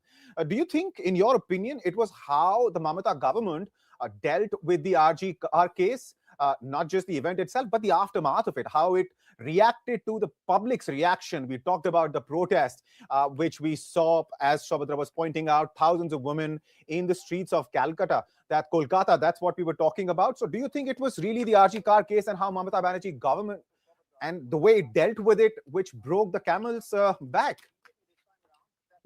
I hope you can hear me now. Can you? Can you hear me? No. Oh dear. But for what it's worth, let me try and answer the question. One is, if you look at how the Arjikar victim's mother is leading in Panihati, then it's what Saubhadra was saying, and what I have seen for myself, which is an extraordinary sight. It's not just the women who stepped out on the streets of Calcutta. It was the football clubs who came out and said, this is unacceptable. They were protesting on the football field with banners about the Arjikar case. Now that was very telling, because it means that a youth segment was vocalizing its disapproval of the way in which Mamata Banerjee handled the Arjikar case, and the fact that it actually occurred, because they felt that the particulars of that Arjikar case was a sign that the Trinamool Congress and Mamata Banerjee's government were simply unable to deal with the criminal elements who had taken shelter within the party. I think that was a strong indictment, and that's probably reflected, A, in the way in which the victim's mother is leading in Panihati, and B, in the disapproval of the middle-class Bengali voter, who has till now been not particularly attracted to the BJP, if I may put it that way. The other thing is that, the middle-class Bengali voter has now had reached the point when it was saying anybody but Mamata. The strength of the feeling was something that I hadn't quite understood or estimated correctly, but it seems that middle class voters have taken the position from what the outcomes are now that enough of it, enough is enough of Mamata, and we need a change. The change, no one is, the worst part of this whole exercise is that the anticipation of a radical positive outcome after the elections is not evident. Mamata Banerjee is getting over 107 seats if this trend continues. She's going to be there in the opposition. So West Bengal's electorate, I think, is very, very conflicted about how they see the BJP and how they see the Trinamool Congress. And this conflict is not because they're choosing between a better alternative and a worse incumbent. It is a kind of surge towards let's get things changed and then let's see what happens, which is an indication that things are very, very unpredictable at the point. Can't hear you, Ishan. I can't hear Mamata you. Banerjee has regained the lead in Bhabanipur, and it is a close contest between her and Shubhendu Adhikari. In early counting, Shubhendu Adhikari was ahead, but since then, Mamata Banerjee has taken a lead and has moved ahead. Now, looking at some of the numbers as far as Tamil Nadu is concerned, Vijay's lead, which had crossed 170, has come down to 135 now. So some would say sanity is finally prevailing, at least to whatever extent it can in this scenario. But 135 is what we're talking about. The magic figure, of course, to form the government in Tamil Nadu is just 118. He's clearly ahead of it. 135 is the number of seats he's leading on. NDA is leading on 63. DMK Congress combined leading on 27. Talking about West Bengal, BJP is now ahead on 160 seats. TMC's lead is now shrinking. It is now leading only on 106 seats. Congress is leading on 2, Left Front is leading on 2, others are leading on 3. Talking about Kerala, UDF has clearly left LDF far, far behind. It is leading on 77 seats compared to LDF's 42. NDA, interestingly, is leading on 5 seats. Others are leading on 1. Talking about Assam, the numbers are in for 117 seats at this point in time. And viewers, the numbers that you're seeing and the numbers that I'm telling you, the numbers you're seeing on your graphic screen right now on YouTube or Hindustan Times or Live Mint apps, they might be slightly different from other numbers because here we're interested in sharing the numbers we're sure about. We would not in a hurry here to declare the election in favor of somebody or against somebody. We're interested in giving you verified information. So those are the numbers that I'm sharing with you. So at this point in time, as far as Assam is concerned, total 126 seats. The magic figure in Assam is 64. At this point in time, we have the numbers for 117. NDA is leading on 84 seats. Congress is leading on 29. AIUDF on 2, others on 2. So in this case, NDA, led by Himanta Biswa Sharma, is comfortably ahead of the halfway mark. And talking about Puducherry, numbers are in for 22 seats. Puducherry, remember, viewers, is a very small assembly. I'm sorry. It has just 30-odd seats. And out of that, NDA is leading on 15. DMK Congress combined on 3, others on 4. So, Shobhadra, no matter which state we look at, no matter which party we talk about, numbers are very clear. Numbers are very clear in West Bengal. Numbers are very clear in Tamil Nadu. Yes, Vijay's lead has come down from 172 to 135 now, but it is still way ahead of the halfway mark. He'll still be able to form government all by himself. Talking about Kerala, UDF has taken a clear lead. It is on the other side of the magic figure, which is 71. Similar situation in Assam, NDA 84, Congress just on 29. So fact of the matter is, very clear trends at this point in time around 12 p.m., right? Around noon, very clear trends emerging. And the tight contest we were talking about, whether it was in Kerala or Tamil Nadu or West Bengal, we aren't really seeing that tight contest. We're seeing a clear mandate from the voters. What does this tell you, Sobhatra? I think the people have voted decisively. See, if you look at be it Kerala, be it Bengal, be it Tamil Nadu, always there has been a very decisive mandate. Uh, as far as Assam is concerned, or as far as Tamil Nadu, even Assam, we can safely say that that Himanta Biswa Sarma is retaining power. But I want to take you to a very different aspect of this election. Sure. That is the fate of the India alliance. Now, this election is the biggest defeat for the India alliance after the last three Lok Sabha elections. You know, the two big constituents of the India alliance, Mamata Banerjee's Trinamool Congress, and then we have DMK in Tamil Nadu. Both these parties, both of them have lost their grounds, have lost the elections, and this is a big blow to the prospects and the future of the India alliance. Now, this alliance was really hoping and pinning their hopes on the victory of these two parties, the DMK and the Trinamool. But now it is weakened, and it has many ramifications, I believe. One will, of course, be the Congress, which has won Kerala, which is going to emerge stronger within this alliance. And all eyes will now be on 2027 UP elections. And within the India alliance, the alliance is getting weaker as a result of the West Bengal elections, or as a result of the Tamil Nadu elections. There will be major changes in the coming days in Rajya Sabha, where the BJP already has a majority, and it is set to increase its seats, especially due to the West Bengal results. What happens in the opposition front is to be seen now very closely. What happens to the internal chemistry of different parties in the opposition? Trinamool, many Trinamool leaders had told us that, after this victory, if Mamata Banerjee won this election, become the fourth time chief minister, she would have contested to be the leader of the India alliance. Now, dreams shattered. Trinamool Congress now relegated to the second position in West Bengal.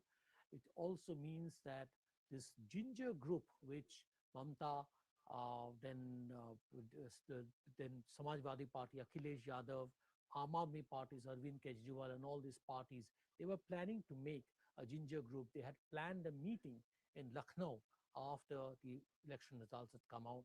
Now, there's a big question mark.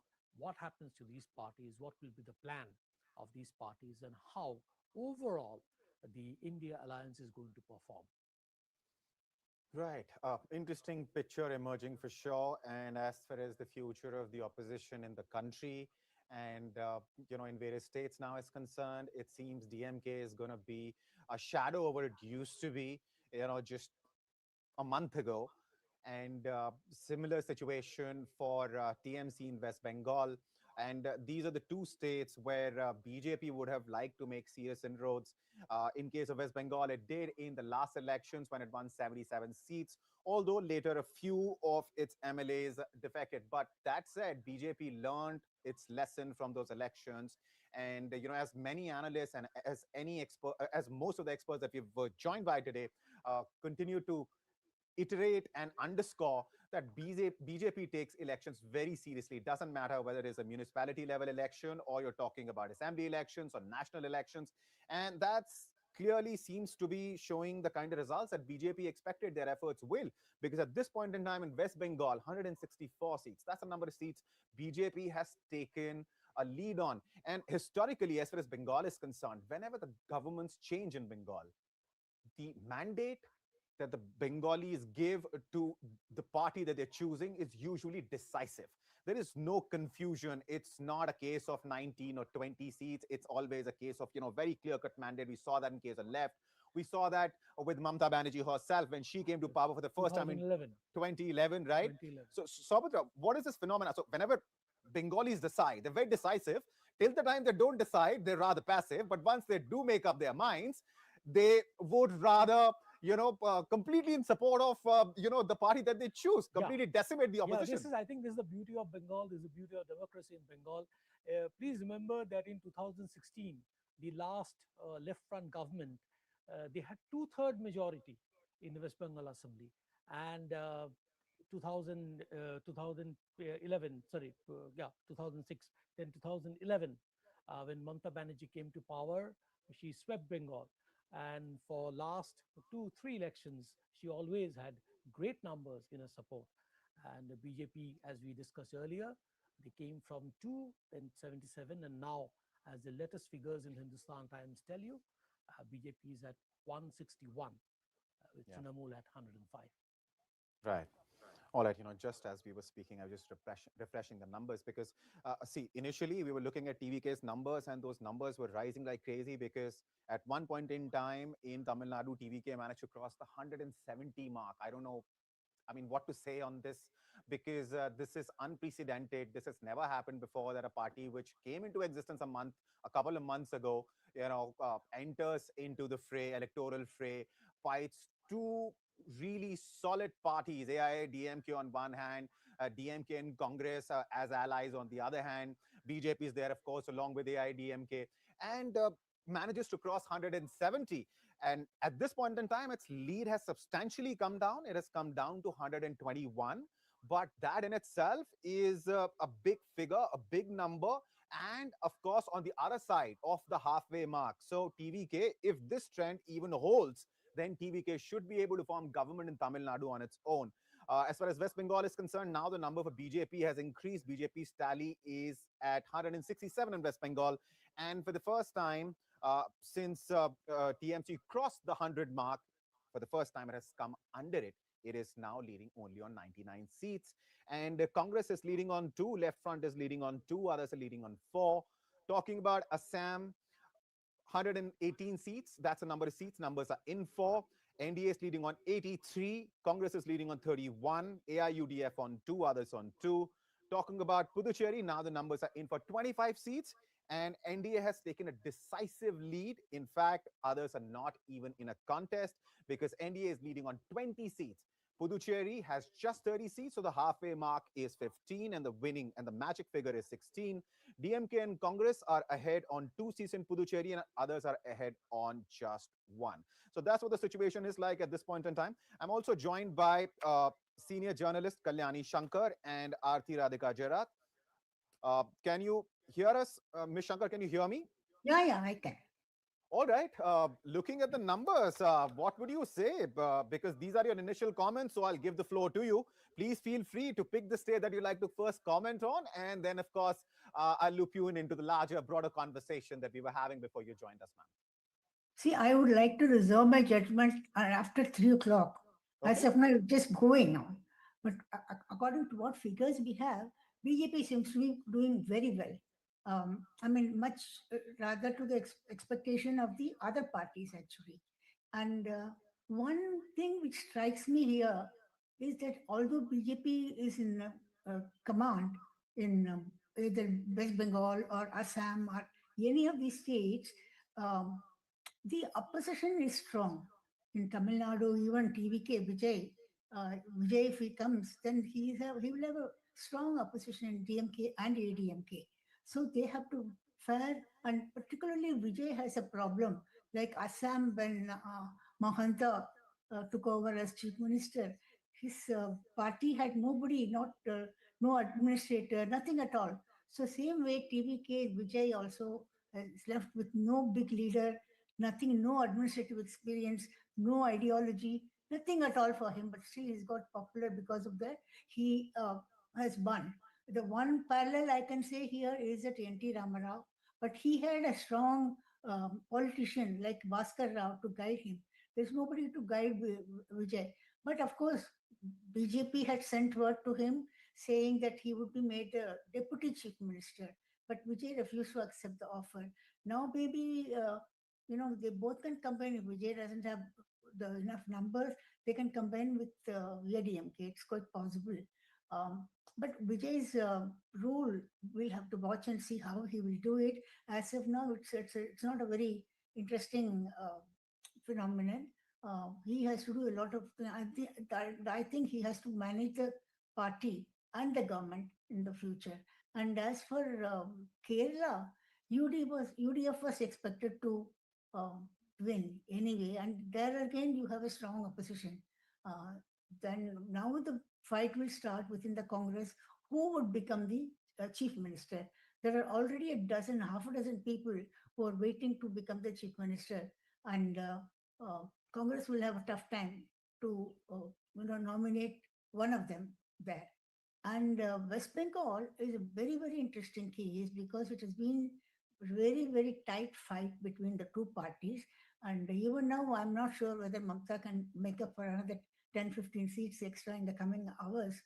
We don't know. And Mamta was strong earlier. She had also been working earlier. And the BJP has been working for West Bengal for the past 2 years. The Prime Minister has been going there. Home Minister had been going there. And all the top leaders had gone there. And they have been, wooing Bengal as much as possible. And of course, if they win it, then that would be a very great thing. And for them, it's a big thing for Shama Prasad Mukherjee also from that place. And that's a very big victory for BJP if it wins. And anyway, even if Mamta wins, I mean, which is difficult now, but she will also have something to boast about the fourth term chief minister. And then we'll have to see how the BJP government works in West Bengal. Assam, of course, was very much expected. Mohanta has been the face of the BJP there, and he's been doing well. And there's nothing not quite easy for him to continue his whatever programs. As for Congress, there, the guy was doing well, but then he was not promoted much. He didn't have enough time to work for the Congress progress. So that's where he is. And as for Congress, if you look at it, Congress is almost gone, except in Kerala. No other place they've done well. Even in Tamil Nadu, where they were the coalition partner, there also they've not done very well. And I think altogether, this is the BJP, party which has done well so far. Ma'am, I'll come back to you. Let me get Ms. Jarat's view. Yes, I'll come back to you, ma'am. Let me get Mr. Jarat in as well on the conversation. Ms. Jarat, so we've been talking about what we are noticing in West Bengal for a while.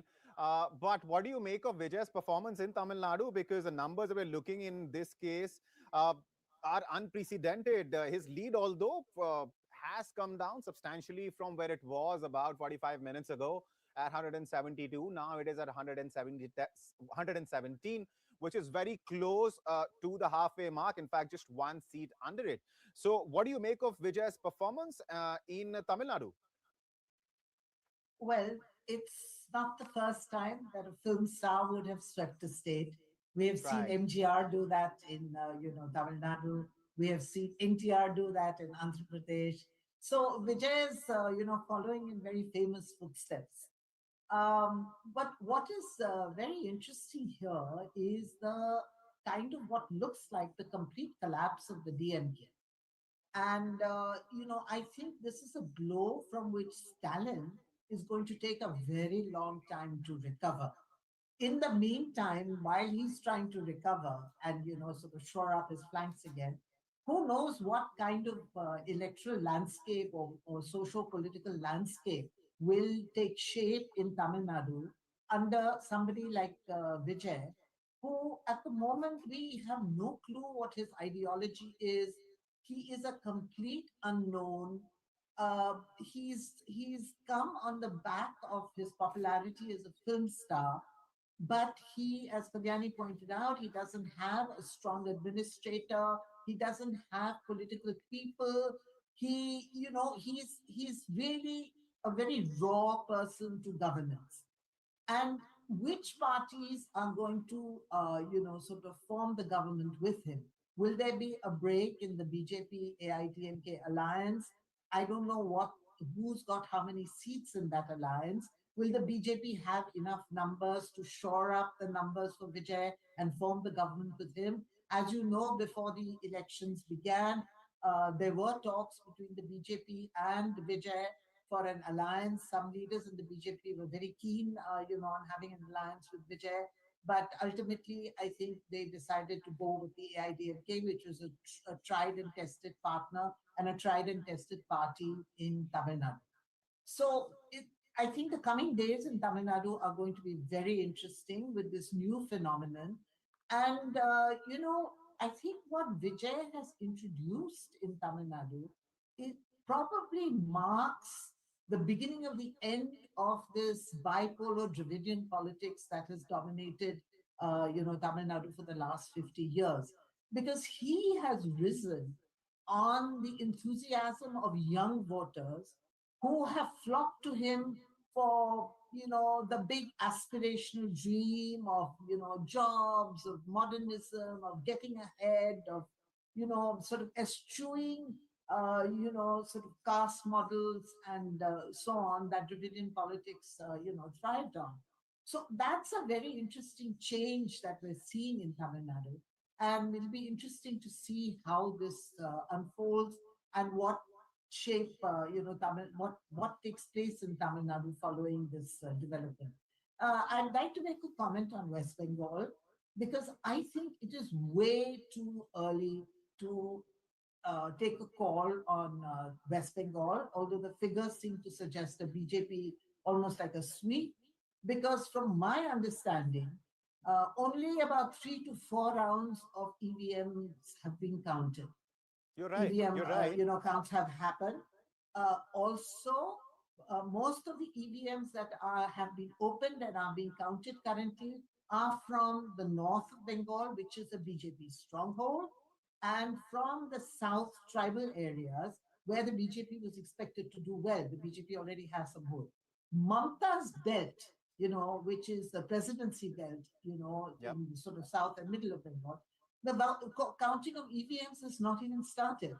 So, these figures could undergo a drastic change, or you may see the BJP sweeping forward to a really remarkable, spectacular victory. So I would hold my horses on West Bengal for at least another 2 hours till more EVM rounds are counted and till, it is geographically more widespread than it is currently.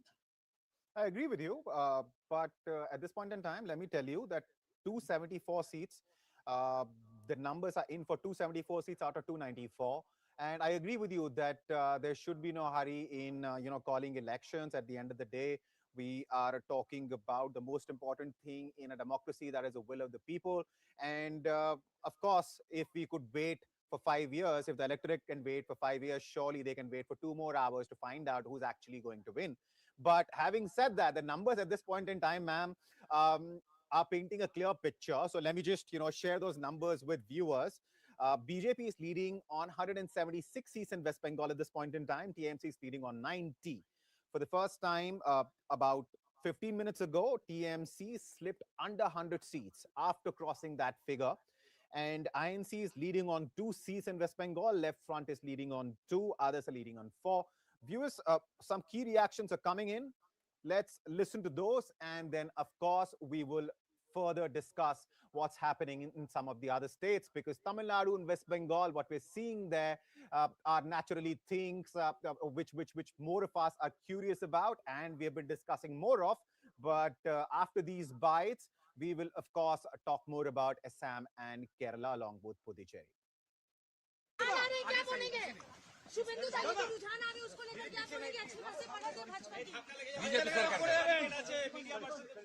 One plus BJP will form the government.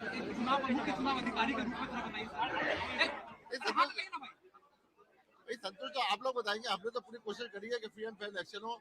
हमने पूरी कोशिश करी है law and order ठीक रहे. हमने पूरी कोशिश करी है कि लोग निर्भय जाके वोट दे के आए.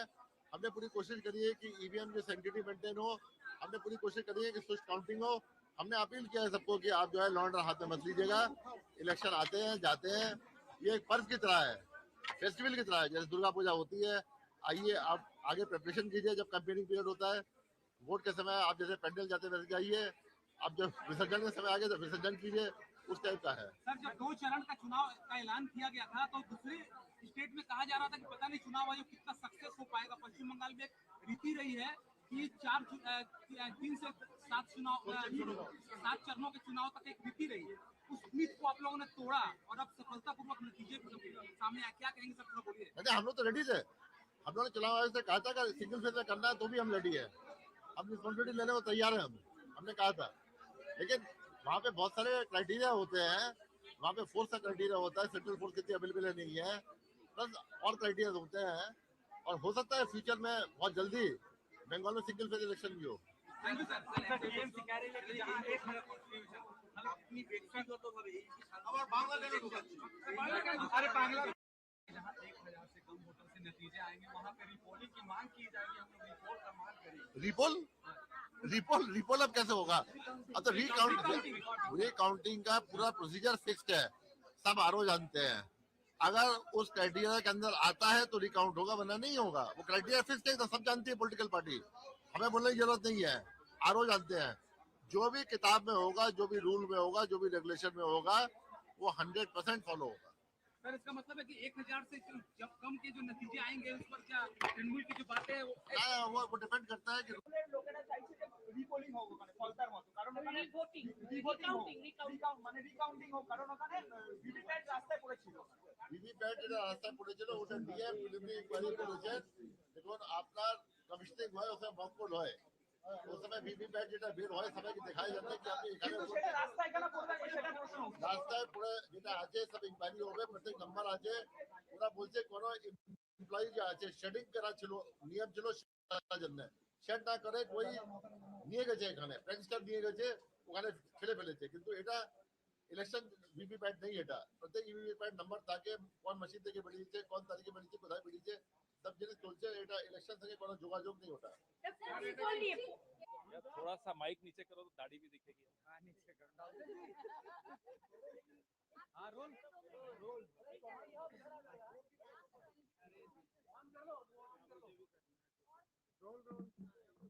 दे दो मुझे, कोई बात नहीं, सुन जाओ।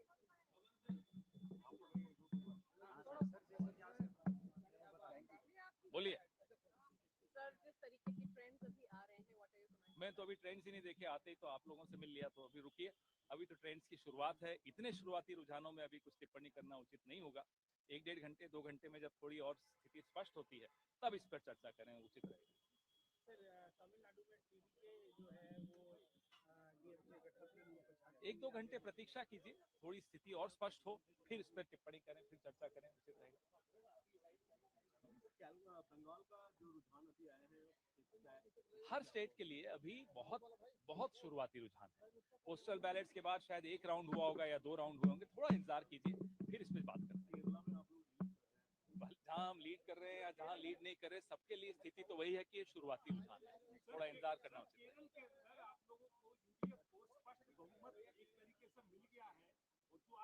अभी अभी किसी भी राज्य की बात करें, बहुत ही शुरुआती रुझान है, तो न मुंह मुरझाना चाहिए, न बहुत खिलखिलाना चाहिए, थोड़ी इंतजार करें और फिर जब स्थिति स्पष्ट हो फिर चर्चा करें। हमें पूरी उम्मीद है कि 5 राज्यों में कांग्रेस पार्टी और हमारे गठबंधन के साथी बहुत मजबूती से जीतेंगे।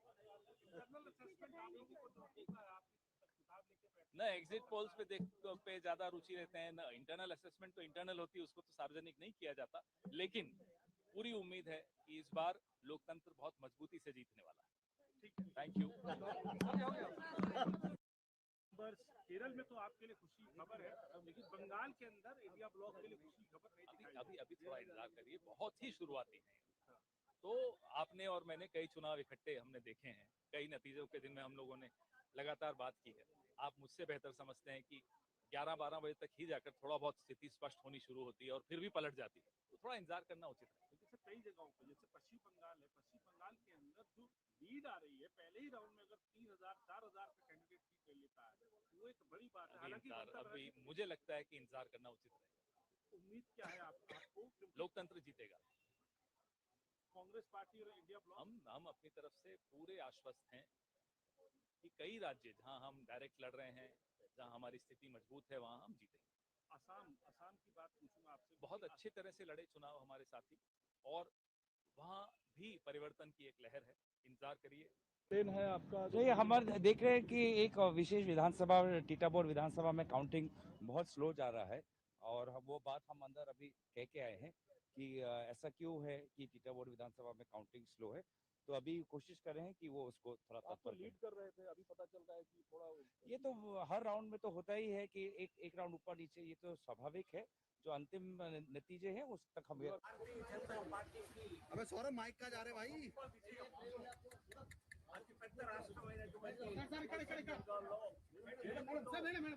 ఈశాన్య రాష్ట్రాల్లో భారతీయ జనతా పార్టీ ప్రాబల్యాన్ని మేము మరింత పెంచుకున్నట్టు అవుతుంది.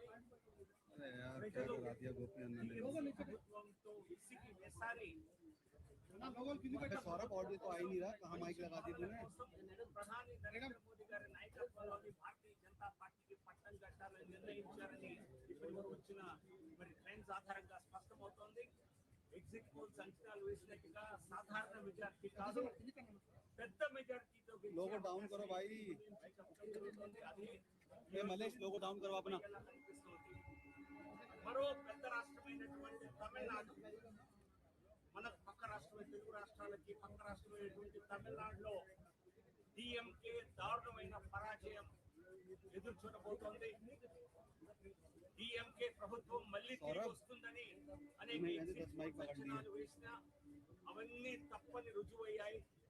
ఖచ్చితంగా ఈసారి స్టాలిన్ తో సహా ముఖ్యమంత్రి ఎంకే స్టాలిన్, ఆయన కుమారుడు ఉప ముఖ్యమంత్రి స్టాలిన్, ఉదయనిధి స్టాలిన్, వారు కూడా వెనకంజలో ఉన్నారు ఇప్పటికి కూడా.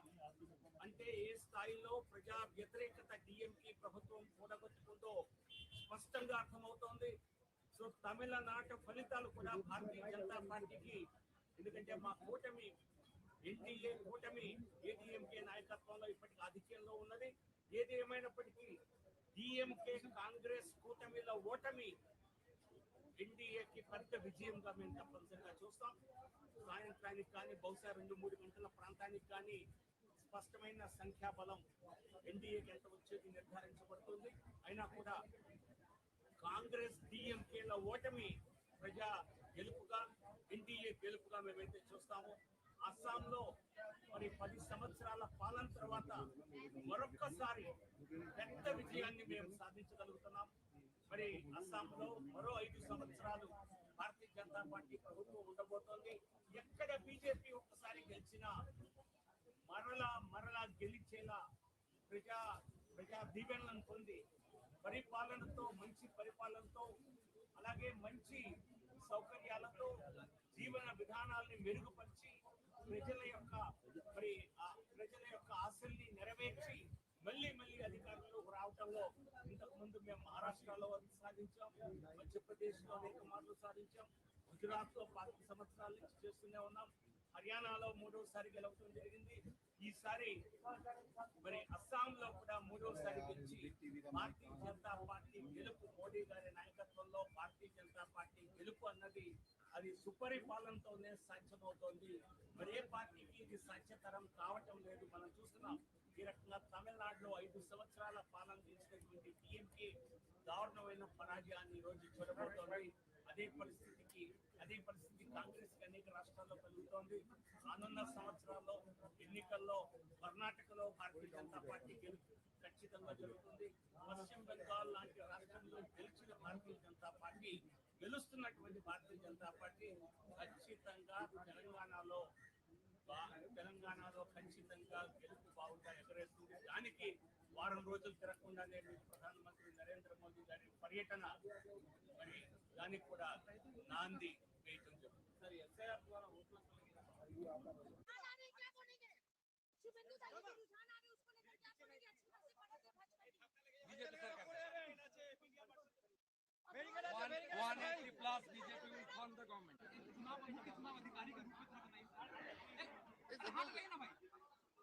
संतोष तो आप लोग बताएंगे। आपने तो पूरी कोशिश करी है कि फ्री एंड फेयर इलेक्शन हो, हमने पूरी कोशिश करी है लॉ एंड ऑर्डर ठीक रहे, हमने पूरी कोशिश करी है कि लोग निर्भय जाके वोट दे के आए, हमने पूरी कोशिश करी है कि ईवीएम की सैंक्टिटी मेंटेन हो, हमने पूरी कोशिश करी है कि स्विच काउंटिंग हो।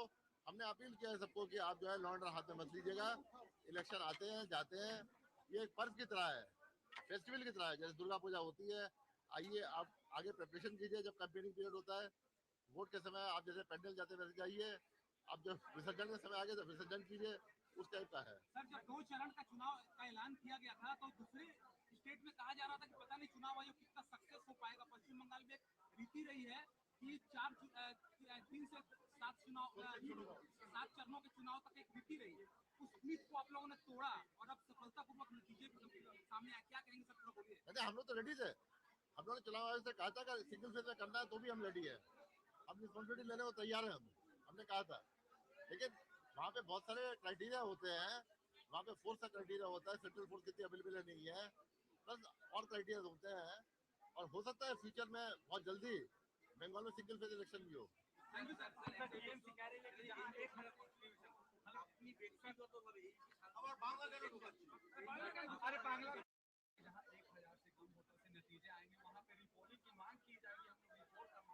रिपोल अब कैसे होगा?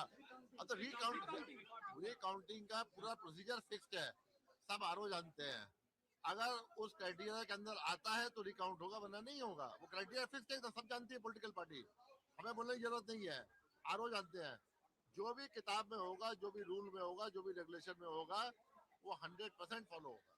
सर, इसका मतलब है कि 1000 से जब कम के जो नतीजे आएंगे उस पर क्या तृणमूल की जो बातें है वो डिपेंड करता है कि রিপোলিং হোক, মানে ফলতার মতো, কারণ ওখানে রিকাউন্টিং হোক, কারণ ওখানে ভিভিপ্যাট রাস্তায় পড়েছিল। ভিভিপ্যাট যেটা রাস্তায় পড়েছিল ওটা নিয়ে প্রিলিমিনারি ইনকোয়ারি করেছে।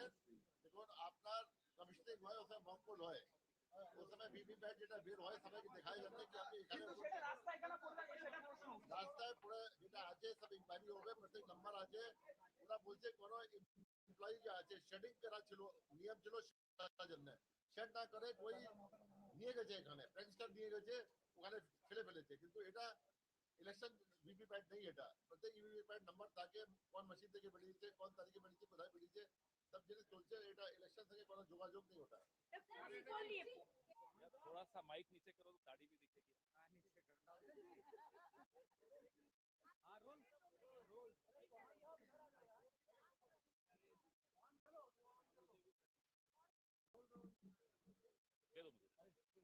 कोई बात नहीं।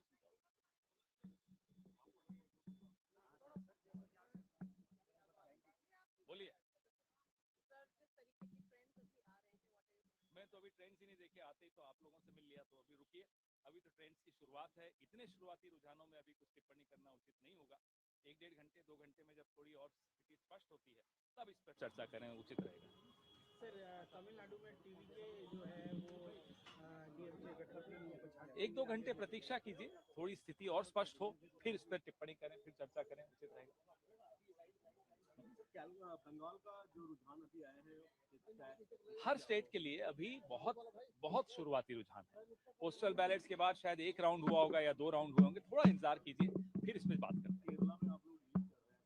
जहां हम लीड कर रहे हैं या जहां लीड नहीं कर रहे, सबके लिए स्थिति तो वही है कि ये शुरुआती रुझान है, थोड़ा इंतजार करना उचित है। केरल के अंदर आप लोगों को यूडीएफ को स्पष्ट बहुमत एक तरीके से मिल गया है, और जो आप लोग अभी किसी भी राज्य की बात करें, बहुत ही शुरुआती रुझान है, तो न मुंह मुरझाना चाहिए, न बहुत खिलखिलाना चाहिए, थोड़ी इंतजार करें और फिर जब स्थिति स्पष्ट हो फिर चर्चा करें। हमें पूरी उम्मीद है कि 5 राज्यों में कांग्रेस पार्टी और हमारे गठबंधन के साथी बहुत मजबूती से जीतेंगे। न एग्जिट पोल्स पे ज्यादा रुचि लेते हैं, न इंटरनल असेसमेंट तो इंटरनल होती है, उसको तो सार्वजनिक नहीं किया जाता, लेकिन पूरी उम्मीद है कि इस बार लोकतंत्र बहुत मजबूती से जीतने वाला है। Thank you. केरल में तो आपके लिए खुशी खबर है, लेकिन बंगाल के अंदर इंडिया ब्लॉक के लिए खुशी खबर नहीं दिखाई। अभी थोड़ा इंतजार करिए, बहुत ही शुरुआती है। तो आपने और मैंने कई चुनाव इकट्ठे हमने देखे हैं, कई नतीजों के दिन में हम लोगों ने लगातार बात की है। आप मुझसे बेहतर समझते हैं कि 11-12 बजे तक ही जाकर थोड़ा बहुत स्थिति स्पष्ट होनी शुरू होती है और फिर भी पलट जाती है, तो थोड़ा इंतजार करना उचित है। जैसे कई जगहों पे, जैसे पश्चिम बंगाल है, पश्चिम बंगाल के अंदर जो लीड आ रही है, पहले ही राउंड में अगर 3000-4000 का कैंडिडेट भी कर लेता है, वो एक बड़ी बात है। अभी मुझे लगता है कि इंतजार करना उचित रहेगा। उम्मीद क्या है आपको? लोकतंत्र जीतेगा। कांग्रेस पार्टी और इंडिया ब्लॉक, हम अपनी तरफ से पूरे आश्वस्त हैं कि कई राज्य जहां हम डायरेक्ट लड़ रहे हैं, जहां हमारी स्थिति मजबूत है वहां हम जीतेंगे। असम की बात पूछूंगा आपसे। बहुत अच्छी तरह से लड़े चुनाव हमारे साथी, और वहां भी परिवर्तन की एक लहर है, इंतजार करिए। प्लेन है आपका। तो ये हमारे देख रहे हैं कि एक विशेष विधानसभा टीटाबोर विधानसभा में काउंटिंग बहुत स्लो जा रहा है, और वो बात हम अंदर अभी कह के आए हैं कि ऐसा क्यों है कि टीटाबोर विधानसभा में काउंटिंग स्लो है। तो अभी कोशिश कर रहे हैं कि वो उसको थोड़ा आप तो तत्पर लीड कर रहे थे, अभी पता चल रहा है कि थोड़ा ये तो हर राउंड में तो होता ही है कि एक राउंड ऊपर नीचे, ये तो स्वाभाविक है। जो अंतिम नतीजे हैं उस तक हम अबे सौरभ माइक का जा रहे भाई।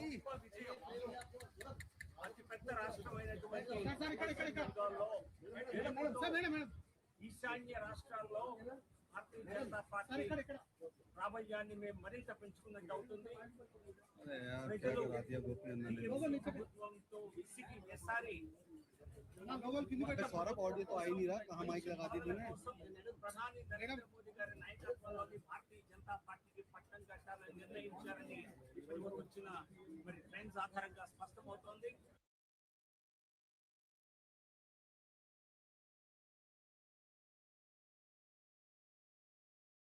Read them out to you because at this point in time, situation in all states has become really interesting. There is a clear mandate emerging for BJP in West Bengal, in Assam, and in Tamil Nadu. The Vijay phenomena, something unprecedented. We haven't seen this in Indian politics before because Vijay's TVK came into existence just a couple of months ago and is now hovering very close to the magic figure in Tamil Nadu. It is an assembly with 234 seats, and the magic figure is 118. At this point in time, TVK is leading on 115 seats. Now, remember, at one point in time, about an hour or so ago, TVK's lead had jumped to 172 seats, and in an assembly of 234, for a debutant to get those kind of numbers is, of course, something unprecedented. We haven't heard and seen such a phenomena before. But as I was saying that, senior journalist Aarti Jarat pointed out that, of course, there's been MGR and there's been NTR, but what we're seeing in Tamil Nadu, regardless, is shocking for sure, because NDA in Tamil Nadu is leading on 57 seats. And DMK, which most of the exit polls were claiming will be comfortably able to form the government, except perhaps Access My India, which gave 100 seats to TVK. Nobody else was claiming that DMK would be in such a bad shape at this point in time. DMK INC combined is leading on just 50 seats out of 234. It is TVK which is in the lead. It is leading on 116 seats. NDA is the second party. NDA is the second coalition, and of course the key partner there being AIADMK of the BJP. Together, they are pulling in 57 seats. At least that's a number they're leading on at this point in time. Of course, the final results are still a few hours away. But in terms of a trend, there is a clear trend emerging in Tamil Nadu. 116, that's the number of seats which is leading on. Now, talking about Kerala quickly, 126 seats. We have numbers for out of 140. The magic figure for Kerala is 71. UDF is now leading on 80 seats. LDF is leading on 39. So UDF has maintained, after a neck-to-neck fight in the initial hours, has now taken a clear lead of 41 seats over LDF. The majority mark, the mark to form the government in Kerala, is 71. And UDF at this point in time is leading on 80. Talking about Assam, again, happy news for BJP and its supporters, because NDA is leading on 93 seats in Assam. And Assam is an assembly of just 126 seats in total. So out of that, BJP is leading on 93. Comfortably ahead, miles ahead of the opposition. The Congress is leading on just 29 seats. AIUDF is leading on 2. Others are leading on 2. Talking about Puducherry, the lone UT, which went into elections in the month of April, along with West Bengal, Assam, Tamil Nadu, and Kerala. Out of 30 seats, on 27, we have the numbers, and NDA is leading on 25, DMK INC on 2. Now, viewers, the numbers that you're seeing and the numbers that I'm telling you on Hindustan Times and Live Mint might be slightly different from other channels and wherever else you're consuming and wherever else you're watching the election updates on. And that's because we're trying to give you the numbers we're sure about, the numbers that are verified, numbers that are confirmed. They might be a little slower, but those are verified numbers.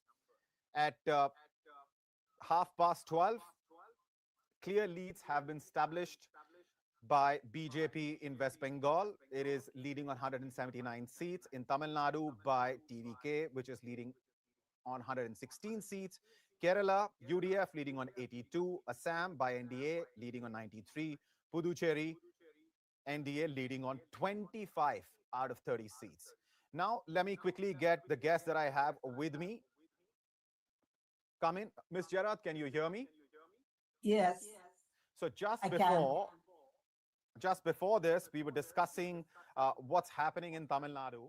And you very rightly pointed out that Tamil Nadu electorate seems to have trusted Vijay, whether it is because Vijay is so popular or whether it is because uh, the Tamil Nadu electorate was really angry at DMK and MK Stalin's government.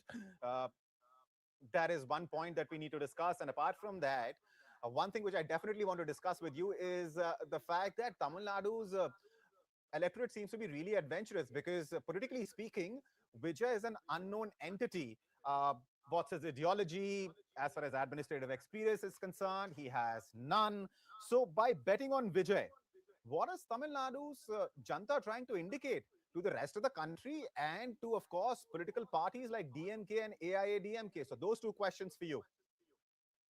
Well, I mean, I would see this as a kind of Gen Z revolution, very similar to what we saw in Nepal, where Gen Z put its faith in a rap singer who came out of nowhere, did not have any kind of political presence, party or anything, and yet swept the elections in Nepal.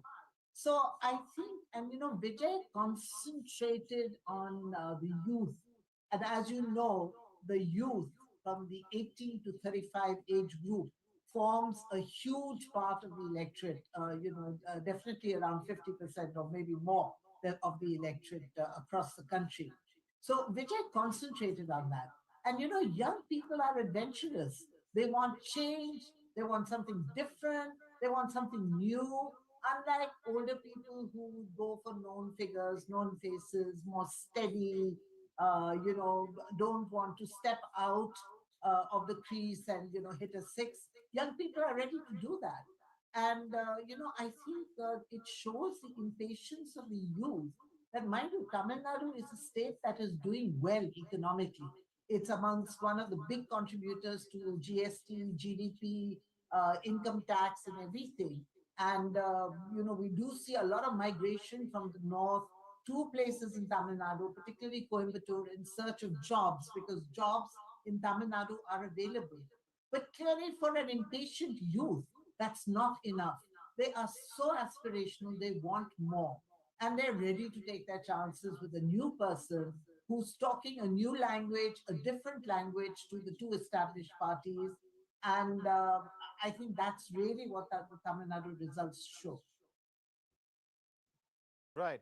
Ms. Shankar, would you like to come in? Yeah, about Tamil Nadu. Yes. Yeah. Um, First of all, I want to remind you that N.T. Ramarao, when he came to power, he got 215 out of 294. So it is much more than what Vijay would get at the rate. So that is one point I want to make. And second thing is that Vijay has been very popular among the youth and the women. The women vote is very big factor in Tamil Nadu also. In fact, Jayalalitha won because of the women, and then even Karunanidhi won because of the women. So that group has supported Vijay. The youth and the women together have given him so many votes. Uh, that is another thing. And the third thing, he should be congratulated for making the fans into voters. That's a very, very difficult thing for any leader to do. So therefore, normally, many people come to see film actors. So that's why his drawing crowd is not a very big thing. But at the same time, he was able to convert the fans into votes. That's how he's taken over. And Congress also wanted to combine with Vijay before the election. And one section of the Congress was suggesting to Rahul Gandhi that they should do that. But they discussed it on then on second thoughts they said that they'll go with the DMK only. And after that they demanded power sharing all that. So that part of it is over. And now Vijay has said he can join with ADMK. Uh, and then if he has only 3 seats or 5 seats, then he can join or they can support from outside. So that is another thing. The women, he has not offered much to the women actually. Still, they have supported him. That's one big But some thing. of the issues And that he he has raised, not offered much free goodies also. When the other two parties were really going ahead with 5,000 rupees, 3,000 rupees, and all that, so many free bus ride and laptop, everything they had promised. I remember in one election, uh, last before one. I think one candidate in Tamil Nadu had promised a trip to the moon and then a robot in every house. So, I mean, this is wild promises which they make, and most of them they are not able to do it. But still, Tamil Nadu people know they know about the, you know, how to get the freebies. That is one thing which has been popularized by Jayalalitha also. MGR didn't give, he only gave 2 rupees a kg rice. That was right? all. Beyond that, he didn't give much. But Vishaka, then, let me come back to you. he was himself very, uh, he attracted people. Again, the same youth and women. That combination was a very, very valid thing. And now is the time when Vijay, how he will work with Modi. Because Modi also offered him the deputy chief minister's seat. I mean, then he refused it. So now he will have to make up with Modi to get good things for Tamil Nadu. And then he also has to have some seasoned politicians to Vishaka, can guide you him. hear me? Let me circle back to Seasoned, you, ma'am. yeah, one sec. Can you hear? Can you hear me? Yes, yes, I can. Yeah. But let me circle back to you. I just wanted to get Ms. Jarrett's view also on the larger implications of what we are seeing. Because in Assam, we are talking about Congress being left far behind by NDA. In West Bengal, if the trend holds, BJP is going to be able to form the government with a very clear mandate from Bengal's electorate. If you're talking about Kerala, that is perhaps the only good news that the Congress can look forward to, because their UDF is clearly leading and far, far ahead of LDF. UDF is leading on 82 seats. And as far as Tamil Nadu is concerned, for the DMK Congress combined, there's not much there. So nationally, Ms. Jarat, what do you think this means for the opposition? Because now one of the charges on BJP always has been that, wherever BJP forms a government, the opposition finds itself in a worsening spot. And at this point in time, since Bengal is that one fort which BJP was trying to break into, and now if these numbers hold, will manage to, then what will be the future of opposition in the country? Very, very dark. In just 2 words. If you look at it, I mean, now we're talking on that if these trends hold, I still am going to be cautious about Bengal, but if these trends hold, Yeah, you're absolutely. There looking is a at qualifier, ma'am. we're looking at two major pillars of opposition politics being swept out of their states. One is M.K. Stalin in Tamil Nadu, and the other is Mamata Banerjee in West Bengal. These have been the two main pillars of anti-BJP politics apart from the Congress, of course, but they have certainly lent weight to the anti-BJP politics of opposition parties. They have been very outspoken, and it need and their inability to hold on to their states is a huge blow for the opposition, and it is certainly, I think, going to demoralize what you're really seeing actually is that regional parties, although TVK is a regional party, but I mean, I really don't know where he got his funding from, but clearly the legacy regional parties that we call them, that is the DMK and Mamta Banerjee, you know, you know, I mean, there is it seems to me that their emphasis on regional politics, on regional identity, on regional sub nationalism seems to be losing its appeal. And people seem to be buying into a larger vision of India, which may be partly Islamophobic, which may be partly, a development model that Narendra Modi has managed to successfully sell. So I think that there is a huge change taking place in India in the aspirations of people. And the scary part, of course, is the disappearance or the weakening of secular politics in this country, and the weakening of federal politics. Because again, both Mamta Banerjee and Stalin have been big spokespersons for federalism. But if we're seeing, a kind of unitarian model slowly taking shape in India, then it is a big seismic change in federal politics, in regional politics, in the secular politics, and it's a very different kind of India we're looking at. Also, just before elections, one possibility which was being discussed by quite a few people online and, of course, in TV debates as well, was the fact that if BJP manages to win West Bengal, make a serious breakthrough, win the elections there, form the government, then we might see midterm polls in the country. What are your thoughts on that? Because BJP clearly is at 240 seats. Far lower than what it would ideally like to. Also, globally, looking at the scenario, we're looking at a war.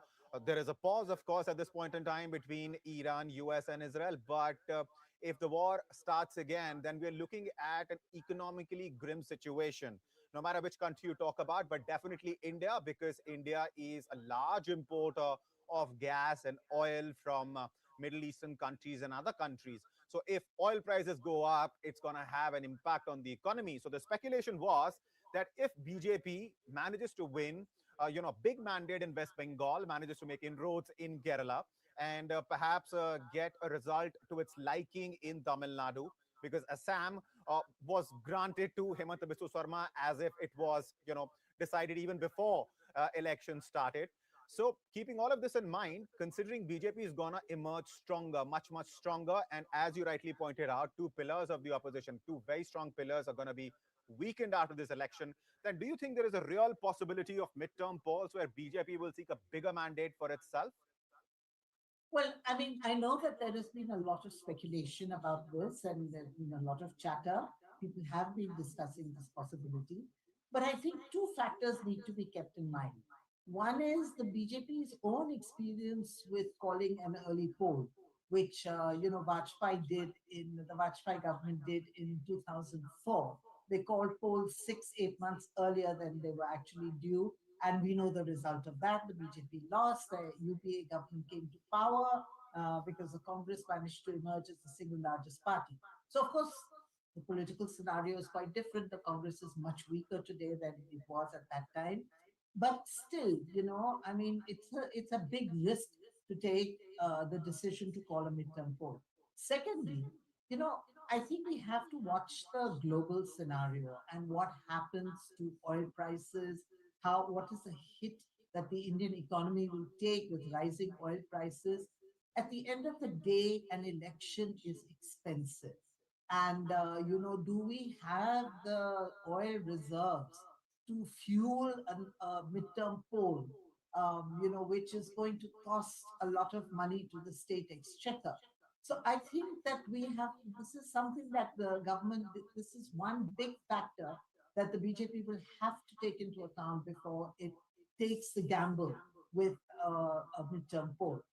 On the other hand, see, with two main pillars of the opposition, sort of crumbling now and, almost going, does the BJP really need to call a midterm poll?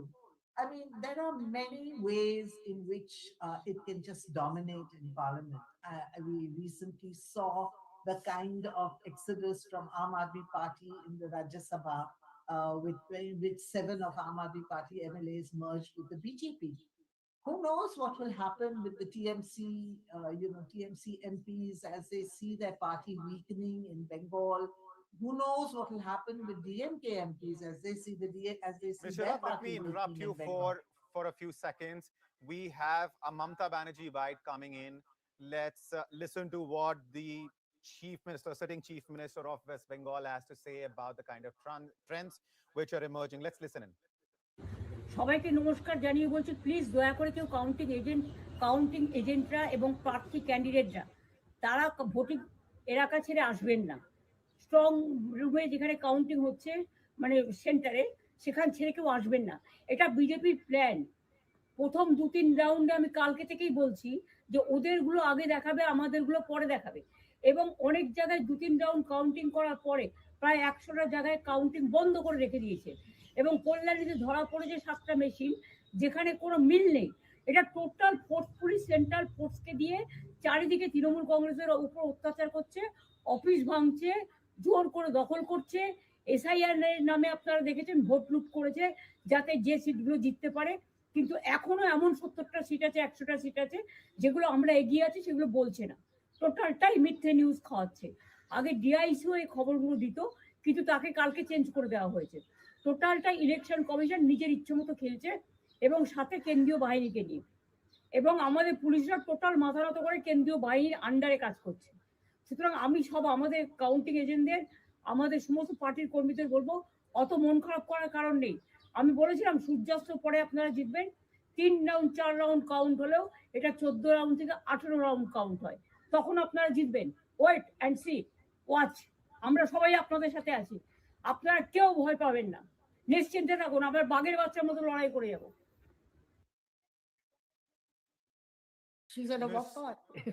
Ms. Jarath, interestingly, something which you were pointing out earlier, that counting for just 2 to 3 rounds has been finished. As far as I mean, if you look at the time right now, it's almost 1 o'clock, and counting so far has been completed only for 2 to 3 rounds, right?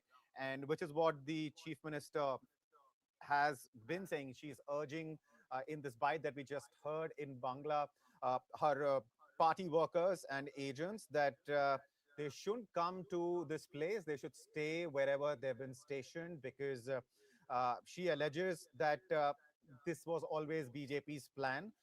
Since yesterday, she claims, she's been saying that BJP will take the lead in first 2-3 rounds.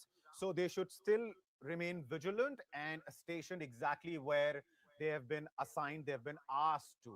So, Ms. Jarath, she clearly is, of course, keeping a close eye on what's happening, and is not ready to concede despite the massive lead that BJP seems to have taken.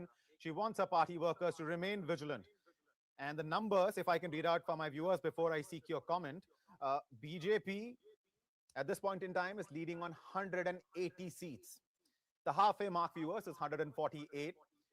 TMC is leading on 91, about half the number of seats that BJP is leading on. Left Front is leading on 2, Congress on 2, others on 2. Ms. Jarath, over to you. So what you were saying, pretty much something along those lines, which Mamata Banerjee is also saying. She's urging her party workers that, listen, it's just 2 to 3 rounds, which are over now on most of the seats. So please remain vigilant. Well, the BJP may still win Bengal. I'm not ruling that out at all, because, the BJP ran a very aggressive campaign, and not just an aggressive campaign, but they have been working on the ground for the last 2-3 years together with the RSS to understand each constituency, map the demographics, map the sort of the geography, see where their strongholds are, see where their weak places are. So the BJP has been working very, very hard for this victory. So they may still win.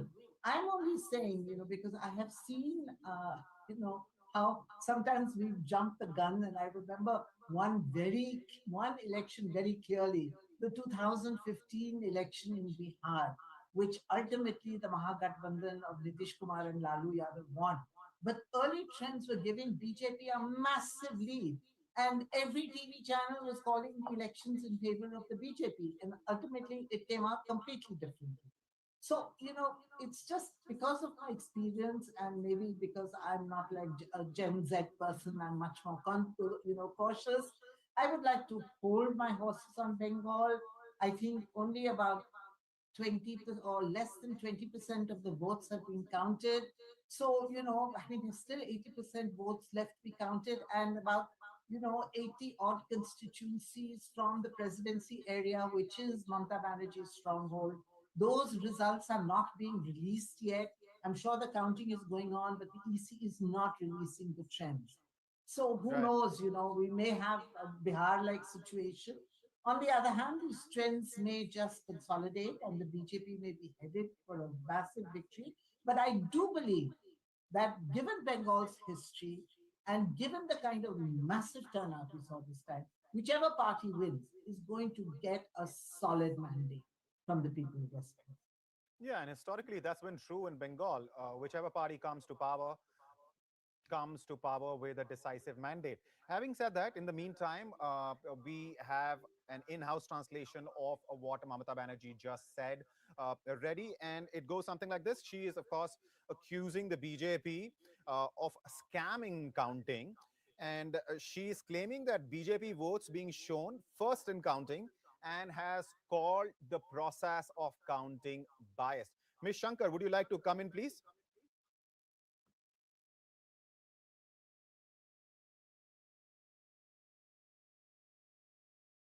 All right. In the meantime, let me, now that I have the translation here with me, let me quote her, because that bite, of course, was in Bangla. And, that makes sense because she was, of course, addressing her workers and agents. So this is what she said, and I quote, "I request all counting agents and candidates not to leave the counting area. This is BJP's plan. Since yesterday, I've been saying that they will show the results first and hours later." By that, she's, of course, referring to TMC. "In the first 2 or 3 rounds, counting has been stopped after 2 or 3 rounds in about 100 locations," she has alleged, "and 7 machines were found in Kalyani where there was no match. It's a total forceful use of central forces to oppress the Trinamool Congress everywhere, breaking offices and forcibly occupying them. You've seen how they looted votes in the name of SIR to win the seats they could. But there are still 70 to 100 seats where TMC is leading, which they are not reporting. They're feeding entirely false news. The Election Commission is playing according to its will, along with central forces. Some serious charges have been made by Mamata Banerjee in this short bite, where she is referring to the fact that numbers for a bunch of seats, according to her, as many as anywhere between 70 to 100 seats, where TMC is likely to be in the lead, are not being mentioned by the Election Commission. And she's also saying that there is a scam in counting. So some serious charges which are being made by Mamata Banerjee. But having said that, at this point in time, if we take a look at what's happening in Bengal, out of 294 seats, we have the numbers for 277, numbers for the remaining, the gap between 277 and 294, which is 17 seats are not in yet. BJP is said to be leading on 181, TMC on 90, Left Front on 2, Congress on 2, others on 2. So that's what's happening in Bengal at this point in time. But having said that, this is clearly a trend, a very strong trend, which has emerged in case of Bengal. Ms. Shankar, I was going to get your comment in before, of course, we got this translation.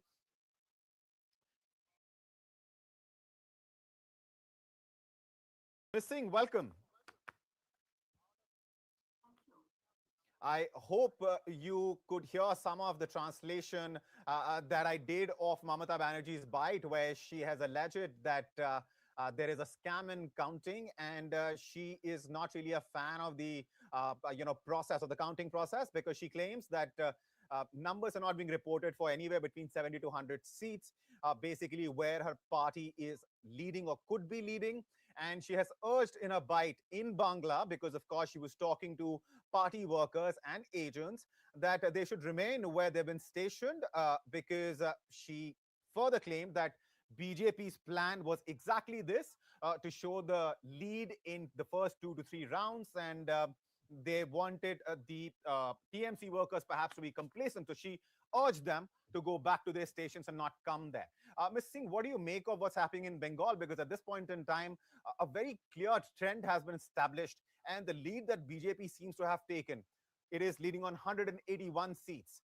Can this come down and perhaps, in further rounds, and TMC, which is now at 90, not even 100, can TMC cross that 100 figure?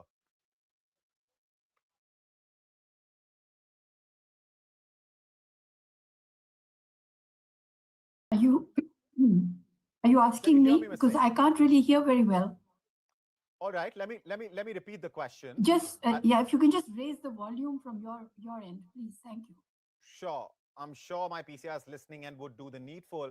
But let me repeat the question. The question was, what do you make of the kind of trend that we are seeing in West Bengal, especially in the light of the allegations that Mamata Banerjee has made as far as the counting process is concerned?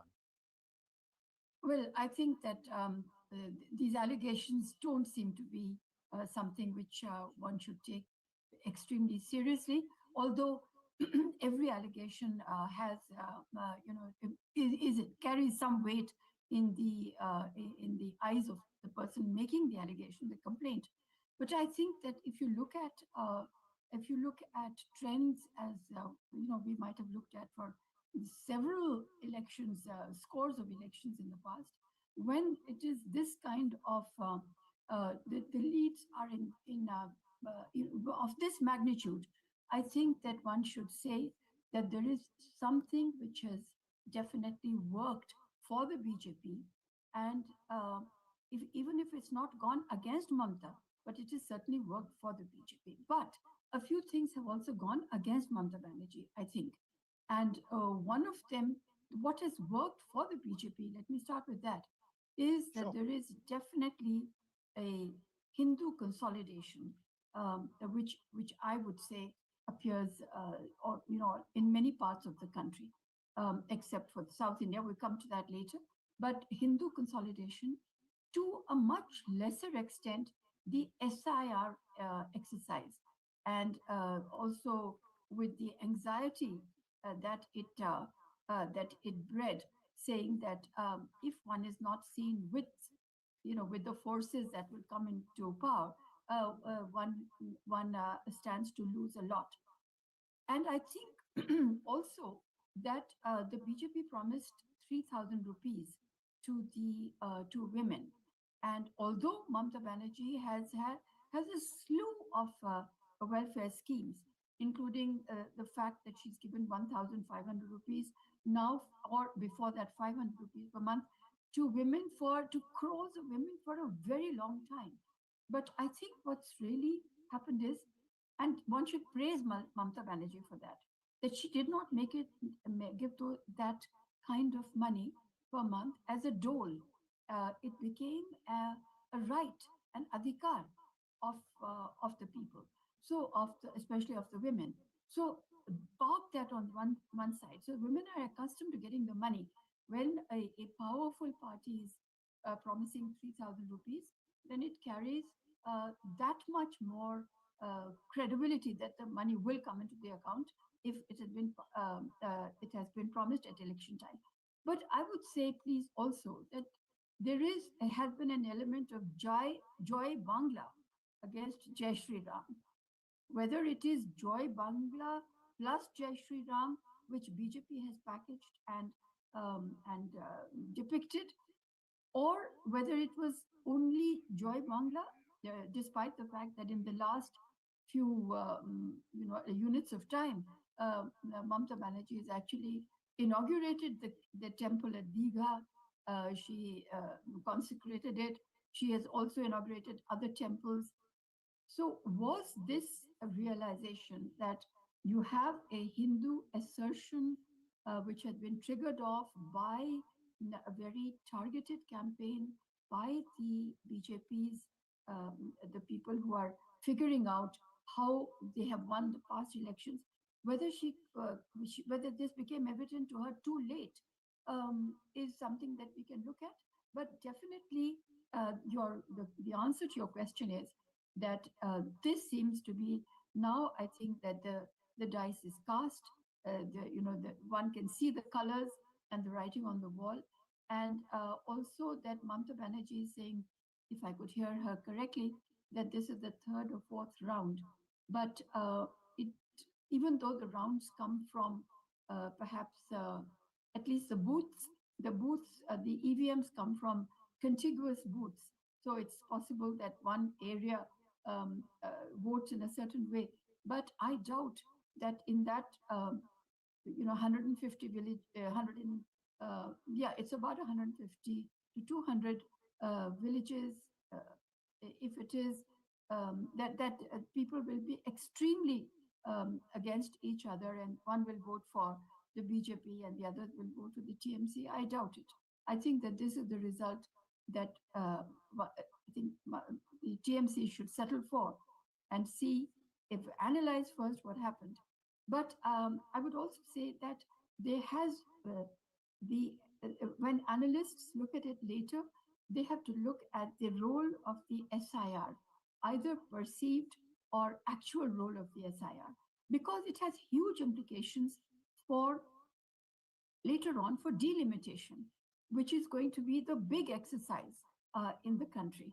And we cannot lose sight of it. We, meaning people whom you call analysts, cannot lose sight of it only because one election, Mamata Banerjee is talking about SIR playing a hugely, let's say, a biased role against the TMC. Right. I think on the whole, one should look at SIR very dispassionately. One should ask for the correct instruments of analysis for delimitation. If you look at Assam, there's been, when you look at some constituencies which are the same with preponderance of Muslim votes, you do see an arc going across maybe 5 districts with little pockets of one assembly segment across 5. I'm not saying that this is rampant, but one should stop this tendency in its tracks if it is happening. So on the whole, let me come back to you, Ms. Singh. West Bengal and Tamil Nadu. Let me come back to you, ma'am. Huge implications for national politics. I also have Mr. R.K. Upadhyay joining us. Mr. Upadhyay, what does this mean for TMC's future as a party? Because, if the numbers hold, if the trend stays in place, then BJP is going to wield a clear mandate in West Bengal. And there were reports of infighting in TMC before elections, of course, kicked off. What do you think is going to happen to TMC? First of all, let me say my pranams to Nalini Singh ji. I've held her in high esteem for a long time. In fact, I had the privilege of working with Arun Shauri ji in Indian Express in the 90s in Delhi. So it's been a pleasure to share the platform with you, madam. Thank you so much. And she has been gracious enough to, admit the mistakes that Mamata Banerjee government has done. Let me briefly interrupt you. There are visuals coming in from Asansol of lathi charge being carried out by the forces. We will, of course, provide you the context as well, but let's first switch to the visuals. And this is, of course, coming in from Asansol, as I said earlier. And remember, viewers, Bengal has a history of, electoral violence, especially post-poll violence. Last time around in 2021, we saw that 300 incidents of violence were reported, 58 deaths. And these elections have been very different from earlier elections in West Bengal because so far, not violence of the kind that we've seen before in West Bengal has been reported. But these are the first visuals coming in of as the counting goes on across West Bengal. These are the visuals of the lathi charge carried out by the forces, of course, against Lampun elements. Mr. Upadhyay, While the visuals play on, of course, you can please resume and finish your point. You were mentioning about, uh, Mamata Banerjee's reaction to what's results that are coming out. I mean, it's on expected lines. She's given to hysteria, which soon turns to paranoia. And uh, probably she's definitely not liking the results that are coming in. But the kind of huge lead that the BJP has established, she should realize that the writing is very much on the wall, and she should get prepared herself to face the consequences of her misrule for three, consecutive terms. And I think what has finally broken the camel's back is the kind of maladministration that she's given, and then the bringing in Bangladeshis in hordes, turning them into vote banks. So this is something which has gone against her. Madam was talking about how Hindu consolidation has happened, and I'm sure it has reached a stage where the Hindus feel threatened in West Bengal. The official figures are only about 28% Muslims, and I'm told it's crossed to 35% in many places, and there are districts where it's 50%.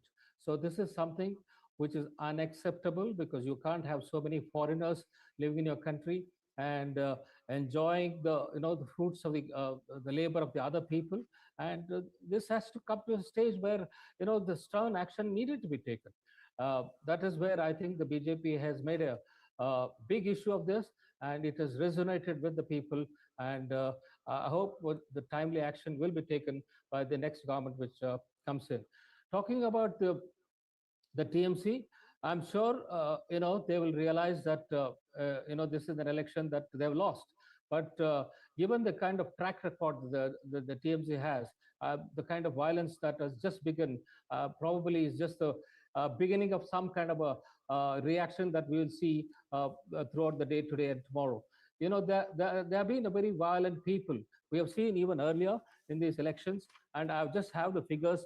In 2016 assembly elections, there were 7 people who had died. In 2019 Lok Sabha elections, 62 people died in the riots that took place. And in 2021, again, 24 people died. And in 2024 Lok Sabha elections, 11 people died. So this is the only place in the country now which has seen this kind of violence. Luckily, this time the Election Commission had ensured that the elections went out peacefully. Welcome another guest joining us, Mr. R. Rajagopalan. Welcome, sir. Namaste. Hi. Namaskar. Rajagopalan ji. Namaste. Namaste. Right. Now that we have exchanged the pleasantries, let's talk about what's happening in West Bengal. That's what we were discussing, sir, before you joined us. And some pertinent points raised by both Ms. Singh and Mr. Upadhyay, of course, that the kind of Hindu consolidation that we are seeing in West Bengal, this result can only be attributed to that. But a more nuanced point perhaps could be, what was this polarization a result of? Was it a result of BJP's efforts? Like, we can clearly say that about Assam. But as far as Bengal is concerned, do you think it was more a result of what Mamata Banerjee was doing, that the kind of, against her especially, the kind of a consolidation that we saw of Hindu votes? Mamata Banerjee overplayed the Muslim card. That irritated the Hindu community. Apart from that, she should not have gone to the Supreme Court or to stop the women's reservation bill. BJP trapped Congress, DMK and Mamata Banerjee on women's bill. So women's bill also helped. That too, the governor of suddenly the Anand Bose was changed, and center brought Mr. R.N. Ravi from Chennai. That also added, because Mr. R.N. Ravi knows the Bengal, very intensively, very well. Therefore, he also directed the central forces. My information is Mamata Banerjee unleashed her members of parliament, especially the Sagarika Ghosh and Derek O'Brien and others, in a very bad light on Prime Minister. That also gave a negative point and sympathy for Prime Minister, etc. Second, Prime Minister's concentration on West Bengal and Amit Shah's persistent stay in West Bengal also helped. Suvendu Adhikari did give a leadership. Apart from that, I tell you, the sudden announcement of Dinesh Trivedi as ambassador of Bangladesh in Indian High Commissioner of Bangladesh also added a few votes for BJP. BJP never wanted to leave anything to chance. My simple understanding of Bengal politics very, very simple. Mamata Banerjee, their arrogance has been smashed by the voters. If you ask me Tamil Nadu, I can answer, and then I will leave for under the channel. Please, please.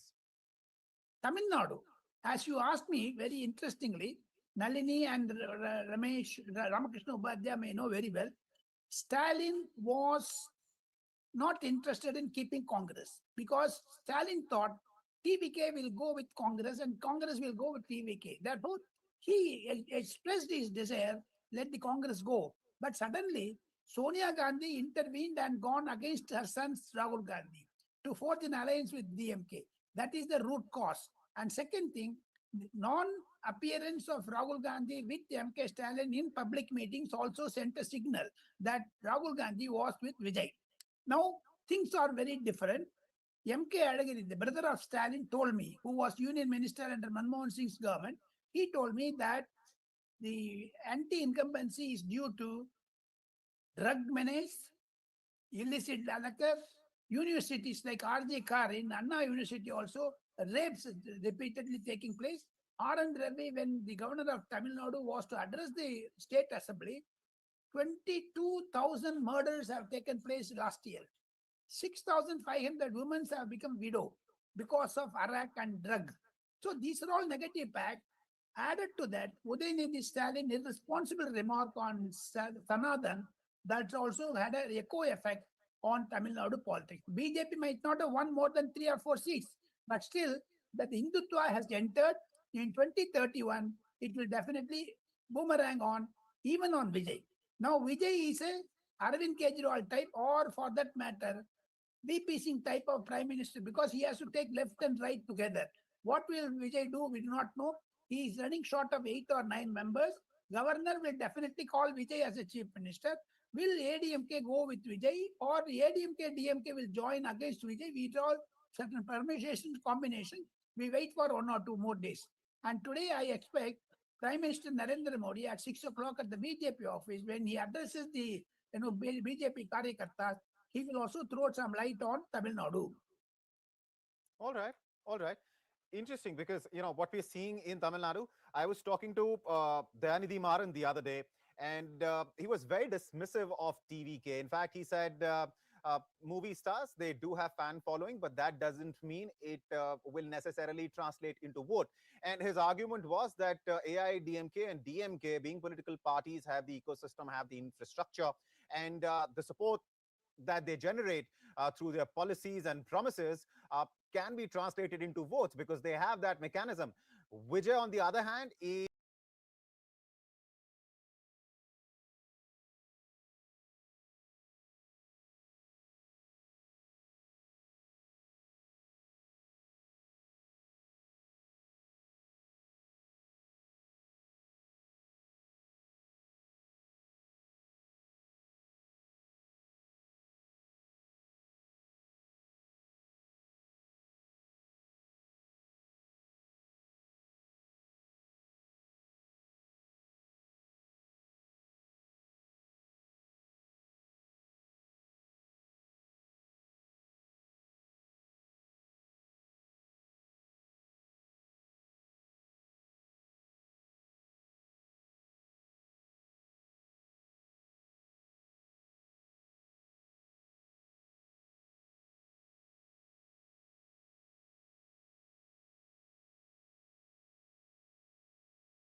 a new entrant. This is his debut.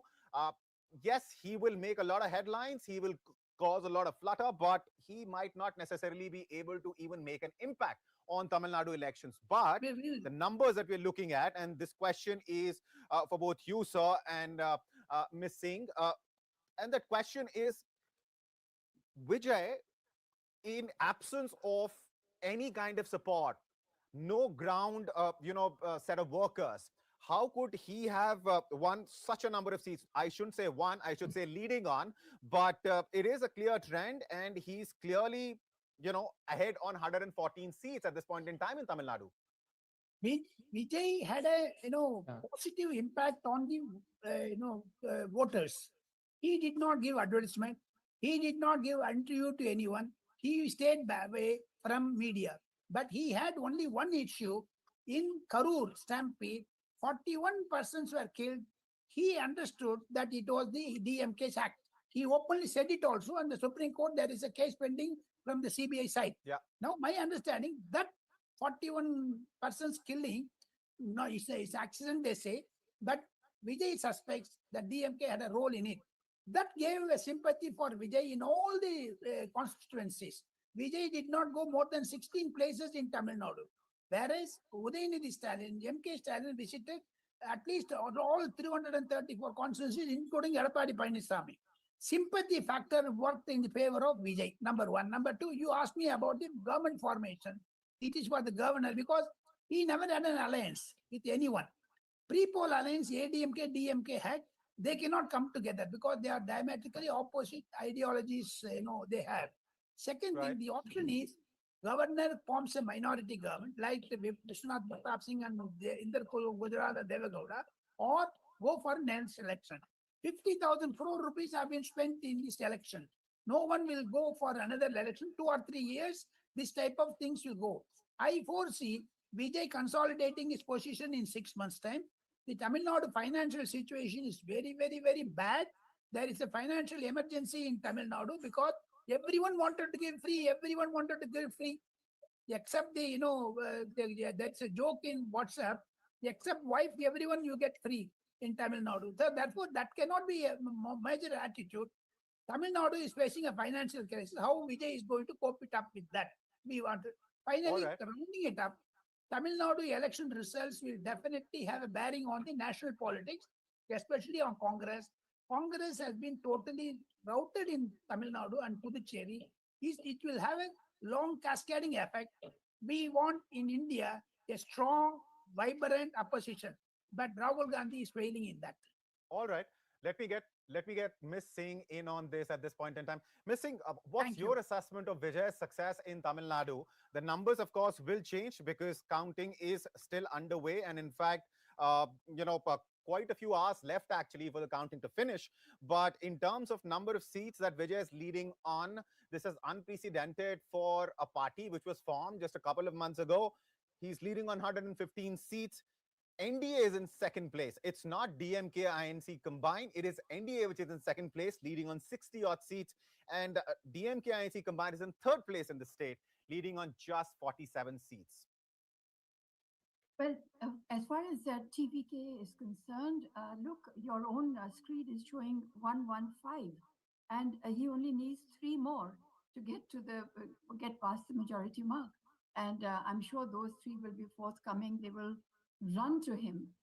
There's every kind of reason for which they should be part of TVK. But let's wait. He might just cross the majority mark himself. People have been saying that, you have also said that actually it's the young who then could have influenced their families also to vote for Vijay. So you're calling it, people are calling it the Gen Z election or the Gen Z boost. And that was the rocket that has got Vijay to where he is. My experiences, and this is just 2 months ago in Nepal, you had Balen Shah, who is a rapper and who has, I think, won either 3/4 majority or certainly 2/3. And just 2 months later, he's facing rebellion amongst the people because he's saying he's doing what he said he would do, and which is taking very strict action. So very strict action, but according to what he had said he would do. So I would say there is a volatility in the way Vijay has come up.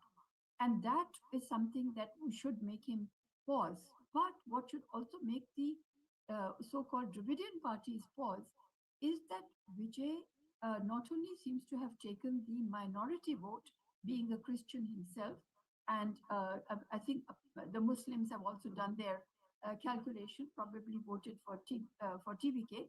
But what is interesting is that he has taken the Dalit vote, apparently, or a large proportion of it. So the Gounder vote, if it has gone to Vijay, to TVK, then I think this should actually be something which should be watched by all parties, whether national parties or regional parties, that the Dalit vote can actually, decamp. I'm using a rather rude word, but they can actually migrate to a newcomer, which is by itself a huge thing. I think just mixing or taking from away also from this and going to West Bengal for a second, it appears to me that only scheme dependence doesn't work for a party. That when you are, I think that when you look at the numbers of schemes of Mamata Banerjee, they are really extraordinary, and yet these schemes did not work. Either that she was able to inject aspiration, and so the people really want more, as Nirja Chaudhary has said on another channel, they'll mange more. But I would say that apart from that, that it is the fact that you have schemes means that you are a bhatta jivi, that you are living on doles, and I think that for all the five assemblies that have gone to the polls today, the winners have to know that the main issue is jobs. If they are not able to provide jobs, 5 years from now, you will have guests over here who will say, well, this is what's really happened. That they tried to have doles, and against, look at the finances of all the state governments. Right. Just go down. Who is doing really well in their finances? They have revenue deficits, which is the most dangerous deficit to have. However, to go back to this, so schemes will not work. But what we will have to analyze a lot later is, I think that there is some question on the SIR, and even though in constituencies where the SIR deletions have been the highest in West Bengal, or amongst the highest, I think the BJP is not doing that well. So that should teach us that maybe we are just joining some sort of megaphone and saying SIR was bad.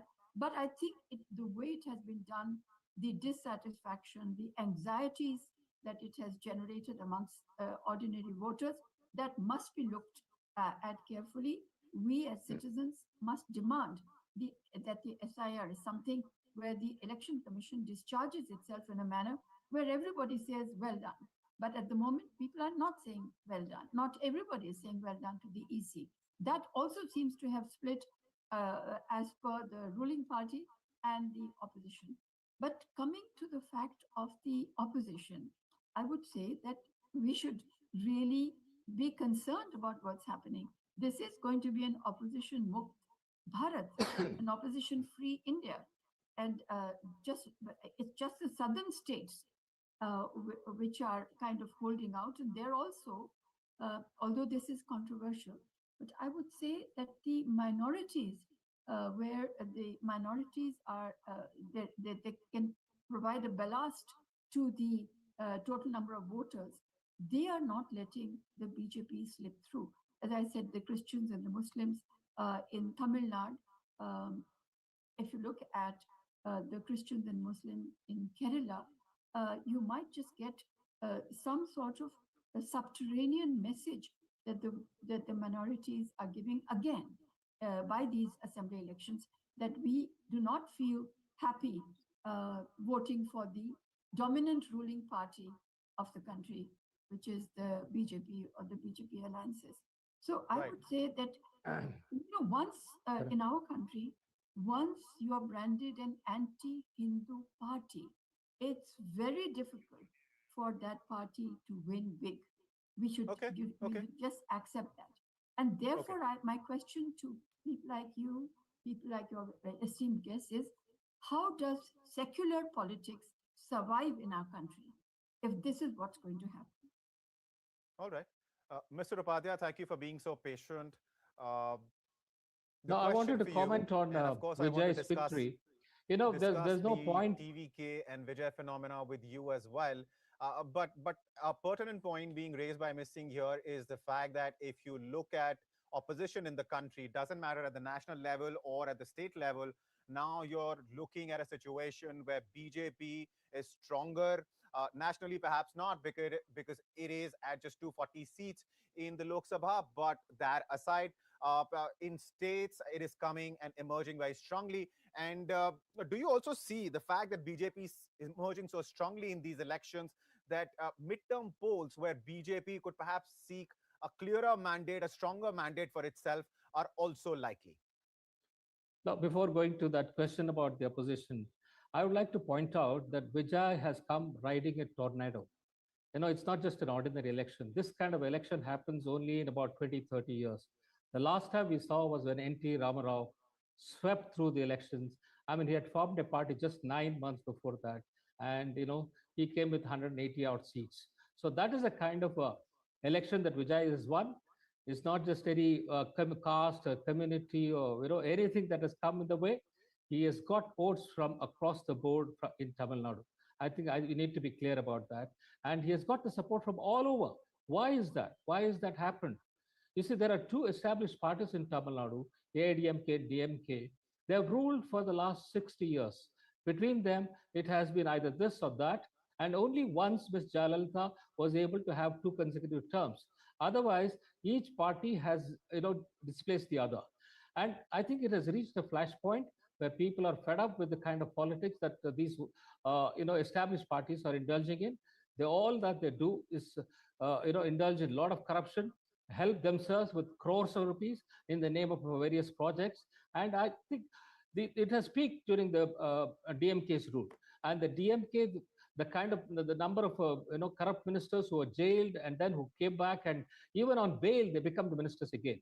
So this is the kind of administration that I've seen, and this is a rejection of that, you know, strata of politicians. So I think people are looking for a new kind of a politics, and Vijay represents that. He's a fresh face. He's only 51-year-old. He's just come into politics, and they hope that he will be able to provide a very good government. But the worry is, how is he going to govern? He doesn't have any experience.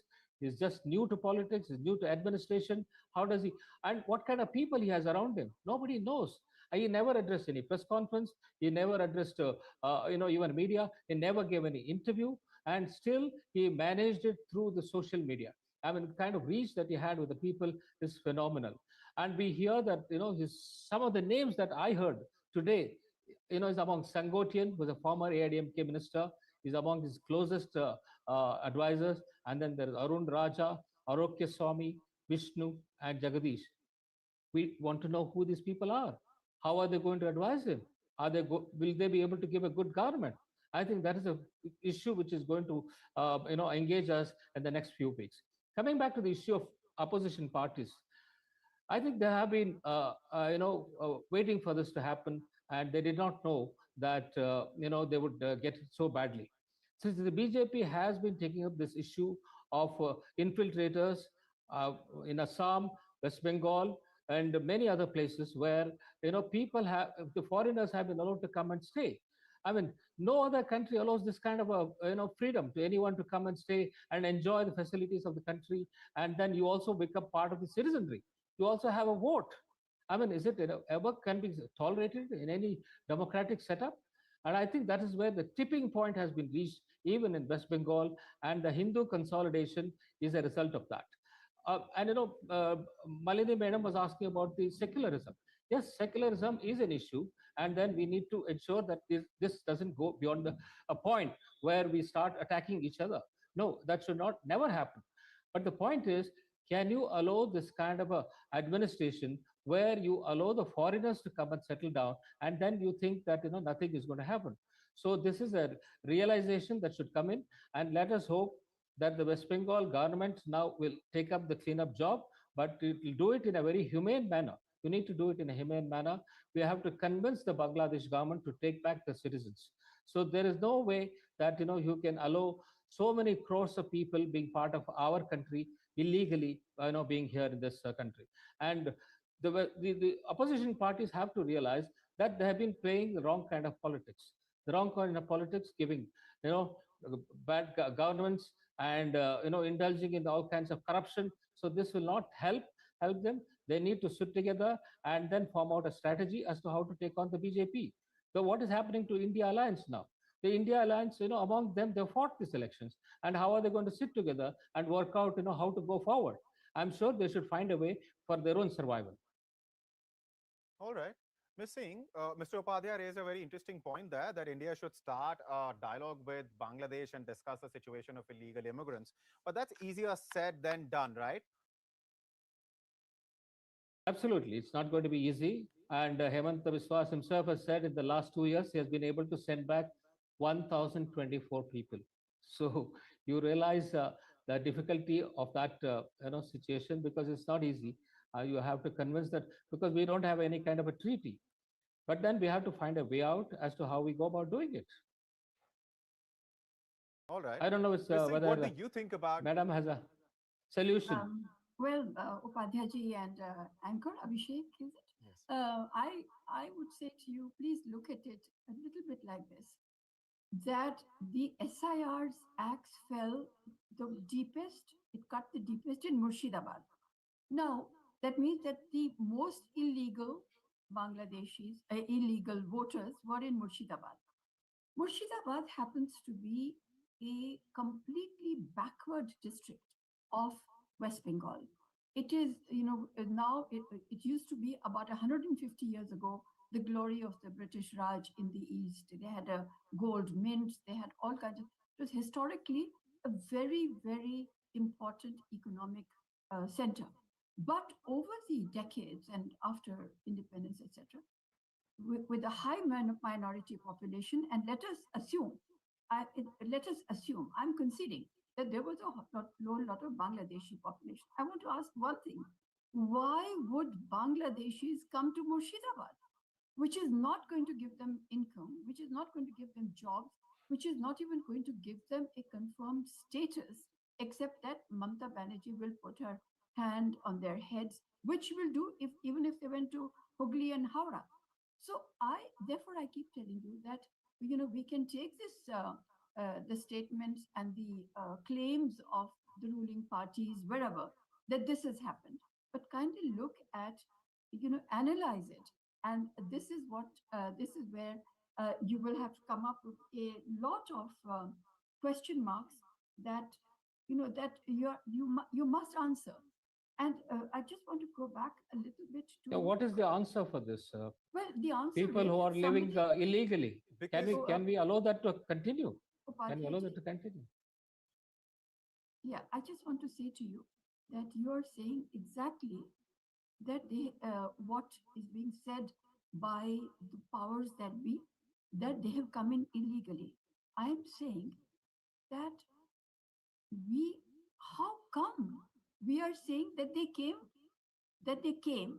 and they came to a place like Murshidabad, which has got absolutely no development, which has got where you can actually, you do not have jobs. They've come for jobs. No, we are saying these are It's economic not just Murshidabad, madam. They're spread all over West Bengal. It's not just.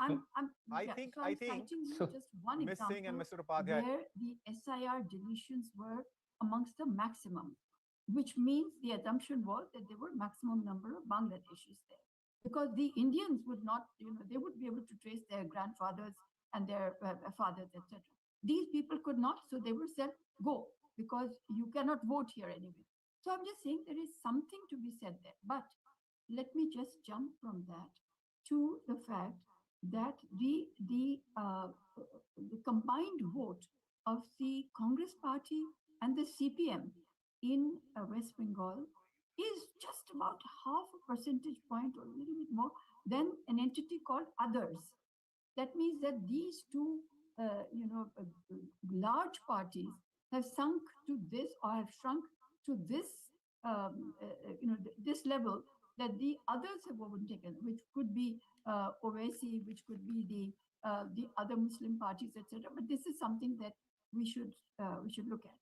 Let's They just had turn 0 back a seats. little bit. I'll just finish in a second, or maybe 20 seconds. Talking about development, Tamil Nadu has registered and has got a development of about 11% per annum. That's the rate of development of Tamil Nadu. West Bengal, on the other hand, was below the national average. Yet you see that in West Bengal, there is the development issue has, that doesn't seem to have come to the fore. In Tamil Nadu, despite the 11% the 11% development index, you've got to change.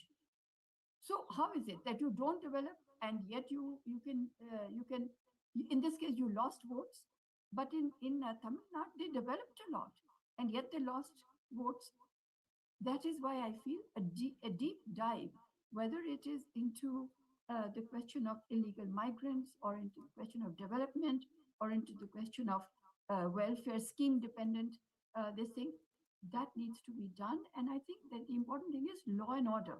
And here, if one party, for instance, the TMC so-called goons, in inverted commas, were helping other people who would be inclined to vote for the TMC and not the others, then this is a sure prescription for losing the elections. So law and order and public-facing behavior seems to have also been done TMC in.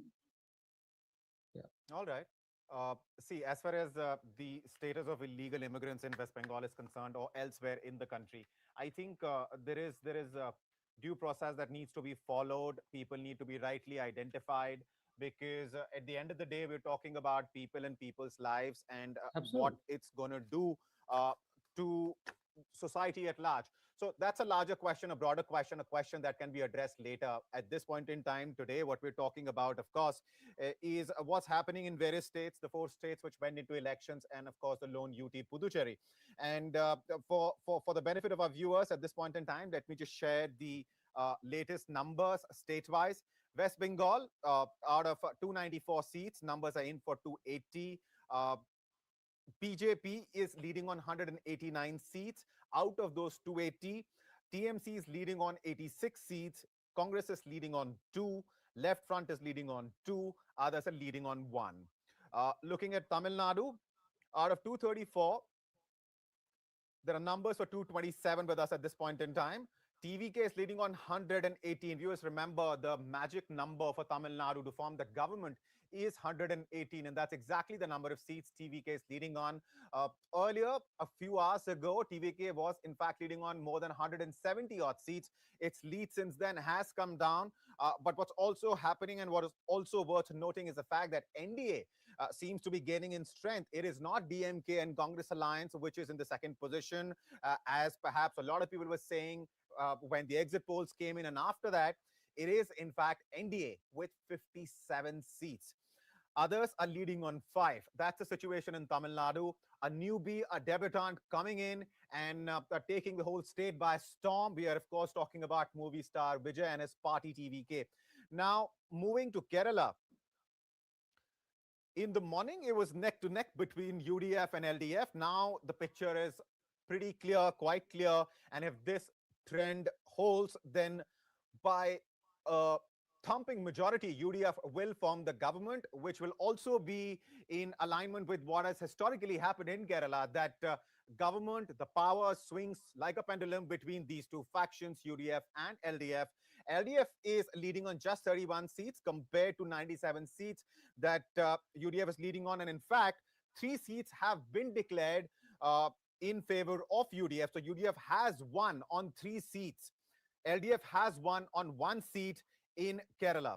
As far as Assam is concerned, NDA is leading on 96 seats. Hemanta Biswa Sarma, who jumped from Congress, of course, because of his grievances against the leadership, local leadership, and then, of course, his grievances were not heard by the central leadership. As a consequence, he jumped the ship. Has been leading BJP in Assam for 2 terms now, and he, it seems, will get another decisive mandate from the electorate of Assam. NDA is leading on 96 seats in Assam. Congress is leading on 27, AIUDF on 2, others on 1. Talking about Puducherry, NDA is leading on 15 seats, 8 seats. It has already been declared a winner on, which means for the halfway mark, it just needs to win 8 more seats because Puducherry has 30 seats in total, so the victory mark is 16. NDA has been declared a winner on 8 already. DMK INC combined in Puducherry are at just 2 seats. That is that they've been declared a winner on 2 seats. They're leading on just 1 more, and others are leading on 2 and have been declared winners on 1. Now remember, the reason results are out as far as Puducherry are concerned on as many as 11 seats, which is 1/3 of the total, is because Puducherry has far fewer number of voters when compared to big states like Assam, West Bengal, Tamil Nadu, and Kerala. And as a consequence, the results have started coming in, and NDA has been declared a winner on 8. It needs just 8 more, and it is already leading on 15. So it seems Puducherry will very comfortably go to NDA. And then DMK and INC have 1-2, leading on 1. Talking about West Bengal, no winners declared so far. Mamata Banerjee, just about 45 minutes ago, came out, urged her workers to stay vigilant, to stay where they've been stationed, because she alleged that it was always BJP's plan to, prop up its numbers and talk about its numbers and talk about its leads. She has called the counting process a scam, has also accused the Election Commission. But despite all that, the numbers are speaking loud and clear. And at this point in time, I am talking about 48 minutes past 1. And at this point in time, BJP is leading on 187 seats. Viewers, Bengal has 294 seats. And TMC is leading on just 88 seats in West Bengal. Something went terribly, terribly wrong for Mamata Banerjee and her politics. We've had experts here from morning tell us about what those multiple things could be. Just a few minutes ago, Nalini Singh, senior journalist, and Arkit Upadhyay were talking about, of course, this mandate that BJP seems all set to get. And of course, the role perhaps played by the angst that the Hindu voter of West Bengal had against the policies of Mamata Banerjee's government. Congress in West Bengal is leading on just 2 seats. So that is the situation at this point in time, viewers. And as far as the latest numbers are concerned, I just share those with you. Now let me go back to the guest that I have with me. Ms. Singh, what we were talking about West Bengal, it is almost been 45 minutes since we've been discussing, since we've been talking. BJP's lead is solid. It is continuing to hover around the 188 plus mark, 185 plus mark, in fact. And what Mamata Banerjee said, being a fighter, being somebody who fought against, of course, left in West Bengal, built a party from scratch. It is rather logical to see her fight till the very last minute, but it is very clear what is likely to happen in Bengal now. Absolutely, I agree with you entirely. That with this kind of these kinds of numbers showing now, maybe after 5 rounds, 6 rounds, I'm not sure how many rounds we have, but I think that this is something which is, if you can extrapolate this, I think just on the margins there may be a little bit up and down. But this is what it is. And Mamata Banerjee, of course, she's a fighter. So, she will stay up to the end with her own observations, which of course she has a right to. But I would say that I would request you to please wrap up your response in 30 seconds if you could. There are some updates coming in. I'd like to jump to that. Yeah, so I just want to say the more important thing for me is that 2024 national elections were an aberration for BJP.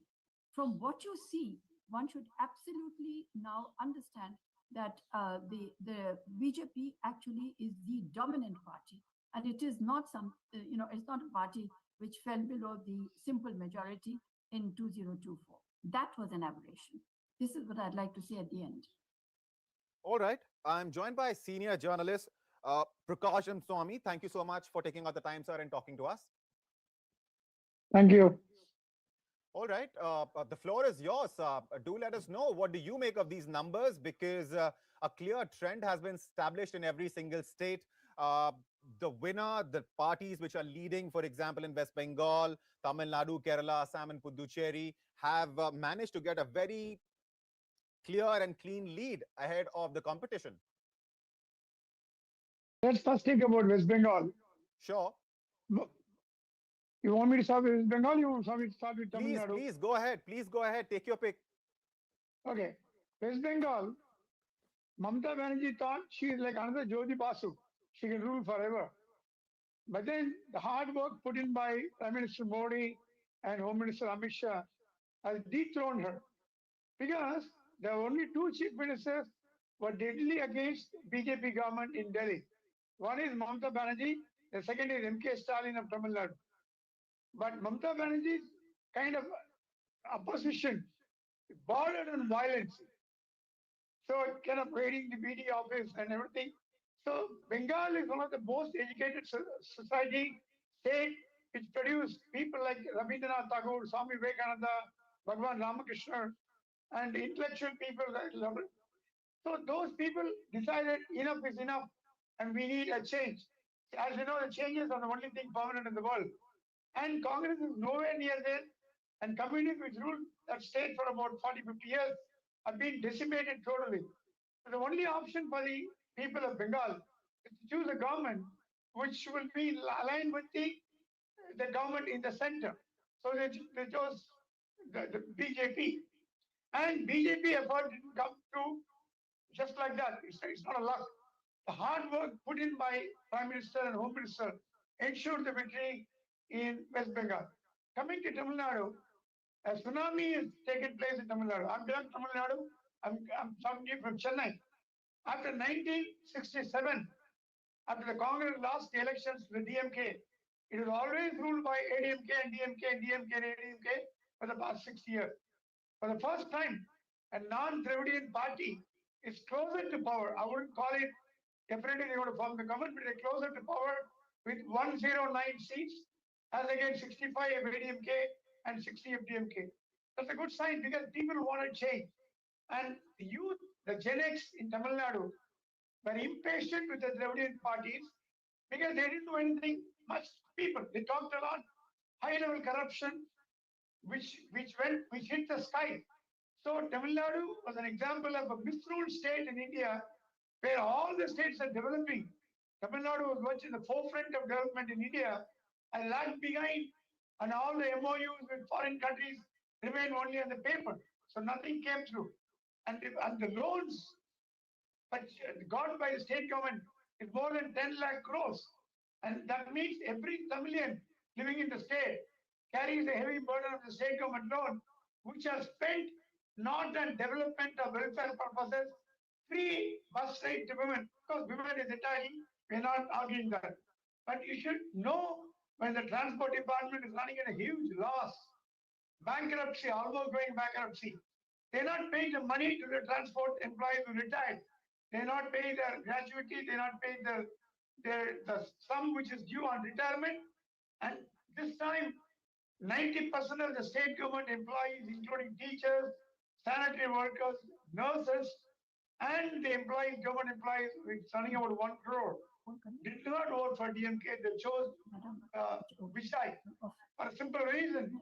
They want to change, and Vijay thought they could bring him a change. All right. And the picture which is emerging in Assam, there also it is very clear that NDA is going to form the government. People have endorsed Hemanta Biswa Sarma, and it seems they're going to give him a very decisive mandate. In Assam is the most expected state for BJP, cakewalk state with Assam. And compared to West Bengal, there was not much of a challenge in Assam. But in Kerala, Congress regaining power, because Congress is powerful only in a couple of states in India. And one of them is Kerala. maybe probably Maharashtra may be there, and Telangana, Andhra Pradesh. South 3 and not maybe North India 1. But in Kerala, this time I think BJP will open its mouth because the ruling, the communist government there, they first hurt the sentiments of Hindus by interfering, poking the nose in the Ayyappa temple matter. Whatever may be the reason, similarly to the law and order failure in Tamil Nadu, they hurt the sentiments of Hindus, and that led to the consolidation of Hindu vote bank in Kerala, which you never heard of for the first time. I'm an independent journalist. I don't belong to any political party. I see it through my own lens. For the first time in Kerala, Hindu vote bank have been formed. But that didn't result in BJP getting majority, but that will help in dethroning the left front government in Kerala. So my assumption, Kerala, this fight between always like DMK and ADMK in Tamil Nadu, fight between Congress and left in Kerala. But if Vijay has joined hands with Congress in Tamil Nadu, his effect would have been much more in Kerala, because he's also popular in Kerala in Malayalam movies and all that. So that would have helped. Anyway, Congress won, so you don't need. But in Kerala, it is expected lines again, like Assam, Kerala, we expected the communists not to rule for 15 years. They are not like EMS Nambudiri part. It's okay, but they hurt the sentiments of Hindus, so there they lost miserably. In Tamil Nadu, a new force has emerged called the TVK, led by the actor Vijay. Because people are desperately looking for a change other than the Dravidian party. But unfortunately, if Annamalai could have retained the position of the state BJP president, he would have contested 234 seats on his own BJP. And remember, he is the guy who took the percentage of BJP from Nota to 18% of NDA in the last parliament election. This time he has again come back to Nota, and BJP lost a golden opportunity.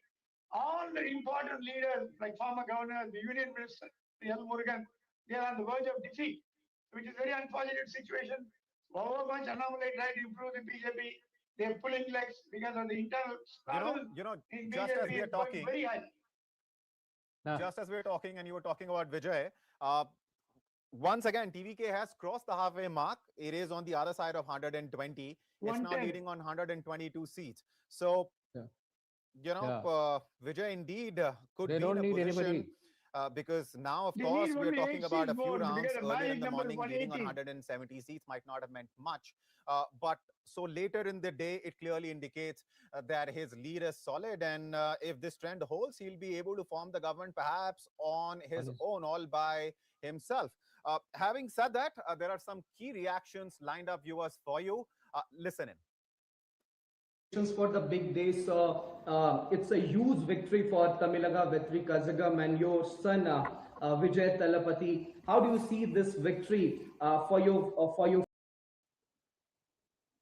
stubborn in this? So it's a good thing for Tamil Nadu and Tamil peoples. Definitely, I think is a historical success, historical victory for Vijay. We saw your celebration along with your family members. Madam was also.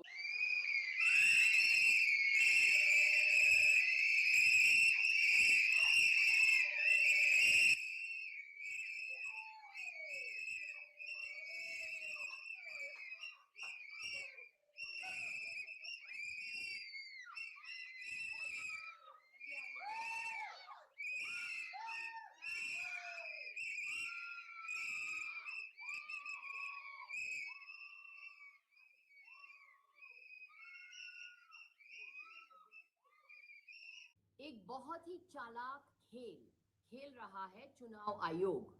Bengal Vidhan Sabha election में अभी भी 70 seat है जिनके result चुनाव आयोग ने upload नहीं किया है।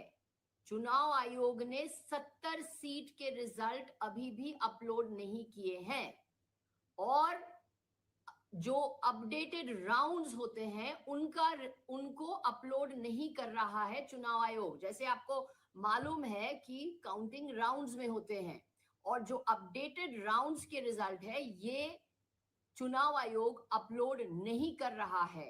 ये चालाकी है, षड्यंत्र है, ये बीजेपी के लिए माहौल बनाने की कोशिश है। क्योंकि ऐसा क्यों है कि अभी भी 70 सीट में अभी भी रिजल्ट क्यों नहीं अपलोड किए हैं चुनाव आयोग? ये एक षड्यंत्र है और चुनाव आयोग की कोशिश है ये दिखाना कि बीजेपी बंगाल में बंगाल जीत रही है, जब ये सच नहीं है। सच तो ये है कि ममता बनर्जी चौथी बार बंगाल की मुख्यमंत्री बनेगी और बीजेपी की हार निश्चित है।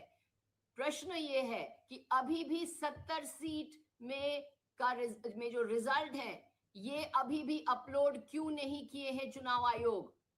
ये प्रश्न बहुत ही महत्वपूर्ण है। असम और बंगाल के जनता जनार्दन को बहुत बहुत हृदय से धन्यवाद ज्ञापित करता हूं।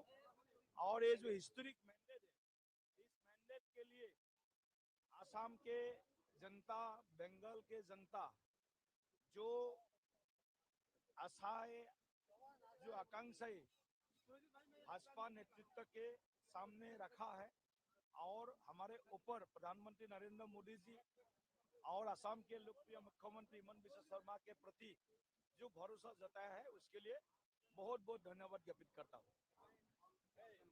माता की जय। जय भाजपा, तय भाजपा, जय मोदी, जय जयकार पूरे भारत में, इस समय पूरे हिंदुस्तान में भारत माता की जय, वंदे मातरम, जय श्री राम के जय घोष गूंज रहे हैं। भारत माता की जय। पश्चिम बंगाल में ऐतिहासिक जीत है। ममता का कुशासन हार गया, भाजपा का सुशासन जीत गया, माननीय मोदी जी पर भरोसा जीत गया और ममता दीदी का भय हार गया। और श्री अखिलेश यादव जी जो तुतुहरी बजा रहे थे रोजाने, आज वो कहाँ है, उनको खोजना चाहिए आप लोग। जब हारेंगे ईवीएम खराब, जब जीतेंगे ईवीएम अच्छी। देखिए, स्पष्ट है कि देश की जनता अब नकली फर्जी नैरेटिव की तरफ नहीं जाती, वो परफॉर्मेंस ड्रिवन गवर्नेंस की तरफ जाती है, वो एक अकाउंटेबिलिटी वाली सरकार की तरफ जाती है। और निश्चित रूप से प्रधानमंत्री मोदी जी के नेतृत्व में पश्चिम बंगाल के अंदर अमित शाह जी और हमारे राष्ट्रीय अध्यक्ष नितिन नवीन जी, इनके नेतृत्व में जो चुनाव लड़ा गया है उसके अंदर बंगाल की जनता को हम धन्यवाद देते हैं। ये भारतीय जनता पार्टी की जीत के साथ साथ बंगाल की जनता के विश्वास की जीत है। और ये जो जीत भारतीय जनता पार्टी को मिल रही है बंगाल में, वो केवल सरकार बदलने का इशारा नहीं है, वो वहां की राजनीति की संस्कृति बदलने का है, तौर तरीका बदलने का है, एक कल्चर जो चला था हिंसा का, उसको बदलने का है। उसी के साथ साथ असम और पुडुचेरी की जनता को भी हम धन्यवाद देते हैं, ये उनकी जीत है। और यहाँ पर जीत दिखाती है कि वहां की जनता एक स्टेबल सरकार, एक निर्णायक सरकार, गवर्नेंस की तरफ वो उनका रुझान है। निश्चित रूप से प्रधानमंत्री मोदी जी के 12 साल जिसमें वो प्रधानमंत्री के रूप में जिन्होंने सेवा दी है, उन्होंने और अमित शाह जी के नेतृत्व में एक अकाउंटेबल पॉलिसी दी है और उसके साथ साथ एक डिसाइसिव गवर्नेंस दी है। उसी के नतीजे आज ये हर राज्य के अंदर जहां जहां भारतीय जनता पार्टी सत्ता में रहती है, वहां वापस भारतीय जनता पार्टी सत्ता में आती है और जहां पर कोई दूसरी सरकार है उसका तख्ता पलट जाता है। क्या बोलना चाहेंगे? आज शाम से 7 बजे से बंगाल की हर बेटी बिना खौफ, बिना डर घर से बाहर निकली थी और जो ये पूरा के पूरा नतीजा आया है, चाहे तमिलनाडु हो या बंगाल हो, चाहे असम हो, एक बात तो साफ है कि सनातन विरोधी, हिंदू विरोधी हर जगह हारे हैं। जो सबको साथ लेकर नहीं चलते, वो हर जगह हारे हैं। जिनकी सिर्फ एक ही तमन्ना थी, दिल में काबा था और ज़बां पे था कि सनातन धर्म नष्ट करेंगे, आज उनकी हार हुई है। जिनके दिल में महिला विरोध था, आज उनकी हार हुई है। जो उनके दिल में भ्रष्टाचार था, कर्म में भ्रष्टाचार था, उनकी हार हुई है। और जो लोग लगातार अपने प्रदेशों को पीछे ले जाने का काम कर रहे थे, उनकी हार हुई है। लगातार गया था, 4 मई दे दी गई, अब फाइनली जो है एक ट्रेंड, वीडियो भी ट्रेंड हो रही है एचएम की, जिसमें वो बोल रहे हैं कि 1 बजे के बाद हिंदी टाटा बाय बाय। क्या बोलना चाहिए? जी, गृह मंत्री जी ने जब भी जो कहा है वो हमेशा सही आया है। 2/3 मेजॉरिटी से सरकार बनेगी, वो भी पूरा होगा। और गृह मंत्री जी ने जो बात कही थी कि टीएमसी के गुंडे अब की बार घर से निकलेंगे तो उल्टा लटका के भगाया जाएगा, वो भी होगा। इस बार पहली बार इतने सालों के बाद बिना बम का चुनाव हुआ है, बिना बलात्कार का चुनाव हुआ है और बिना किसी मौत का चुनाव हुआ है। तो ये बंगाल के सोनार बंगला बनने की राह में बंगाल चल चुका है और 4 मई दीदी गई, ये तो जी वहां का बच्चा बच्चा कहता था। Bharatiya Janata for the big day, so it's a huge victory for Tamilaga Vetri Kazagam and your son Vijay Talapati. How do you see this victory for your family, for you in person, for Vijay Talapati, and for the entire fans of Vijay and the people of Tamil Nadu, sir? First of all, as a father, I'm very proud and happy, total, me and my wife, because my wishes to my son, because I'm seeing last 2 years, his confidence level. Okay, his confidence level is fantastic. And faith, I will come. I'll come as a Chief Minister of Tamil Nadu. That is his confidence level. I'm appreciating that attitude. First of all, for a leader, that boldness. No alliance. I will stand with my own legs. Stubborn in this. So, it's a good thing for Tamil Nadu and Tamil Nadu people, Tamil peoples.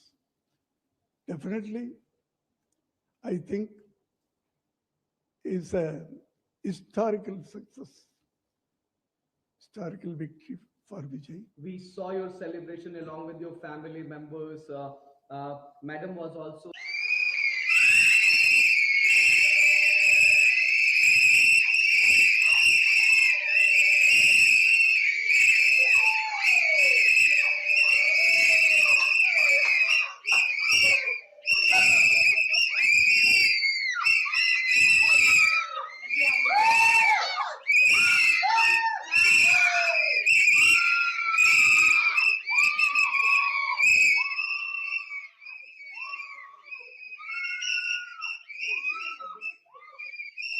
एक बहुत ही चालाक खेल रहा है चुनाव आयोग।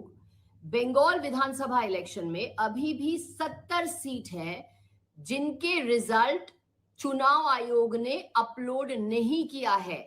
चुनाव आयोग ने 70 सीट के रिजल्ट अभी भी अपलोड नहीं किए हैं और जो अपडेटेड राउंड्स होते हैं उनको अपलोड नहीं कर रहा है चुनाव आयोग। जैसे आपको मालूम है कि काउंटिंग राउंड्स में होते हैं और जो अपडेटेड राउंड्स के रिजल्ट है ये चुनाव आयोग अपलोड नहीं कर रहा है। ये चालाकी है, षड्यंत्र है, ये बीजेपी के लिए माहौल बनाने की कोशिश है। क्योंकि ऐसा क्यों है कि अभी भी 70 सीट में अभी भी रिजल्ट क्यों नहीं अपलोड किए हैं चुनाव आयोग? ये एक षड्यंत्र है और चुनाव आयोग की कोशिश है ये दिखाना कि बीजेपी बंगाल में बंगाल जीत रही है, जब ये सच नहीं है। सच तो ये है कि ममता बनर्जी चौथी बार बंगाल की मुख्यमंत्री बनेगी और बीजेपी की हार निश्चित है। प्रश्न ये है कि अभी भी 70 सीट में जो रिजल्ट है ये अभी भी अपलोड क्यों नहीं किए हैं चुनाव आयोग? ये प्रश्न बहुत ही महत्वपूर्ण है। असम और बंगाल के जनता जनार्दन को बहुत बहुत हृदय से धन्यवाद ज्ञापित करता हूं और ये जो हिस्टोरिक मैंडेट है इस मैंडेट के लिए असम के जनता, बंगाल के जनता जो आशाएं, जो आकांक्षाएं भाजपा नेतृत्व के सामने रखा है और हमारे ऊपर प्रधानमंत्री नरेंद्र मोदी जी और असम के लोकप्रिय मुख्यमंत्री हिमंत बिश्व शर्मा के प्रति जो भरोसा जताया है उसके लिए बहुत बहुत धन्यवाद ज्ञापित करता हूँ। माता की जय। जय भाजपा, तय भाजपा, जय मोदी, जय जयकार पूरे भारत में, इस समय पूरे हिंदुस्तान में भारत माता की जय, वंदे मातरम, जय श्री राम के जय घोष गूंज रहे हैं। भारत माता की जय। पश्चिम बंगाल में ऐतिहासिक जीत है।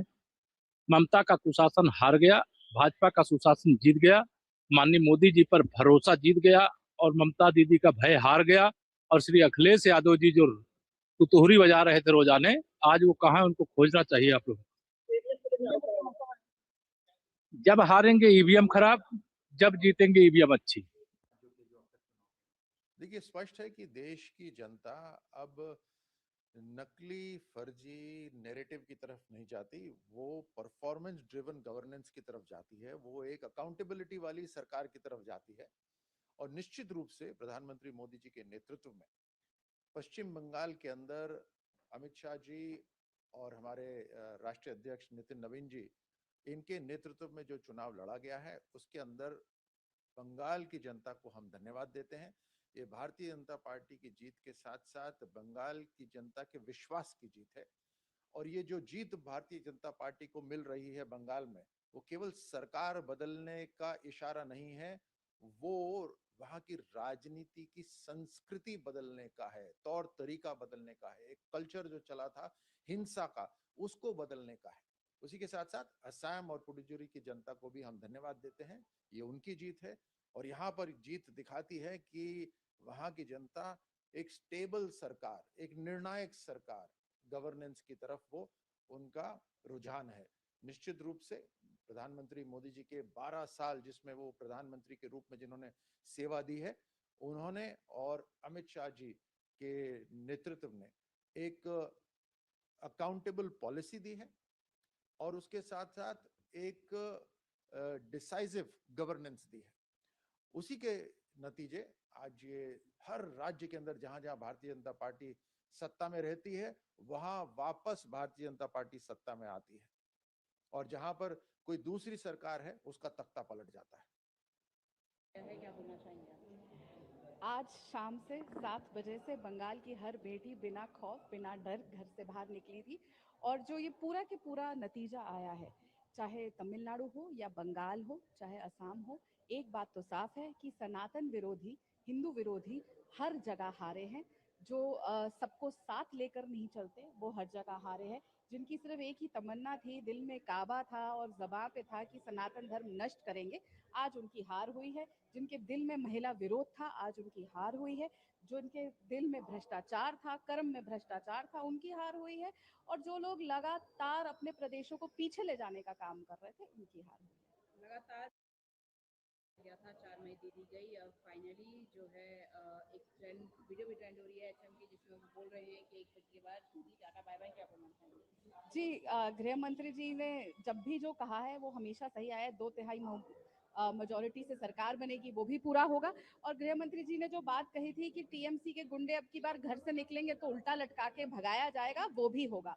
इस बार पहली बार इतने सालों के बाद बिना बम का चुनाव हुआ है, बिना बलात्कार का चुनाव हुआ है और बिना किसी मौत का चुनाव हुआ है। तो ये बंगाल की सोनार बंगला बनने It's a huge victory for Tamilaga, Vetri Kazhagam and your son Vijay Talapati. How do you see this victory for your family, for you in person, for Vijay Talapati and for the entire fans of Vijay and the people of Tamil Nadu, sir?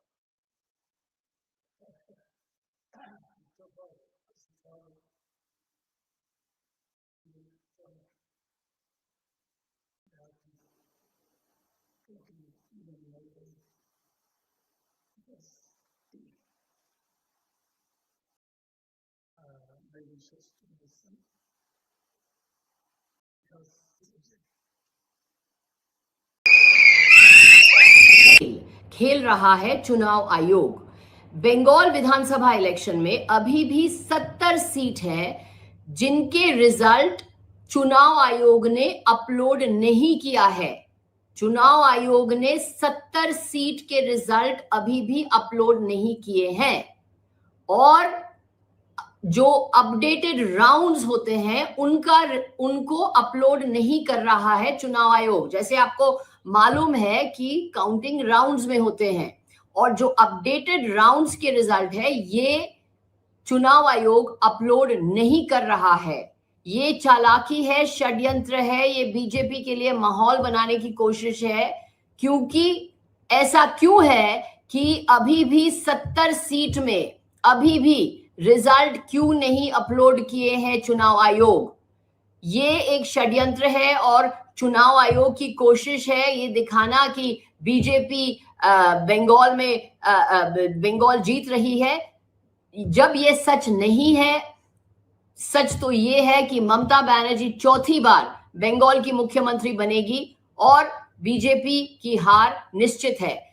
प्रश्न ये है कि अभी भी 70 seat में जो result है ये अभी भी अपलोड क्यों नहीं किए हैं चुनाव आयोग? ये प्रश्न बहुत ही महत्वपूर्ण है। असम और बंगाल के जनता जनार्दन को बहुत बहुत हृदय से धन्यवाद ज्ञापित करता हूं। और ये जो हिस्टोरिक मैंडेट है, इस मैंडेट के लिए असम के जनता, बंगाल के जनता जो आशाएं, जो आकांक्षाएं भाजपा नेतृत्व के सामने रखा है, और हमारे ऊपर प्रधानमंत्री नरेंद्र मोदी जी और असम के लोकप्रिय मुख्यमंत्री हिमंत शर्मा के प्रति जो भरोसा जताया है, उसके लिए बहुत बहुत धन्यवाद ज्ञापित करता हूँ। माता की जय। जय भाजपा, तय भाजपा, जय मोदी, जय जयकार पूरे भारत में, इस समय पूरे हिंदुस्तान में भारत माता की जय, वंदे मातरम, जय श्री राम के जय घोष गूंज रहे हैं। भारत माता की जय। पश्चिम बंगाल में ऐतिहासिक जीत है। ममता का कुशासन हार गया, भाजपा का सुशासन जीत गया, माननीय मोदी जी पर भरोसा जीत गया और ममता दीदी का भय हार गया। और श्री अखिलेश यादव जी जो तुतुहरी बजा रहे थे रोजाने, आज वो कहाँ है, उनको खोजना चाहिए आप लोग। जब हारेंगे ईवीएम खराब, जब जीतेंगे ईवीएम अच्छी। As a lot of people in Tamil Nadu has voted for Mr. Vijay Thalapathy to be the Chief Minister of Tamil Nadu, how excited you are? You are blowing the whistle here. What I can ask from you, I'm totally confused because the people of Tamil Nadu has given a ballistic majority to Mr. Vijay. How do you see this, ma'am? I'm so happy. She's not only his mother. She is the first son of the first son.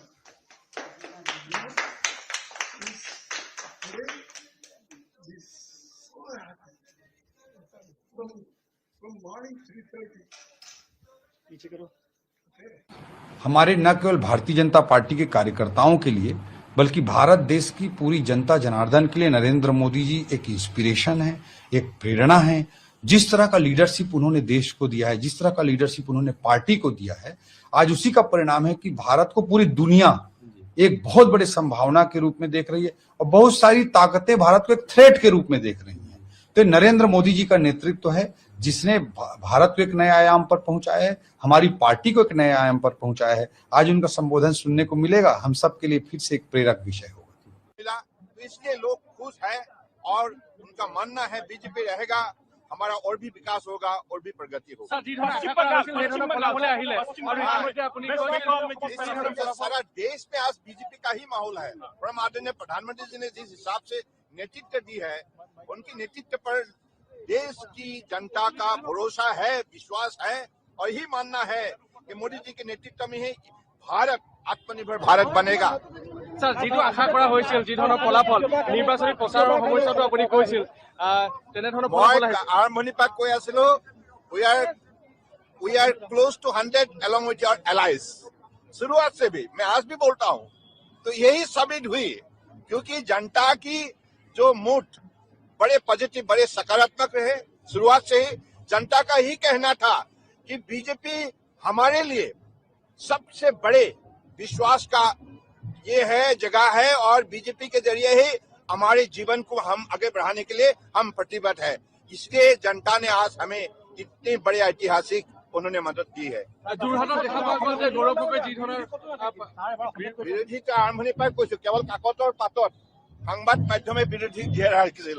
প্ৰকৃতাৰ্থত তৃণমূল পৰ্যায়ত জনতাই কেতিয়াবাই বিৰোধীক ইতিমধ্যে নাকচ কৰিছে। भाजपा की शानदार विजय हुई है।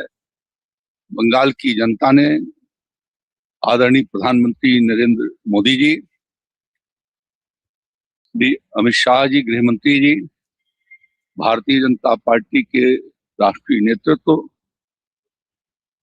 के ऊपर उन्होंने विश्वास और भरोसा जताया है। वहां की जनता ने शानदार जीत भारतीय जनता पार्टी को दी है और पहली बार वहां भाजपा की सरकार बनी है। पूरे बंगाल में कमल ही कमल खिला है। आसाम में तीसरी बार भारतीय जनता पार्टी की सरकार बन रही है। पुडुचेरी में भारतीय जनता पार्टी की सरकार के लिए स्पष्ट जनादेश है और इसी तरीके से तमिलनाडु और केरल में भी भारतीय जनता पार्टी और एनडीए आगे काफी अच्छी सफलता प्राप्त कर रहे हैं। मैं इस अवसर पर आदरणीय सभी वहां की जनता को, जिन्होंने भारतीय जनता पार्टी के पक्ष में मतदान किया, लोकतंत्र और राष्ट्र को सशक्त बनाए जाने के लिए जो जनादेश दिया है, इसके लिए मैं उनको हार्दिक बधाई, आभार प्रकट करता हूं। और माननीय प्रधानमंत्री नरेंद्र मोदी जी, अमित शाह जी और भाजपा के राष्ट्रीय नेतृत्व को कुशल संगठन के माध्यम से जो उन्होंने सफलता प्राप्त की है, इसके लिए मैं उनको बहुत बधाई देता हूं। जिन कार्यकर्ताओं ने अथक परिश्रम किया, जिनके बल पर ये जीत आज हासिल हुई है, उनको भी बहुत बधाई देता हूं। उनका काम ही यही हर बार आरोप लगाना, चुनाव के पहले भी लगाते हैं, बाद में भी लगाते हैं। तो उनके जनता उनके आरोपों को अब कोई ध्यान ही नहीं देती, उसको बिल्कुल स्पष्ट रूप से खारिज कर दिया है। और इससे बड़ा जनादेश क्या हो सकता है? अभी भी उनको अपने नीतियों पर पुनर्विचार करने की जरूरत है। पश्चिम बंगाल में स्वामी विवेकानंद जी का सनातन संस्कृति, सुभाष चंद्र बोस जी का भारत माता, रविन्द्रनाथ टैगोर जी का आशीर्वाद भारतीय जनता पार्टी को मिला है। हम कह सकते हैं कि भारत की सांस्कृतिक राजधानी में भगवा लहरा गया है। ये विकसित भारत के संकल्प को पूरा करने का एक बड़ा कदम है। मैं आदरणीय प्रधानमंत्री नरेंद्र मोदी जी का और आदरणीय राष्ट्रीय अध्यक्ष जी का, आदरणीय गृह मंत्री जी का बहुत बहुत अभिनंदन करता हूं। उत्तर प्रदेश वासियों की तरफ से नवनिर्वाचित होने वाले सभी माननीय विधायकों का बहुत बहुत अभिनंदन करता हूं और पश्चिम बंगाल वासियों को बहुत बहुत बधाई, बहुत बहुत अभिनंदन। देखिए, विपक्ष जब हारता है तो इस प्रकार के अनर्गल आरोप लगाता है। आप जानते हैं, भारतीय जनता पार्टी शुचिता, पारदर्शिता की राजनीति में भरोसा करती है और जनता का आशीर्वाद प्रथम लक्ष्य है, जनता का कल्याण प्रथम लक्ष्य है। और भारत माता की जय हो, चहुं दिशा में भारत माता की जय जयकार हो। ये देश प्रथम, राष्ट्र प्रथम के नारे को लेकर के भारतीय जनता पार्टी आगे चलती है और वही हमारा सिद्धांत है, वही उद्देश्य है। धन्यवाद। देखो ना, बंगाल असम सिर्फ नहीं है, पुडुचेरी भी है। पूरा देश भर में आज के जो रिजल्ट है भारतीय जनता पार्टी के पक्ष में है। असम देखिए, ये थर्ड टाइम गवर्नमेंट होने जा रहा है। असम के जो हेमंत बिश्व शर्मा जो काम किया है दिखता है। मोदी जी के आशीर्वाद और अमित भाई शाह के जो आशीर्वाद और उनका जो काम है, असम जब हम जाते हैं, आज देश भर के जो मेट्रोपोलिटन सिटी है उस नजर के दिखता है। आज फैक्ट्री बोलिए और हमारा स्पोर्ट्स इंफ्रास्ट्रक्चर बोलिए और अदर जो कनेक्टिविटी है, असम को दिखता है जो एक डेवलपमेंट सिटी बनते जा रहा है। और ये सिर्फ असम नहीं, बराक वैली एंटर हम देखेंगे तो डेवलपमेंट, और उस डेवलपमेंट के आधार पर ये वोट हुआ है, वो हम अब देख रहे हैं। वेस्ट बंगाल ऐसे एक प्रदेश जहाँ एक टाइम पूरा भारत को लीड करते थे। 35 साल कम्युनिस्ट का रहा है, बाद में 15 साल लोगों ने उम्मीद किया है जो ममता बनर्जी कुछ करेंगे।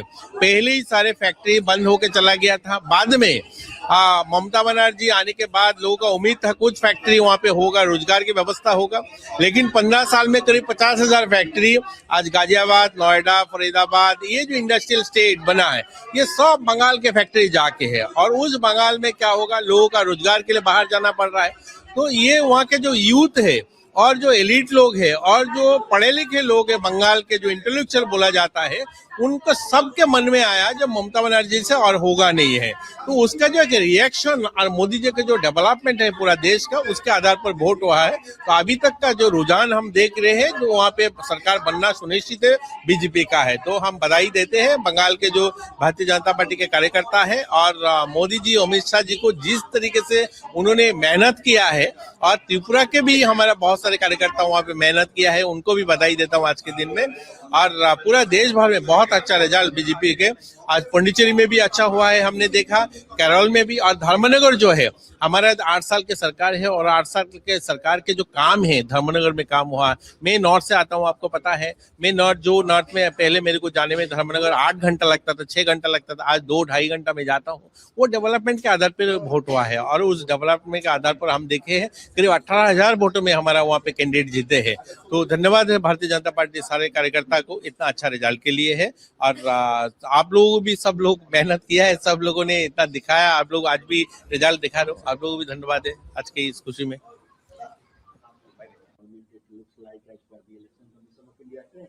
Yes, not only in Assam, because everyone knows the Chief Minister of Assam has been taking such a aggressive, divisive, provocative positions on polarizing the people of Assam. That led to really religious polarization. It has benefited the Assam BJP. In coming to Bengal, and for the first time, BJP is likely to form the government. It must be not only a warning, it must be a real lesson for all secular democratic parties. Particularly, I speak for left. Left performance is worrying. Unless we revive the left in Bengal, it will be a big challenge for entire left all over the country. Now, if we lose Kerala, then what is the future of Indian left? How to consolidate Indian left, how to strengthen Indian left, how to move forward, winning the confidence of the people across the country. Unless left emerges a strong force shaping the political course of the country, there won't be any solace for the toiling masses, people. That's what left also should understand. ऐतिहासिक हो गया। यशस्वी प्रधानमंत्री मोदी जी पर विश्वास पूरे बंगाली समाज को, गृह मंत्री अमित शाह जी की रणनीति और उनका वहां बैठना, सेना बल को लगाना, और बंगाली हिंदू, बंगाली सनातनी, बंगाली हर व्यक्ति अपने आप को आजाद कराना चाहता था उस भय की दुनिया से, वो माफिया और गुंडों से, उस बम के आतंक से, उन हत्याओं से। बंगाल एक सुनार बंगला हुआ करता था, एक लिटरेचर, एक अध्यात्म की जगह। माँ दुर्गा की शक्ति आज दोबारा बंगाल अपने अस्तित्व को पा लिया, अपनी पहचान को दोबारा पा लिया। दोबारा बंगाल अपने कदमों पे अपने अध्यात्म, अपनी शक्तियों के साथ आगे बढ़ेगा। समस्त भारत को इस बधाई देना चाहता हूँ। पूरे भारत की जीत हुई, भारत के विचारों की जीत हुई कि भारत में एक अलग राज्य बना के ये लोग रह रहे थे। वो ऐसा राज्य जहां पर बांग्लादेशी घुसपैठियों का पूरा आतंक मचा हुआ था, उससे आज हम लोग मुक्त हुए, हमारा भारत मुक्त हुआ। 2047 के सपनों में अब बंगाल इकोनॉमी में आगे बढ़कर हम लोगों की रीढ़ की हड्डी बनेगा इस भारत की। मैं धन्यवाद देता हूं मोदी जी को, दिल से धन्यवाद अमित शाह जी को और सभी नेतागण को जो गिलहरी के रूप में आए और प्रचार किया, और सभी कार्यकर्ताओं को जय। आज का दिन ये बहुत बड़ा दिन, यही इन्होंने पूरे ये लोग हिंदुओं के इलाके में बम मारना, हत्या करना, इसी पे तो जीतते थे। ये मार काट के बाद बम फेंक के हत्या करने की जीत थी। अभी भी इन लोग कह रहे थे 4 तारीख के बाद रुक के बताए तो मार देंगे, तो हमको भी हमारी सभाओं में हमको मारने आ गए थे। मैं खुद उस पूरे न्यूज चैनल में देखा, सब आए थे वहां आतंक मचाने। तो वो मैंने भय, अंधेरे में खिड़कियों में से लोगों को डरते हुए डर के अंधेरा करके लोग हाथ दिखा रहे थे। रवि किशन जा रहे हैं, भाजपा का प्रचार हो रहा है, लेकिन जो गुस्सा था वो करेंटली जो निकला है वो आतंक भय से, विकास से, बेटियों की सुरक्षा से। अब सब लोग चाहते थे, अपने बच्चों का भविष्य चाहते थे।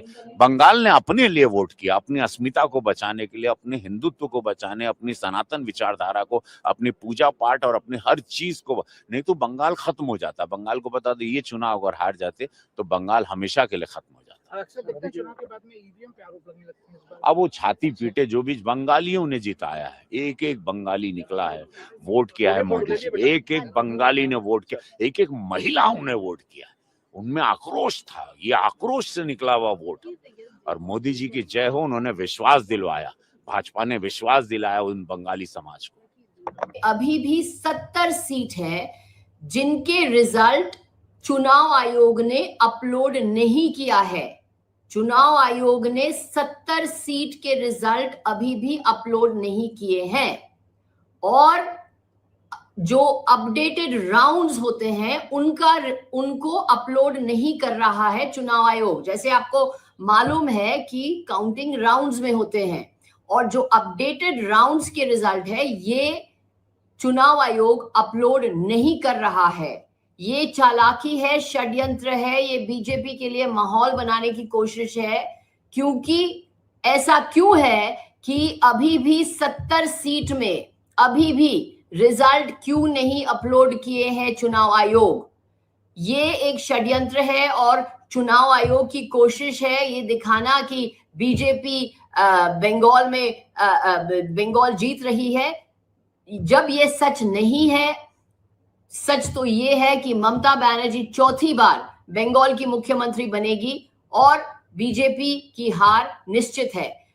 प्रश्न ये है कि अभी भी 70 सीट में जो रिजल्ट है ये अभी भी अपलोड क्यों नहीं किए हैं चुनाव आयोग? ये प्रश्न बहुत ही महत्वपूर्ण है। असम और बंगाल के जनता जनार्दन को बहुत बहुत हृदय से धन्यवाद ज्ञापित करता हूं और ये जो हिस्टोरिक मैंडेट है इस मैंडेट के लिए असम के जनता, बंगाल के जनता जो आशाएं, जो आकांक्षाएं भाजपा नेतृत्व के सामने रखा है और हमारे ऊपर प्रधानमंत्री नरेंद्र मोदी जी और असम के लोकप्रिय मुख्यमंत्री हिमंत शर्मा के प्रति जो भरोसा जताया है उसके लिए बहुत बहुत धन्यवाद ज्ञापित करता हूँ। माता की जय, जय भाजपा, तय भाजपा, जय मोदी, जय जयकार पूरे भारत में, इस समय पूरे हिंदुस्तान में भारत माता की जय, वंदे मातरम, जय श्री राम के जय घोष गूंज रहे हैं। भारत माता की जय। पश्चिम बंगाल में ऐतिहासिक जीत है। ममता का कुशासन हार गया, भाजपा का सुशासन जीत गया, माननीय मोदी जी पर भरोसा जीत गया और ममता दीदी का भय हार गया। और श्री अखिलेश यादव जी जो तुतुहरी बजा रहे थे रोजाने, आज वो कहाँ है, उनको खोजना चाहिए आप लोग। जब हारेंगे ईवीएम खराब, जब जीतेंगे ईवीएम अच्छी। As a lot of people in Tamil Nadu has voted for Mr. Vijay Thalapathy to be the Chief Minister of Tamil Nadu, how excited you are? You are blowing the whistle here. What I can ask from you, I'm totally confused because the people of Tamil Nadu has given a ballistic majority to Mr. Vijay. How do you see this, ma'am? I'm so happy. She's not only his mother. She is the first son of the first son.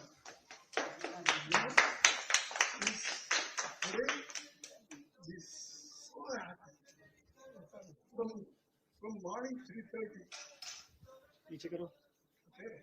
हमारे न केवल Bharatiya Janata party के कार्यकर्ताओं के लिए बल्कि भारत देश की पूरी जनता जनार्दन के लिए नरेंद्र मोदी जी एक इंस्पिरेशन है, एक प्रेरणा है। जिस तरह का लीडरशिप उन्होंने देश को दिया है, जिस तरह का लीडरशिप उन्होंने पार्टी को दिया है, आज उसी का परिणाम है कि भारत को पूरी दुनिया एक बहुत बड़े संभावना के रूप में देख रही है और बहुत सारी ताकतें भारत को एक थ्रेट के रूप में देख रही हैं। तो नरेंद्र मोदी जी का नेतृत्व है जिसने भारत को एक नए आयाम पर पहुंचाया है, हमारी पार्टी को एक नए आयाम पर पहुंचाया है। आज उनका संबोधन सुनने को मिलेगा, हम सब के लिए फिर से एक प्रेरक विषय होगा। तो इसलिए लोग खुश हैं और उनका मानना है बीजेपी रहेगा, हमारा और भी विकास होगा और भी प्रगति होगी। सारा देश में आज बीजेपी का ही माहौल है। परम आदरणीय प्रधानमंत्री जी ने जिस हिसाब से नेतृत्व दी है, उनकी नेतृत्व पर देश की जनता का भरोसा है, विश्वास है और यही मानना है कि मोदी जी के नेतृत्व में ही भारत आत्मनिर्भर भारत बनेगा। सर, जितो आशा करा হৈছিল, যি ধৰণৰ ফলাফল নিৰ্বাচনী প্ৰচাৰৰ সময়তো আপুনি কৈছিল, তেনে ধৰণৰ ফলাফল আহিছে। আৰম্ভণিৰ পৰা কৈ আছিলো, we are we are close to 100 along with our allies. शुरुआत से भी मैं आज भी बोलता हूं, तो यही साबित हुई क्योंकि जनता की जो मूड बड़े पॉजिटिव, बड़े सकारात्मक रहे। शुरुआत से ही जनता का ही कहना था कि बीजेपी हमारे लिए सबसे बड़े विश्वास का ये है, जगह है, और बीजेपी के जरिए ही हमारे जीवन को हम आगे बढ़ाने के लिए हम प्रतिबद्ध है। इसलिए जनता ने आज हमें इतनी बड़े ऐतिहासिक उन्होंने मदद दी है। বিৰোধী আৰম্ভণিৰ পৰাই কৈছো, কেৱল কাকতৰ পাতত সংবাদ মাধ্যমে বিৰোধীক জীয়াই ৰাখিছিল। প্ৰকৃতাৰ্থত তৃণমূল পৰ্যায়ত জনতাই কেতিয়াবাই বিৰোধীক ইতিমধ্যে নাকচ কৰিছে। भाजपा की शानदार विजय हुई है। बंगाल की जनता ने आदरणीय प्रधानमंत्री नरेंद्र मोदी जी, अमित शाह जी गृह मंत्री जी, भारतीय जनता पार्टी के राष्ट्रीय नेतृत्व के ऊपर उन्होंने विश्वास और भरोसा जताया है। वहां की जनता ने शानदार जीत भारतीय जनता पार्टी को दी है और पहली बार वहां भाजपा की सरकार बनी है। पूरे बंगाल में कमल ही कमल खिला है। आसाम में तीसरी बार भारतीय जनता पार्टी की सरकार बन रही है। पुडुचेरी में भारतीय जनता पार्टी की सरकार के लिए स्पष्ट जनादेश है और इसी तरीके से तमिलनाडु और केरल में भी भारतीय जनता पार्टी और एनडीए आगे काफी अच्छी सफलता प्राप्त कर रहे हैं। मैं इस अवसर पर आदरणीय सभी वहां की जनता को, जिन्होंने भारतीय जनता पार्टी के पक्ष में मतदान किया, लोकतंत्र और राष्ट्र को सशक्त बनाए जाने के लिए जो जनादेश दिया है, इसके लिए मैं उनको हार्दिक बधाई, आभार प्रकट करता हूं। और माननीय प्रधानमंत्री नरेंद्र मोदी जी, अमित शाह जी और भाजपा के राष्ट्रीय नेतृत्व को कुशल संगठन के माध्यम से जो उन्होंने सफलता प्राप्त की है, इसके लिए मैं उनको बहुत बधाई देता हूं। जिन कार्यकर्ताओं ने अथक परिश्रम किया, जिनके बल पर ये जीत आज हासिल हुई है, उनको भी बहुत बधाई देता हूं। उनका काम ही यही हर बार आरोप लगाना, चुनाव के पहले भी लगाते हैं, बाद में भी लगाते हैं। तो उनके जनता उनके आरोपों को अब कोई ध्यान ही नहीं देती, उसको बिल्कुल स्पष्ट रूप से खारिज कर दिया है। और इससे बड़ा जनादेश क्या हो सकता है। अभी भी उनको अपने नीतियों पर पुनर्विचार करने की जरूरत है। पश्चिम बंगाल में स्वामी विवेकानंद जी का सनातन संस्कृति, सुभाष चंद्र बोस जी का भारत माता, रविन्द्रनाथ टैगोर जी का आशीर्वाद भारतीय जनता पार्टी को मिला है। हम कह सकते हैं कि भारत की सांस्कृतिक राजधानी में भगवा लहरा गया है। ये विकसित भारत के संकल्प को पूरा करने का एक बड़ा कदम है। मैं आदरणीय प्रधानमंत्री नरेंद्र मोदी जी का और आदरणीय राष्ट्रीय अध्यक्ष जी का, आदरणीय गृह मंत्री जी का बहुत बहुत अभिनंदन करता हूं। उत्तर प्रदेश वासियों की तरफ से नव निर्वाचित होने वाले सभी माननीय विधायकों का बहुत बहुत अभिनंदन करता हूं और पश्चिम बंगाल वासियों को बहुत बहुत बधाई, बहुत बहुत अभिनंदन। देखिए, विपक्ष जब हारता है तो इस प्रकार के अनर्गल आरोप लगाता है। आप जानते हैं, भारतीय जनता पार्टी शुचिता, पारदर्शिता की राजनीति में भरोसा करती है और जनता का आशीर्वाद प्रथम लक्ष्य है, जनता का कल्याण प्रथम लक्ष्य है। और भारत माता की जय हो, चहुं दिशा में भारत माता की जय जयकार हो। ये देश प्रथम, राष्ट्र प्रथम के नारे को लेकर के भारतीय जनता पार्टी आगे चलती है और वही हमारा सिद्धांत है, वही उद्देश्य है। धन्यवाद। देखो, बंगाल असम सिर्फ नहीं है, पुडुचेरी भी है। पूरा देश भर में आज के जो रिजल्ट है भारतीय जनता पार्टी के पक्ष में है। असम देखिए, ये थर्ड टाइम गवर्नमेंट होने जा रहा है। असम के जो हेमंत बिश्व शर्मा जो काम किया है दिखता है। मोदी जी के आशीर्वाद और अमित भाई शाह के जो आशीर्वाद और उनका जो काम है, असम जब हम जाते हैं, आज देश भर के जो मेट्रोपोलिटन सिटी है उस नजर के दिखता है। आज फैक्ट्री बोलिए और हमारा स्पोर्ट्स इंफ्रास्ट्रक्चर बोलिए और अदर जो कनेक्टिविटी है, असम को दिखता है जो एक डेवलपमेंट सिटी बनते जा रहा है। और ये सिर्फ असम नहीं, बराक वैली एंटर हम देखेंगे तो डेवलपमेंट, और उस डेवलपमेंट के आधार पर ये वोट हुआ है, वो हम अब देख रहे हैं। वेस्ट बंगाल ऐसे एक प्रदेश जहाँ एक टाइम पूरा भारत को लीड करते थे। 35 साल कम्युनिस्ट का रहा है, बाद में 15 साल लोगों ने उम्मीद किया है जो ममता बनर्जी कुछ करेंगे। पहले ही सारे फैक्ट्री बंद होकर चला गया था। बाद में ममता बनर्जी आने के बाद लोगों का उम्मीद था कुछ फैक्ट्री वहाँ पे होगा, रोजगार की व्यवस्था होगा।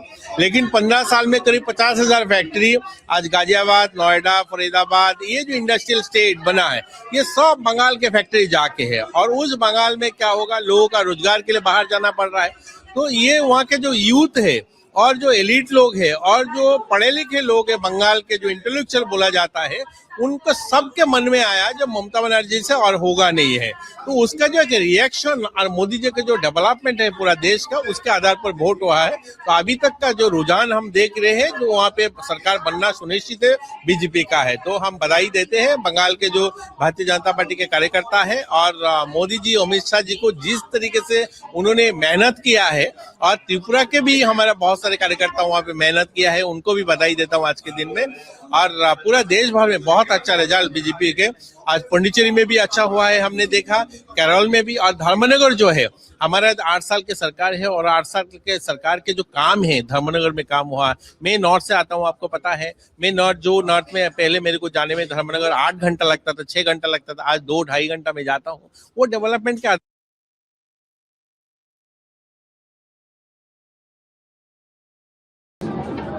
And from the very beginning, the Congress High Command, led by Sri Rahul Gandhi and Congress President Kharge ji, were keen to get a victory in Kerala. Rahul Gandhi's effort and Kharge ji's effort and Priyanka Gandhi's programs helped us to get a good victory in this election. And we are thankful to the Congress High Command for giving us freedom and liberty for the proper organizing this program, various programs for this election.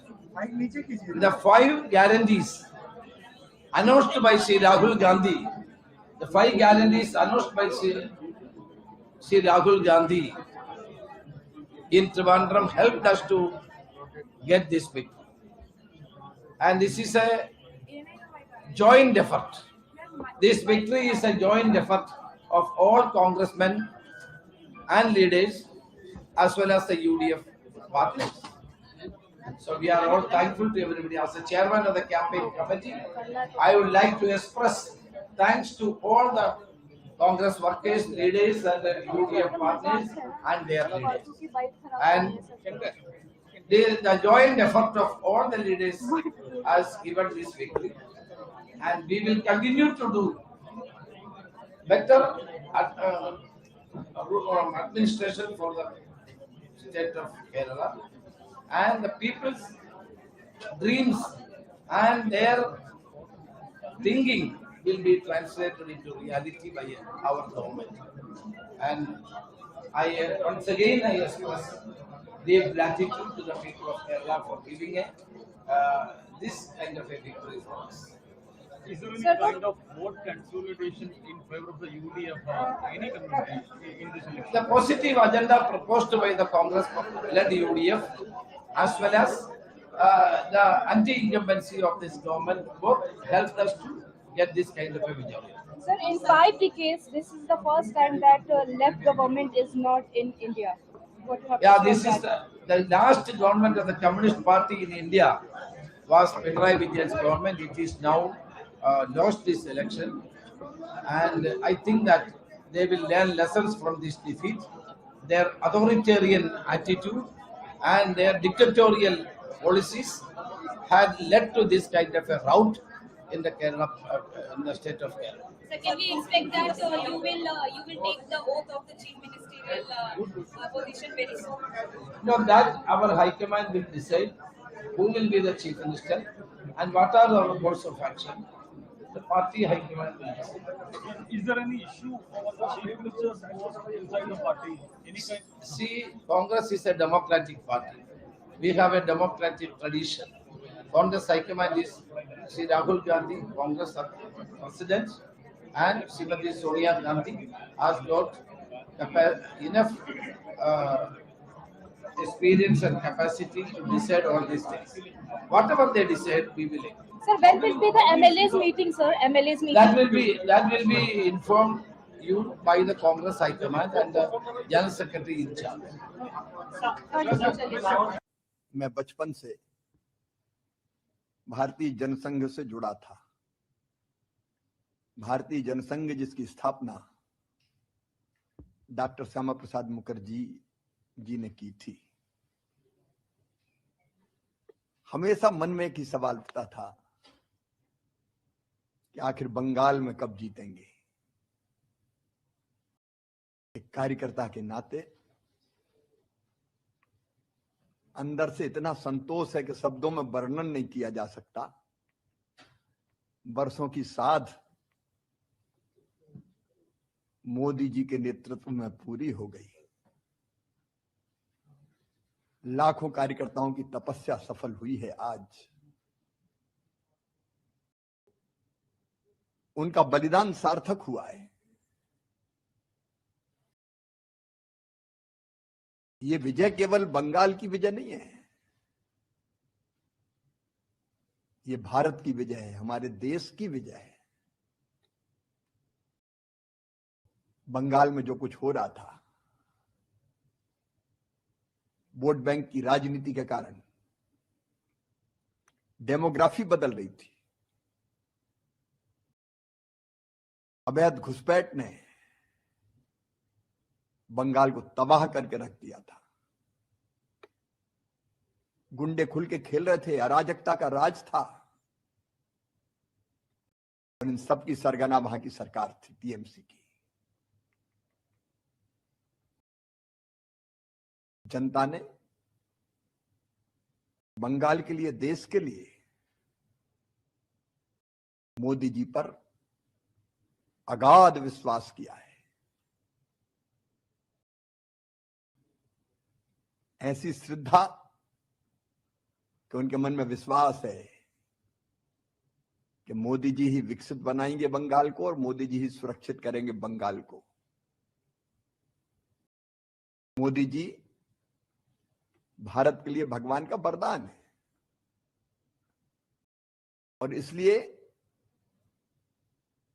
इन चुनाव में जनता का ये भाव प्रकट हुआ है। और एक कार्यकर्ता के नाते आज बंग विजय से मैं भी बहुत भावुक हूं। मेरा पूरा विश्वास है कि मोदी जी के नेतृत्व में, उनके मार्गदर्शन में भारतीय जनता पार्टी की सरकार अब विकास की, सुरक्षा की, क्योंकि हमें सुरक्षा भी जरूरी है देश के लिए, एक नया अध्याय लिखेगी। मन संतुष्ट है और संतोष से भरा हुआ है। मोदी जी का अभिनंदन। अमित शाह जी ने जबरदस्त परिश्रम किया, रणनीति बनाई और लाखों लाख कार्यकर्ता पार्टी के अध्यक्ष नितिन जी सहित अभियान में जुटे रहे। सब कार्यकर्ताओं को प्रणाम और जनता का आभार। देखिए, जो रुझान राष्ट्रवाद की तरंग को बंग भूमि में उठते हुए दिखा रहे थे, वो अब ज्वार से तब्दील होकर सुनामी में जा रहे हैं। मैं कह सकता हूं प्रधानमंत्री ने जो झाल मुड़ी का झार दिखाया था, वो अब ज्वार बनकर बंगाल में राष्ट्रवाद का नया सूर्य और नया कमल खिलाने के लिए आगे बढ़ रहा है। ये वही झालमुड़ी है जिसके लिए ममता बनर्जी ने बोला था कि ये पॉलिटिक्स कर रहे हैं, पीएम मोदी ने जानबूझ के जो है। देखिए, प्रधानमंत्री जी का एक आत्मीय संबंध रहा है पश्चिम बंगाल से और उन्होंने जन जन के साथ जुड़े रहते हैं, उसका उन्होंने एक स्वाभाविक सहज अभिव्यक्ति की थी। और वहां तो बेलूर मठ के साथ उनका आध्यात्मिक संबंध भी रहा है। मुझे लगता है उसे न समझने के कारण यह स्थिति होती है। भारत और भारतीयता के तत्व को समझना चाहिए और क्षेत्र, भाषा, वर्ग, जाति में लड़ाने के अपनी टेम्पलेट से विपक्ष को बाज आने का प्रयास करना चाहिए। अब ये बहुत सारे फैक्टर्स हैं और 10 साल के जो ये सरकार की कमियां थी, नेचुरली उसके खिलाफ एक एंटी इनकम्बेंसी वोट भी थे। लेकिन मेरे ख्याल में अब तो अभी आगे देखने का वक्त आ गया है। अभी केरल के भविष्य, अब देखिए कि केरल में क्या हो रहा है। आप अगर देखेंगे, हमारे युवा मलयाली सब इस राज्य को छोड़ के दूसरे राज्यों, दूसरे देश जा रहे हैं क्योंकि यहाँ उनको अवसर नहीं मिल रहा है काम के लिए, दूसरी चीजों करने के लिए। तो अच्छी बात होगी कि अगर हम इस राज्य में इन्वेस्टमेंट दोबारा ले आ सके, कि हम इस स्टेट को जैसे मोदी जी कहते ईस्ट फॉलो कर रहे हैं आपके साथ एक नारा था केरलम जयपुर यूडीएफ नहीं, तो क्या लगता है कि वो नारा यहाँ की जनता के घर कर गया तो जो इतना बेहतर जो रिजल्ट लग रहा है कि नारा से ज्यादा हमारे संदेश सुने हैं वो लोग चाहते थे कि एक परिवर्तन आ जाए केरला में, क्योंकि 10 साल जिस किस्म की बुरी तरह की राजनीति इस सरकार की तरफ से मिली है, मेरे ख्याल में लोग को ऐसा स्पष्ट आया उनके मन में कि अभी बदलना चाहिए। और जब कांग्रेस आए, यूडीएफ का संदेश इतना अच्छा था कि हम इस देश की भलाई के लिए, इस प्रदेश के भलाई के लिए हम सारे जो कुछ जरूरी हम करने के लिए तैयार हैं और हम ईमानदारी से जनता के साथ संपर्क करते हुए हम काम करेंगे। मेरे ख्याल में इस संदेश वो लोग स्वीकार करने के लिए तैयार हैं। आप लोगों ने जो इंदिरा गारंटीज रही हो या जो तमाम आपके कैंपेन्स हैं, ये सारी चीजें आज काम कर गई हैं, तो जनता का जो विश्वास यूडीएफ को लंबे समय के बाद मिला है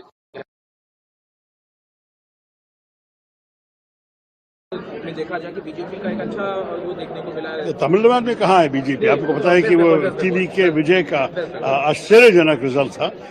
बंगाल में भी मेरे ख्याल में भाजपा का रिजल्ट तो काफी अजीब है। हम सारे इम्प्रेस्ड हैं कि ये सब हुआ है। मेरे ख्याल में इस सबको बैठ के एनालिसिस करना पड़ेगा। मेरा ध्यान तो यही था केरल में, तो मैं ज्यादा नहीं कमेंट्री देना चाहता हूँ, टिप्पणी नहीं करना चाहता। मैं सिर्फ ये कहूंगा कि हमारे लोकतंत्र की यही सौंदर्य है कि हमारे लोग उनका मन, अपना मन जानते हैं और वो तय करते हैं कि उनकी किस्मत किसके अपने ही हाथ में ले ले। ये तो अच्छी बात है हमारे देश में। For the big day, so it's a huge victory for Tamilaga Vetri Kazagam and your son Vijay Talapati. How do you see this victory for your family, for you in person, for Vijay Talapati, and for the entire fans of Vijay and the people of Tamil Nadu, sir? First of all, as a father, I'm very proud and happy, total, me and my wife, because my wishes to my son, because I'm seeing last 2 years, his confidence level. Okay, his confidence level is fantastic. And faith, I will come as Chief Minister of Tamil Nadu. 1% doubt is not there with Vijay. That is his confidence level. I'm appreciating that attitude. First of all, for a leader, that boldness, no alliance. I will stand with my own legs. Was stubborn in this. So, it's a good thing for Tamil Nadu and Tamil Nadu people, Tamil peoples. Definitely, I think it's a historical success, historical victory for Vijay. We saw your celebration along with your family members. Madam was also. Assam और बंगाल के जनता जनार्दन को बहुत बहुत हृदय से धन्यवाद ज्ञापित करता हूं। और ये जो हिस्टोरिक मैंडेट है, इस मैंडेट के लिए असम के जनता, बंगाल के जनता, जो आशाएं, जो आकांक्षाएं भाजपा नेतृत्व के सामने रखा है और हमारे ऊपर प्रधानमंत्री नरेंद्र मोदी जी और असम के लोकप्रिय मुख्यमंत्री हिमंत बिस्वा शर्मा के प्रति जो भरोसा जताया है, उसके लिए बहुत बहुत धन्यवाद ज्ञापित करता हूँ। माता की जय, जय भाजपा, तय भाजपा, जय मोदी, जय जयकार पूरे भारत में, इस समय पूरे हिंदुस्तान में भारत माता की जय, वंदे मातरम, जय श्री राम के जय घोष गूंज रहे हैं। भारत माता की जय। पश्चिम बंगाल में ऐतिहासिक जीत है। ममता का कुशासन हार गया, भाजपा का सुशासन जीत गया, माननीय मोदी जी पर भरोसा जीत गया और ममता दीदी का भय हार गया और श्री अखिलेश यादव जी जो तुतुहरी बजा रहे थे रोजाने, आज वो कहाँ है, उनको खोजना चाहिए आप लोग। जब हारेंगे ईवीएम खराब, जब जीतेंगे ईवीएम अच्छी। As a lot of people in Tamil Nadu has voted for Mr. Vijay Thalapathy to be the Chief Minister of Tamil Nadu, how excited you are? You are blowing the whistle here. What I can ask from you, I'm totally confused because the people of Tamil Nadu has given up a ballistic majority to Mr. Vijay. How do you see this, ma'am? I'm so happy. She's not only his mother, she is the first fan of Vijay. First fan. You know, today he's so happy. From morning 3:30. Okay. हमारे न केवल Bharatiya Janata party के कार्यकर्ताओं के लिए बल्कि भारत देश की पूरी जनता जनार्दन के लिए नरेंद्र मोदी जी एक इंस्पिरेशन है, एक प्रेरणा है। जिस तरह का लीडरशिप उन्होंने देश को दिया है, जिस तरह का लीडरशिप उन्होंने पार्टी को दिया है, आज उसी का परिणाम है कि भारत को पूरी दुनिया एक बहुत बड़े संभावना के रूप में देख रही है और बहुत सारी ताकतें भारत को एक थ्रेट के रूप में देख रही हैं। तो नरेंद्र मोदी जी का नेतृत्व है जिसने भारत को एक नए आयाम पर पहुंचाया है, हमारी पार्टी को एक नए आयाम पर पहुंचाया है। आज उनका संबोधन सुनने को मिलेगा, हम सब के लिए फिर से एक प्रेरक विषय होगा। इसके लोग खुश है और उनका मानना है बीजेपी रहेगा, हमारा और भी विकास होगा और भी प्रगति होगा। सारा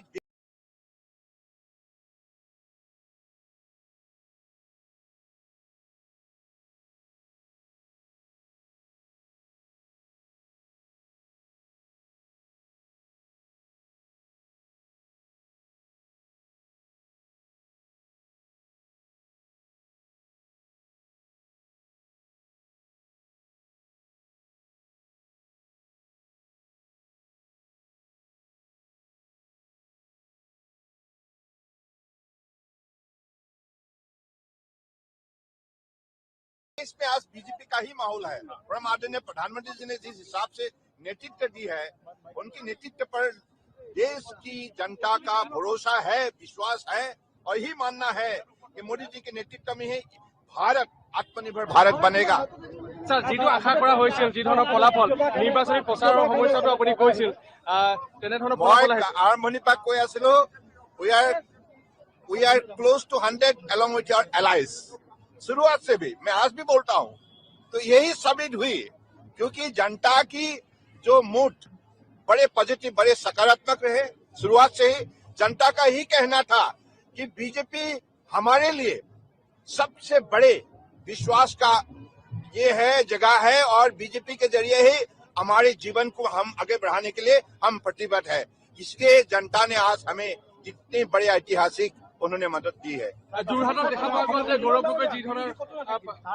বিৰোধী আৰম্ভণিৰ পৰা কৈছো, কেৱল কাকতৰ পাতত সংবাদ মাধ্যমে বিৰোধীক ঘেৰা ৰাখিছিল। প্ৰকৃতাৰ্থত তৃণমূল পৰ্যায়ত জনতাই কেতিয়াবাই বিৰোধীক ইতিমধ্যে নাকচ কৰিছে। भाजपा की शानदार विजय हुई है। बंगाल की जनता ने आदरणीय प्रधानमंत्री नरेंद्र मोदी जी, अमित शाह जी गृह मंत्री जी, भारतीय जनता पार्टी के राष्ट्रीय नेतृत्व के ऊपर उन्होंने विश्वास और भरोसा जताया है। वहां की जनता ने शानदार जीत भारतीय जनता पार्टी को दी है और पहली बार वहां भाजपा की सरकार बनी है। पूरे बंगाल में कमल ही कमल खिला है। आसाम में तीसरी बार भारतीय जनता पार्टी की सरकार बन रही है। पुडुचेरी में भारतीय जनता पार्टी की सरकार के लिए स्पष्ट जनादेश है और इसी तरीके से तमिलनाडु और केरल में भी भारतीय जनता पार्टी और एनडीए आगे काफी अच्छी सफलता प्राप्त कर रहे हैं। मैं इस अवसर पर आदरणीय सभी वहां की जनता को, जिन्होंने भारतीय जनता पार्टी के पक्ष में मतदान किया, लोकतंत्र और राष्ट्र को सशक्त बनाए जाने के लिए जो जनादेश दिया है, इसके लिए मैं उनको हार्दिक बधाई, आभार प्रकट करता हूं। और माननीय प्रधानमंत्री नरेंद्र मोदी जी, अमित शाह जी और भाजपा के राष्ट्रीय नेतृत्व को कुशल संगठन के माध्यम से जो उन्होंने सफलता प्राप्त की है, इसके लिए मैं उनको बहुत बधाई देता हूं। जिन कार्यकर्ताओं ने अथक परिश्रम किया, जिनके बल पर ये जीत आज हासिल हुई है, उनको भी बहुत बधाई देता हूँ। उनका काम ही यही हर बार आरोप लगाना, चुनाव के पहले भी लगाते हैं, बाद में भी लगाते हैं। तो उनके जनता उनके आरोपों को अब कोई ध्यान ही नहीं देती, उसको बिल्कुल स्पष्ट रूप से खारिज कर दिया है। और इससे बड़ा जनादेश क्या हो सकता है? अभी भी उनको अपने नीतियों पर पुनर्विचार करने की जरूरत है। पश्चिम बंगाल में स्वामी विवेकानंद जी का सनातन संस्कृति, सुभाष चंद्र बोस जी का भारत माता, रविन्द्रनाथ टैगोर जी का आशीर्वाद भारतीय जनता पार्टी को मिला है। हम कह सकते हैं कि भारत की सांस्कृतिक राजधानी में भगवा लहरा गया है। ये विकसित भारत के संकल्प को पूरा करने का एक बड़ा कदम है। मैं आदरणीय प्रधानमंत्री नरेंद्र मोदी जी का और आदरणीय राष्ट्रीय अध्यक्ष जी का, आदरणीय गृह मंत्री जी का बहुत बहुत अभिनंदन करता हूं। उत्तर प्रदेश वासियों की तरफ से नव निर्वाचित होने वाले सभी माननीय विधायकों का बहुत बहुत अभिनंदन करता हूं और पश्चिम बंगाल वासियों को बहुत बहुत बधाई है, बहुत बहुत अभिनंदन।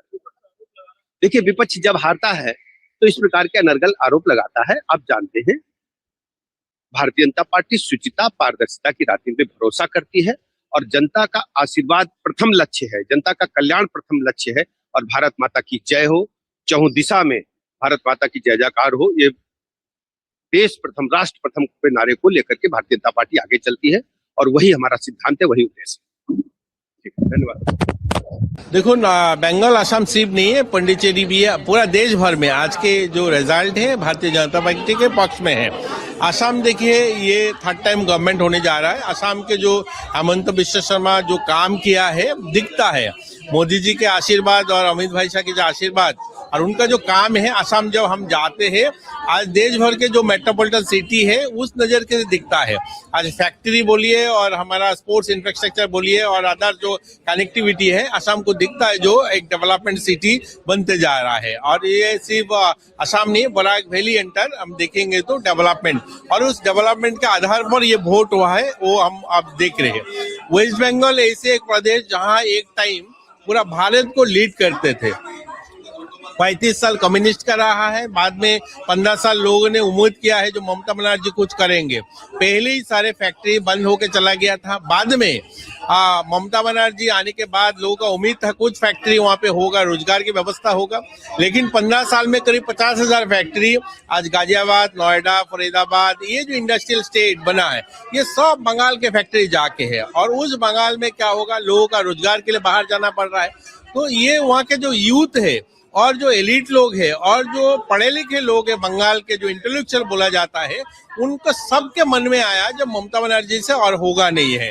तो उसका जो एक रिएक्शन और मोदी जी का जो डेवलपमेंट है पूरा देश का, उसके आधार पर वोट हुआ है। तो अभी तक का जो रुझान हम देख रहे हैं, जो वहाँ पे सरकार बनना सुनिश्चित है, बीजेपी का है। तो हम बधाई देते हैं बंगाल के जो भारतीय जनता पार्टी के कार्यकर्ता है और मोदी जी, अमित शाह जी को जिस तरीके से उन्होंने मेहनत किया है, और त्रिपुरा के भी हमारा बहुत सारे कार्यकर्ता वहाँ पे मेहनत किया है, उनको भी बधाई देता हूँ आज के दिन में।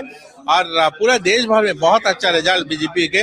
आज पुडुचेरी में भी अच्छा हुआ है, हमने देखा, केरल में भी। और धर्मनगर जो है, हमारा 8 साल की सरकार है और 8 साल के सरकार के जो काम है धर्मनगर में काम हुआ। मैं नॉर्थ से आता हूँ, आपको पता है। मैं नॉर्थ में पहले मेरे को जाने में धर्मनगर 8 घंटा लगता था, 6 घंटा लगता था, आज 2-2.5 घंटा में जाता हूँ। वो डेवलपमेंट के आधार पर वोट हुआ है और उस डेवलपमेंट के आधार पर हम देखे हैं करीब 18,000 वोटों में हमारा वहाँ पे कैंडिडेट जीते हैं। तो धन्यवाद है भारतीय जनता पार्टी सारे कार्यकर्ता को इतना अच्छा रिजल्ट के लिए है। और आप लोगों भी, सब लोग मेहनत किया है, सब लोगों ने इतना दिखाया, आप लोग आज भी रिजल्ट दिखा रहे हो, आप लोगों को भी धन्यवाद है आज की इस खुशी में।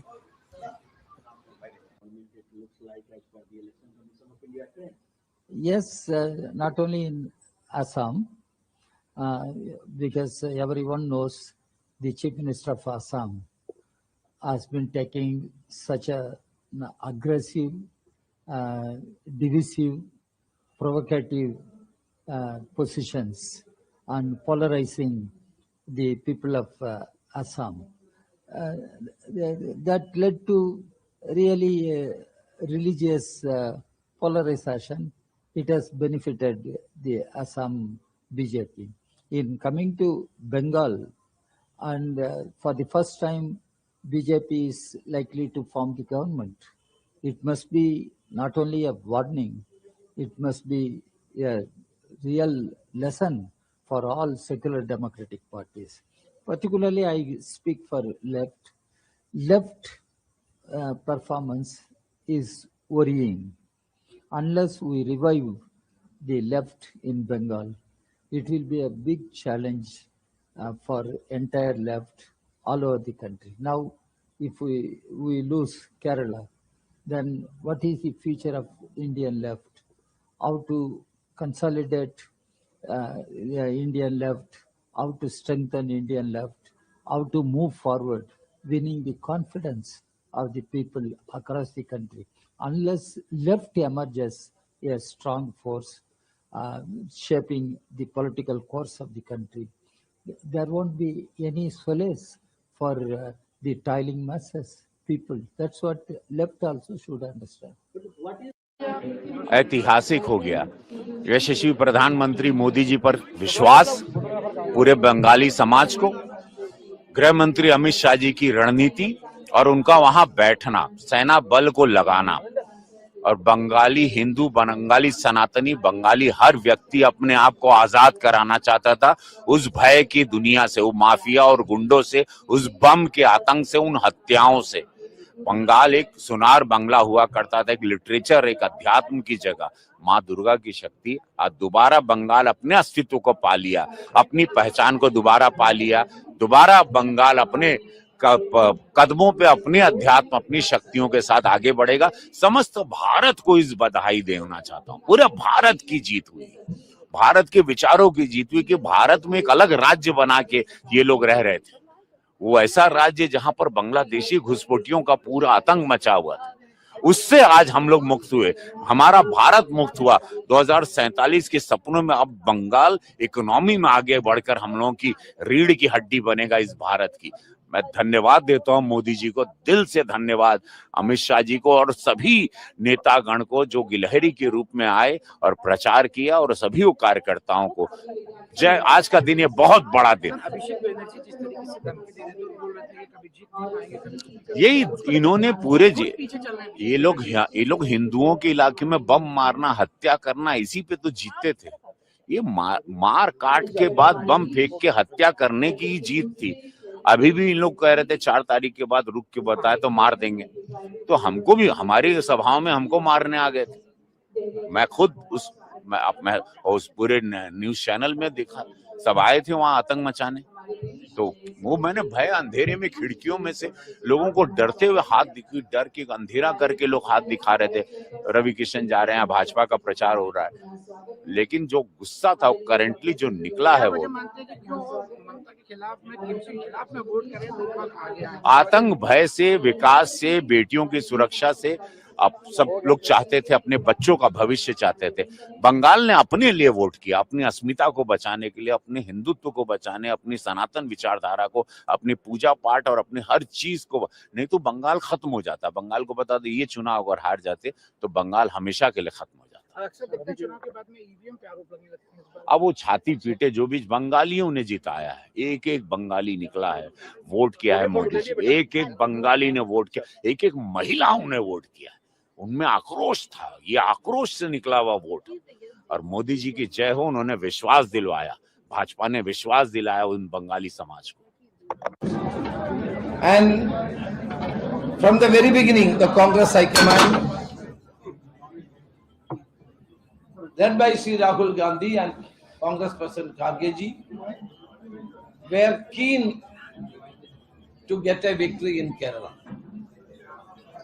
Rahul Gandhi's effort and Kharge ji's effort and Priyanka Gandhi's programs helped us to get a good victory in this election. And we are thankful to the Congress High Command for giving us freedom and liberty for the proper organizing this program, various programs for this election. The 5 guarantees announced by Sri Rahul Gandhi, the 5 guarantees announced by Sri Rahul Gandhi in Trivandrum helped us to get this victory. And this is a joint effort. This victory is a joint effort of all congressmen and leaders as well as the UDF partners. So we are all thankful to everybody. As the chairman of the campaign committee, I would like to express thanks to all the Congress workers, leaders, and the UDF partners and their leaders. And the joint effort of all the leaders has given this victory. And we will continue to do better administration for the state of Kerala, and the people's dreams and their thinking will be translated into reality by our government. And I once again I express deep gratitude to the people of Kerala for giving this kind of a victory for us. Is there any kind of vote consolidation in favor of the UDF or any community in this election? The positive agenda proposed by the Congress-led UDF, as well as the anti-incumbency of this government, both helped us to get this kind of a majority. Sir, in 5 decades, this is the first time that left government is not in India. Yeah, this is the last government of the Communist Party in India was Pinarayi Vijayan's government. It is now lost this election, and I think that they will learn lessons from this defeat. Their authoritarian attitude and their dictatorial policies had led to this kind of a rout in the Kerala, in the state of Kerala. So can we expect that you will take the oath of the chief ministerial position very soon? No, that our High Command will decide who will be the chief minister and what are our course of action. The party High Command will decide. Is there any issue for the chief minister's post inside the party? Any kind? See, Congress is a democratic party. We have a democratic tradition. Congress High Command is Sri Rahul Gandhi, Congress President, and Srimati Sonia Gandhi has got enough experience and capacity to decide all these things. Whatever they decide, we will. Sir, when will be the MLA's meeting, sir? MLA's meeting. That will be informed you by the Congress High Command and the General Secretary in charge. मैं बचपन से भारतीय जनसंघ से जुड़ा था। भारतीय जनसंघ जिसकी स्थापना डॉक्टर श्यामा प्रसाद मुखर्जी जी ने की थी। हमेशा मन में एक ही सवाल उठता था कि आखिर बंगाल में कब जीतेंगे। एक कार्यकर्ता के नाते अंदर से इतना संतोष है कि शब्दों में वर्णन नहीं किया जा सकता। वर्षों की साध मोदी जी के नेतृत्व में पूरी हो गई। लाखों कार्यकर्ताओं की तपस्या सफल हुई है। आज उनका बलिदान सार्थक हुआ है। ये विजय केवल बंगाल की विजय नहीं है, ये भारत की विजय है, हमारे देश की विजय है। बंगाल में जो कुछ हो रहा था, वोट बैंक की राजनीति के कारण डेमोग्राफी बदल रही थी। अवैध घुसपैठ ने बंगाल को तबाह करके रख दिया था। गुंडे खुल के खेल रहे थे, अराजकता का राज था, और इन सब की सरगना वहां की सरकार थी, टीएमसी की। जनता ने बंगाल के लिए, देश के लिए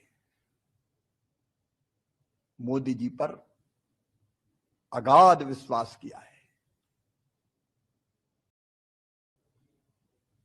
ऐसी श्रद्धा कि उनके मन में विश्वास है कि मोदी जी ही विकसित बनाएंगे बंगाल को और मोदी जी ही सुरक्षित करेंगे बंगाल को। मोदी जी भारत के लिए भगवान का वरदान है, और इसलिए इन चुनाव में जनता का ये भाव प्रकट हुआ है और एक कार्यकर्ता के नाते आज बंग विजय से मैं भी बहुत भावुक हूं। मेरा पूरा विश्वास है कि मोदी जी के नेतृत्व में, उनके मार्गदर्शन में भारतीय जनता पार्टी की सरकार विकास की, सुरक्षा की, क्योंकि हमें सुरक्षा भी जरूरी है देश के लिए, एक नया अध्याय लिखेगी। मन संतुष्ट है और संतोष से भरा हुआ है। मोदी जी का अभिनंदन। अमित शाह जी ने जबरदस्त परिश्रम किया, रणनीति बनाई और लाखों लाख कार्यकर्ता पार्टी के अध्यक्ष नितिन जी सहित अभियान में जुटे रहे। सब कार्यकर्ताओं को प्रणाम और जनता का आभार। देखिए, जो रुझान राष्ट्रवाद की तरंग को बंग भूमि में उठते हुए दिखा रहे थे, वो अब ज्वार से तब्दील होकर सुनामी में जा रहे हैं। मैं कह सकता हूं प्रधानमंत्री ने जो झाल मुड़ी का झार दिखाया था, वो अब ज्वार बनकर बंगाल में राष्ट्रवाद का नया सूर्य और नया कमल खिलाने के लिए आगे बढ़ रहा है। ये वही झालमुड़ी है जिसके लिए ममता बनर्जी ने बोला था कि ये पॉलिटिक्स कर रहे हैं, पीएम मोदी ने जानबूझ के जो है। देखिए, प्रधानमंत्री जी का एक आत्मीय संबंध रहा है पश्चिम बंगाल से, और उन्होंने जन जन के साथ जुड़े रहते हैं, उसका उन्होंने एक स्वाभाविक सहज अभिव्यक्ति की थी। और वहां तो बेलूर मठ के साथ उनका आध्यात्मिक संबंध भी रहा है। मुझे लगता है उसे न समझने के कारण यह स्थिति होती है। भारत और भारतीयता के तत्व को समझना चाहिए और क्षेत्र, भाषा, वर्ग, जाति में लड़ाने के अपनी टेम्पलेट से विपक्ष को बाज आने का प्रयास करना चाहिए। अब ये बहुत सारे फैक्टर्स हैं और 10 साल के जो ये सरकार की कमियां थी, नेचुरली उसके खिलाफ एक एंटी इनकम्बेंसी वोट भी थे। लेकिन मेरे ख्याल में अब तो अभी आगे देखने का वक्त आ गया है। अभी केरल के भविष्य, आप देखिए कि केरल में क्या हो रहा है। आप अगर देखेंगे, हमारे युवा मलयाली सब इस राज्य को छोड़ के दूसरे राज्यों, दूसरे देश जा रहे हैं, क्योंकि यहाँ उनको अवसर नहीं मिल रहा है काम के लिए, दूसरी चीजों करने के लिए। तो अच्छी बात होगी कि अगर हम इस राज्य में इन्वेस्टमेंट दोबारा ले आ सके, कि हम इस स्टेट को, जैसे मोदी जी कहते हैं, फॉलो कर रहे हैं। आपके साथ एक नारा था केरलम जयकोर यूडीएफ नाइकुम, तो क्या लगता है कि वो नारा यहाँ की जनता के घर कर गया, तो जो इतना बेहतर जो रिजल्ट लग रहा है कि नारा से ज्यादा हमारे संदेश सुने हैं वो लोग चाहते थे कि एक परिवर्तन आ जाए केरला में, क्योंकि 10 साल जिस किस्म की बुरी तरह की राजनीति इस सरकार की तरफ से मिली है, मेरे ख्याल में लोग को ऐसा स्पष्ट आया उनके मन में कि अभी बदलना चाहिए। और जब कांग्रेस आए, यूडीएफ का संदेश इतना अच्छा था कि हम इस देश की भलाई के लिए, इस प्रदेश के भलाई के लिए हम सारे जो कुछ जरूरी हम करने के लिए तैयार हैं, और हम ईमानदारी से जनता के साथ संपर्क करते हुए हम काम करेंगे। मेरे ख्याल में इस संदेश को लोग स्वीकार करने के लिए तैयार हैं। आप लोगों ने जो इंदिरा गारंटीज रही हो या जो तमाम आपके कैंपेन्स हैं, ये सारी चीजें आज काम कर गई हैं, तो जनता का जो विश्वास अब यूडीएफ को लंबे समय के बाद मिला है, में देखा जाए कि बीजेपी का एक अच्छा वो देखने को मिला है। तमिलनाडु में कहाँ है बीजेपी? आपको पता है कि वो टीवी के विजय का आश्चर्यजनक रिजल्ट था। बंगाल में भी मेरे ख्याल में भाजपा का रिजल्ट तो काफी अजीब है। हम सारे इम्प्रेस्ड हैं कि ये सब हुआ है। मेरे ख्याल में इस सबको बैठ के एनालिसिस करना पड़ेगा। मेरा ध्यान तो यही था केरल में, तो मैं ज्यादा नहीं कमेंट्री देना चाहता हूँ, टिप्पणी नहीं करना चाहता। मैं सिर्फ ये कहूंगा कि हमारे लोकतंत्र के यही सौंदर्य है कि हमारे लोग उनका मन, अपना मन जानते हैं और वो तय करते हैं कि उनकी किस्मत किसके अपने ही हाथ में ले लें। ये तो अच्छी बात है हमारे देश में। For the big day, so it's a huge victory for Tamilaga Vetri Kazagam and your son Vijay Talapati. How do you see this victory for your family, for you in person, for Vijay Talapati, and for the entire fans of Vijay and the people of Tamil Nadu, sir? First of all, as a father, I'm very proud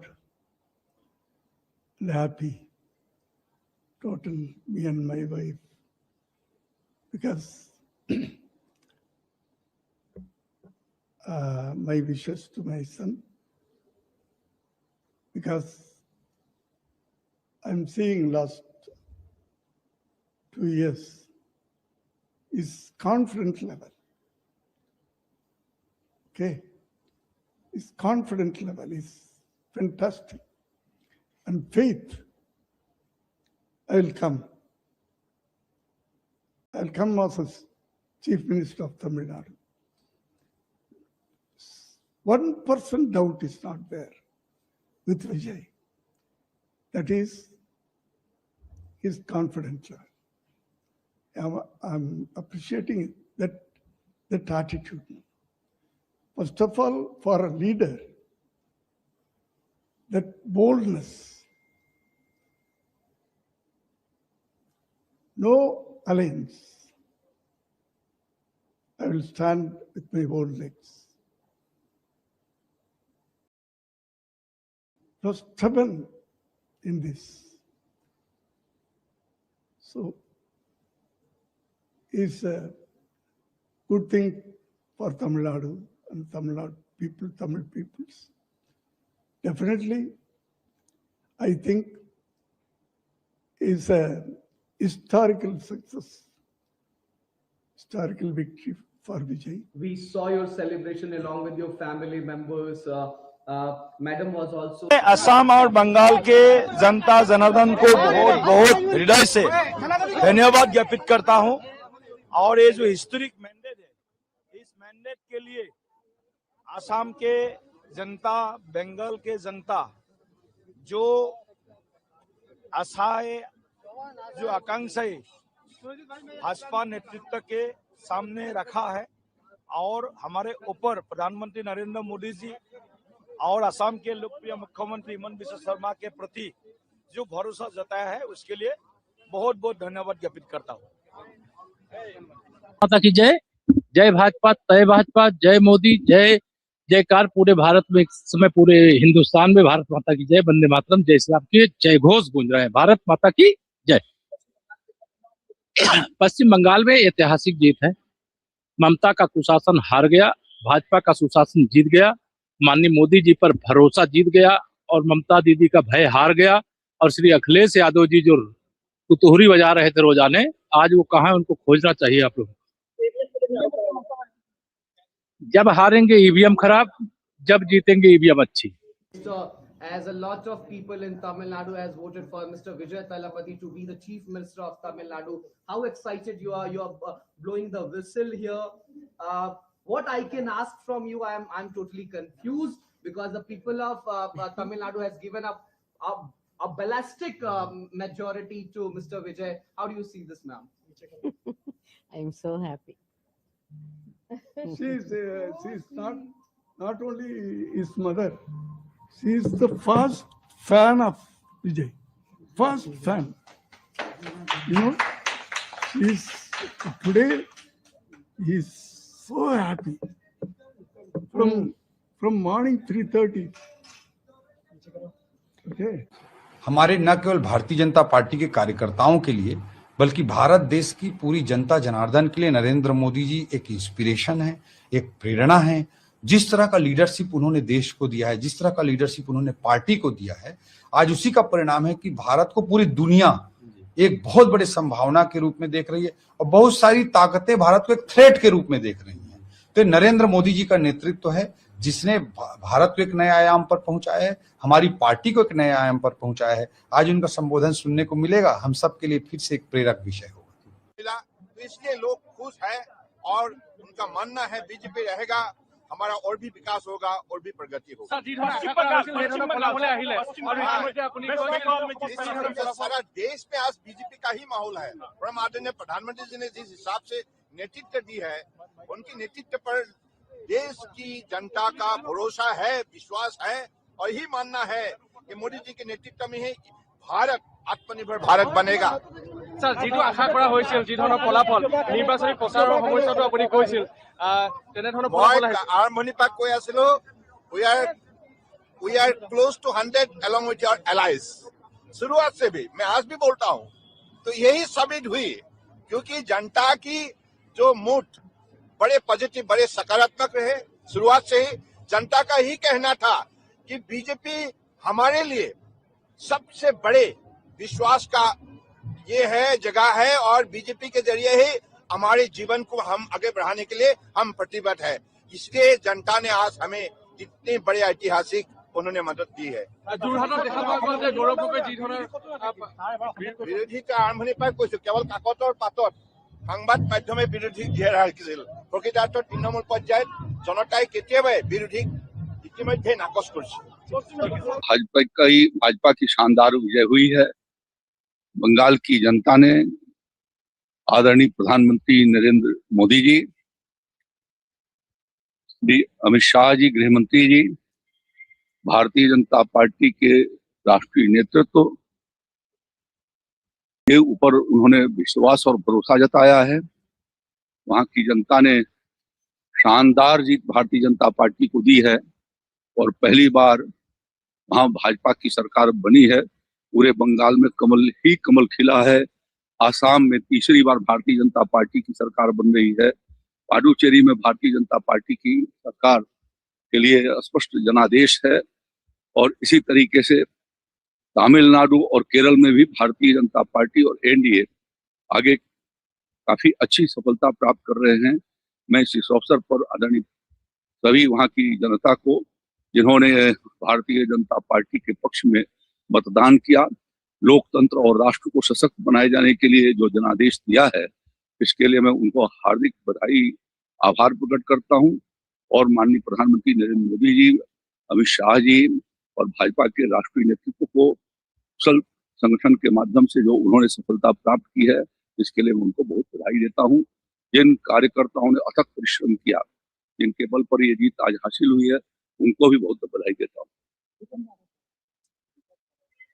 उनका काम ही यही हर बार आरोप लगाना, चुनाव के पहले भी लगाते हैं, बाद में भी लगाते हैं। तो उनके जनता उनके आरोपों को अब कोई ध्यान ही नहीं देती, उसको बिल्कुल स्पष्ट रूप से खारिज कर दिया है। और इससे बड़ा जनादेश क्या हो सकता है। अभी भी उनको अपने नीतियों पर पुनर्विचार करने की जरूरत है। पश्चिम बंगाल में स्वामी विवेकानंद जी का सनातन संस्कृति, सुभाष चंद्र बोस जी का भारत माता, रविन्द्रनाथ टैगोर जी का आशीर्वाद भारतीय जनता पार्टी को मिला है। हम कह सकते हैं कि भारत की सांस्कृतिक राजधानी में भगवा लहरा गया है। ये विकसित भारत के संकल्प को पूरा करने का एक बड़ा कदम है। मैं आदरणीय प्रधानमंत्री नरेंद्र मोदी जी का और आदरणीय राष्ट्रीय अध्यक्ष जी का, आदरणीय गृह मंत्री जी का बहुत बहुत अभिनंदन करता हूं। उत्तर प्रदेश वासियों की तरफ से नव निर्वाचित होने वाले सभी माननीय विधायकों का बहुत बहुत अभिनंदन करता हूं और पश्चिम बंगाल वासियों को बहुत बहुत बधाई, बहुत बहुत अभिनंदन। देखिए, विपक्ष जब हारता है तो इस प्रकार के अनर्गल आरोप लगाता है। आप जानते हैं, भारतीय जनता पार्टी शुचिता, पारदर्शिता की राजनीति पे भरोसा करती है और जनता का आशीर्वाद प्रथम लक्ष्य है, जनता का कल्याण प्रथम लक्ष्य है। और भारत माता की जय हो, चहुं दिशा में भारत माता की जय जयकार हो। ये देश प्रथम, राष्ट्र प्रथम के नारे को लेकर के भारतीय जनता पार्टी आगे चलती है और वही हमारा सिद्धांत है, वही उद्देश्य है। धन्यवाद। देखो, बंगाल असम सिर्फ नहीं है, पुडुचेरी भी है। पूरा देश भर में आज के जो रिजल्ट है भारतीय जनता पार्टी के पक्ष में है। असम देखिए, ये थर्ड टाइम गवर्नमेंट होने जा रहा है। असम के जो हेमंत बिश्व शर्मा जो काम किया है दिखता है। मोदी जी के आशीर्वाद और अमित भाई शाह के जो आशीर्वाद और उनका जो काम है, असम जब हम जाते हैं, आज देश भर के जो मेट्रोपोलिटन सिटी है उस नजर के दिखता है। आज फैक्ट्री बोलिए और हमारा स्पोर्ट्स इंफ्रास्ट्रक्चर बोलिए और अदर जो कनेक्टिविटी है, असम को दिखता है जो एक डेवलपमेंट सिटी बनते जा रहा है। और ये सिर्फ असम नहीं, बराक वैली एंटर हम देखेंगे तो डेवलपमेंट, और उस डेवलपमेंट के आधार पर ये वोट हुआ है, वो हम अब देख रहे हैं। वेस्ट बंगाल ऐसे एक प्रदेश जहाँ एक टाइम पूरा भारत को लीड करते थे। 35 साल कम्युनिस्ट का रहा है, बाद में 15 साल लोगों ने उम्मीद किया है जो ममता बनर्जी कुछ करेंगे। पहले ही सारे फैक्ट्री बंद होके चला गया था। बाद में ममता बनर्जी आने के बाद लोगों का उम्मीद था कुछ फैक्ट्री वहां पे होगा, रोजगार की व्यवस्था होगा। लेकिन 15 साल में करीब 50,000 फैक्ट्री आज गाजियाबाद, नोएडा, फरीदाबाद, ये जो इंडस्ट्रियल स्टेट बना है, ये सब बंगाल के फैक्ट्री जाके है। और उस बंगाल में क्या होगा, लोगों का रोजगार के लिए बाहर जाना पड़ रहा है। तो ये वहाँ के जो यूथ है और जो एलिट लोग हैं और जो पढ़े लिखे लोग हैं, बंगाल के जो इंटेलेक्चुअल बोला जाता है, उनको सबके मन में आया जब ममता बनर्जी से और होगा नहीं है। तो उसका जो एक रिएक्शन और मोदी जी का जो डेवलपमेंट है पूरा देश का, उसके आधार पर वोट हुआ है। तो अभी तक का जो रुझान हम देख रहे हैं, जो वहाँ पे सरकार बनना सुनिश्चित है बीजेपी का है। तो हम बधाई देते हैं बंगाल के जो भारतीय जनता पार्टी के कार्यकर्ता है और मोदी जी अमित शाह जी को जिस तरीके से उन्होंने मेहनत किया है, और त्रिपुरा के भी हमारा बहुत सारे कार्यकर्ता वहाँ पे मेहनत किया है, उनको भी बधाई देता हूँ आज के दिन में। और पूरा देश भर में बहुत अच्छा रिजल्ट बीजेपी के। आज पुडुचेरी में भी अच्छा हुआ है, हमने देखा केरल में भी, और धर्मनगर जो है हमारा 8 साल के सरकार है और 8 साल के सरकार के जो काम है धर्मनगर में काम हुआ। मैं नॉर्थ से आता हूँ, आपको पता है। मैं नॉर्थ में पहले मेरे को जाने में धर्मनगर 8 घंटा लगता था, 6 घंटा लगता था, आज 2-2.5 घंटा में जाता हूँ। वो डेवलपमेंट के आधार पर वोट हुआ है और उस डेवलपमेंट के आधार पर हम देखे हैं करीब 18,000 वोटों में हमारा वहाँ पे कैंडिडेट जीते हैं। तो धन्यवाद है भारतीय जनता पार्टी सारे कार्यकर्ता को इतना अच्छा रिजल्ट के लिए है। और आप लोग भी, सब लोग मेहनत किया है, सब लोगों ने इतना दिखाया, आप लोग आज भी रिजल्ट दिखा रहे हो, आप लोगों को भी धन्यवाद है आज की इस खुशी में।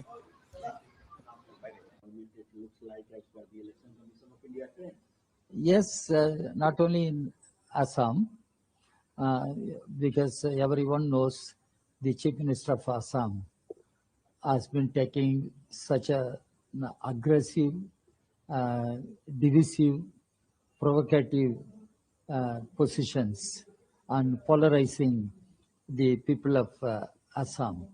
That led to really religious polarization. It has benefited the Assam BJP. In coming to Bengal, and for the first time, BJP is likely to form the government. It must be not only a warning, it must be a real lesson for all secular democratic parties. Particularly, I speak for left. Left performance is worrying. Unless we revive the left in Bengal, it will be a big challenge for entire left all over the country. Now, if we lose Kerala, then what is the future of Indian left? How to consolidate Indian left, how to strengthen Indian left, how to move forward, winning the confidence of the people across the country. Unless left emerges a strong force shaping the political course of the country, there won't be any solace for the toiling masses, people. That's what left also should understand. ऐतिहासिक हो गया। यशस्वी प्रधानमंत्री मोदी जी पर विश्वास, पूरे बंगाली समाज को, गृह मंत्री अमित शाह जी की रणनीति और उनका वहां बैठना, सेना बल को लगाना, और बंगाली हिंदू, बंगाली सनातनी, बंगाली हर व्यक्ति अपने आप को आजाद कराना चाहता था उस भय की दुनिया से, वो माफिया और गुंडों से, उस बम के आतंक से, उन हत्याओं से। बंगाल एक सुनार बंगला हुआ करता था, एक लिटरेचर, एक अध्यात्म की जगह। माँ दुर्गा की शक्ति आज दोबारा बंगाल अपने अस्तित्व को पा लिया, अपनी पहचान को दोबारा पा लिया। दोबारा बंगाल अपने कदमों पे, अपने अध्यात्म, अपनी शक्तियों के साथ आगे बढ़ेगा। समस्त भारत को इस बधाई देना चाहता हूँ। पूरे भारत की जीत हुई, भारत के विचारों की जीत हुई कि भारत में एक अलग राज्य बना के ये लोग रह रहे थे। वो ऐसा राज्य जहां पर बांग्लादेशी घुसपैठियों का पूरा आतंक मचा हुआ था, उससे आज हम लोग मुक्त हुए, हमारा भारत मुक्त हुआ। 2047 के सपनों में अब बंगाल इकोनॉमी में आगे बढ़कर हम लोगों की रीढ़ की हड्डी बनेगा इस भारत की। मैं धन्यवाद देता हूं मोदी जी को, दिल से धन्यवाद अमित शाह जी को और सभी नेतागण को जो गिलहरी के रूप में आए और प्रचार किया, और सभी कार्यकर्ताओं को जय। आज का दिन ये बहुत बड़ा दिन, यही इन्होंने पूरे ये लोग हिंदुओं के इलाके में बम मारना, हत्या करना, इसी पे तो जीतते थे। ये मार काट के बाद बम फेंक के हत्या करने की जीत थी। अभी भी इन लोग कह रहे थे 4 तारीख के बाद रुक के बताए तो मार देंगे, तो हमको भी, हमारी सभाओं में हमको मारने आ गए थे। मैं खुद उस पूरे न्यूज चैनल में देखा, सब आए थे वहां आतंक मचाने। तो वो मैंने भय अंधेरे में खिड़कियों में से लोगों को डरते हुए डर के अंधेरा करके लोग हाथ दिखा रहे थे, रवि किशन जा रहे हैं, भाजपा का प्रचार हो रहा है। लेकिन जो गुस्सा था वो करेंटली जो निकला है वो आतंक, भय से, विकास से, बेटियों की सुरक्षा से। अब सब लोग चाहते थे, अपने बच्चों का भविष्य चाहते थे। बंगाल ने अपने लिए वोट किया, अपनी अस्मिता को बचाने के लिए, अपने हिंदुत्व को बचाने, अपनी सनातन विचारधारा को, अपनी पूजा पाठ और अपनी हर चीज को। नहीं तो बंगाल खत्म हो जाता। बंगाल को बता दे, ये चुनाव अगर हार जाते तो बंगाल हमेशा के लिए खत्म हो जाता। अब वो छाती पीटे जो भी बंगालियों ने जिताया है, एक एक बंगाली निकला है, वोट किया है मोदी जी, एक एक बंगाली ने वोट किया, एक एक महिलाओं ने वोट किया। उनमें आक्रोश था, ये आक्रोश से निकला हुआ वोट। और मोदी जी की जय हो, उन्होंने विश्वास दिलवाया, भाजपा ने विश्वास दिलाया उन बंगाली समाज को। And from the very beginning, the Congress High Command, led by Sri Rahul Gandhi and Congress President Kharge ji, were keen to get a victory in Kerala. Rahul Gandhi's effort and Kharge ji's effort and Priyanka Gandhi's programs helped us to get a good victory in this election. And we are thankful to the Congress High Command for giving us freedom and liberty for the proper organizing this program, various programs for this election. The 5 guarantees announced by Sri Rahul Gandhi, the 5 guarantees announced by Sri Rahul Gandhi in Trivandrum helped us to get this victory. And this is a joint effort. This victory is a joint effort of all congressmen and leaders as well as the UDF partners. So we are all thankful to everybody. As the chairman of the campaign committee, I would like to express thanks to all the Congress workers, leaders and the UDF partners and their leaders. And the joint effort of all the leaders has given this victory. And we will continue to do better administration for the state of Kerala, and the people's dreams and their thinking will be translated into reality by our government. And I once again I express deep gratitude to the people of Kerala for giving this kind of a victory for us. Is there any kind of vote consolidation in favor of the UDF any community in this election? The positive agenda proposed by the Congress-led UDF as well as the anti-incumbency of this government both helped us to get this kind of a majority. Sir, in 5 decades, this is the first time that left government is not in India.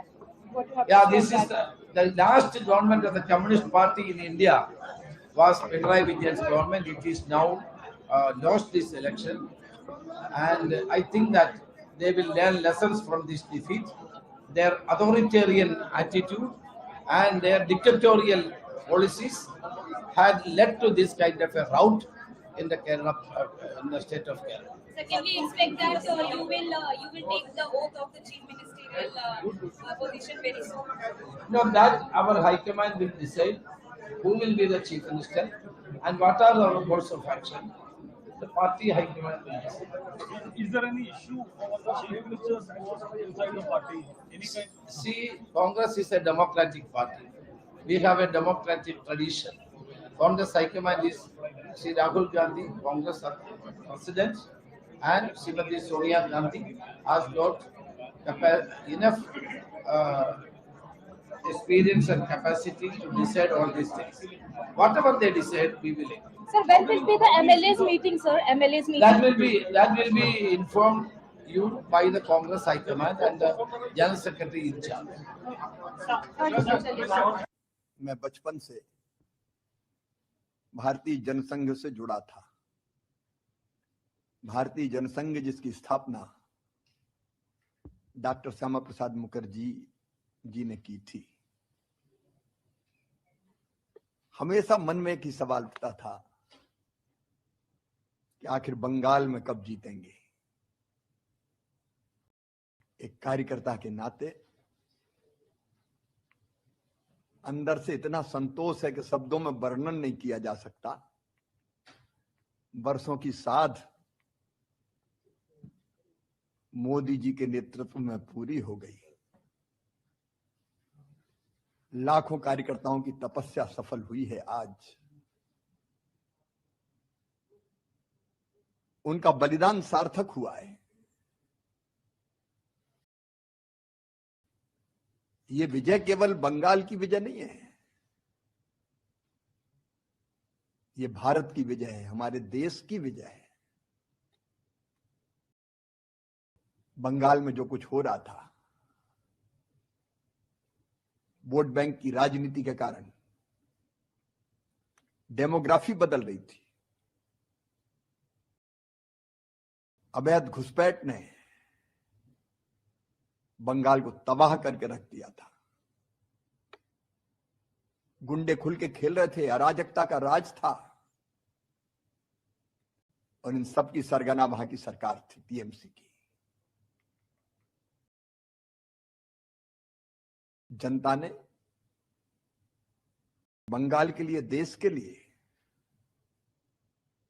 Modi ji पर अगाध विश्वास किया है।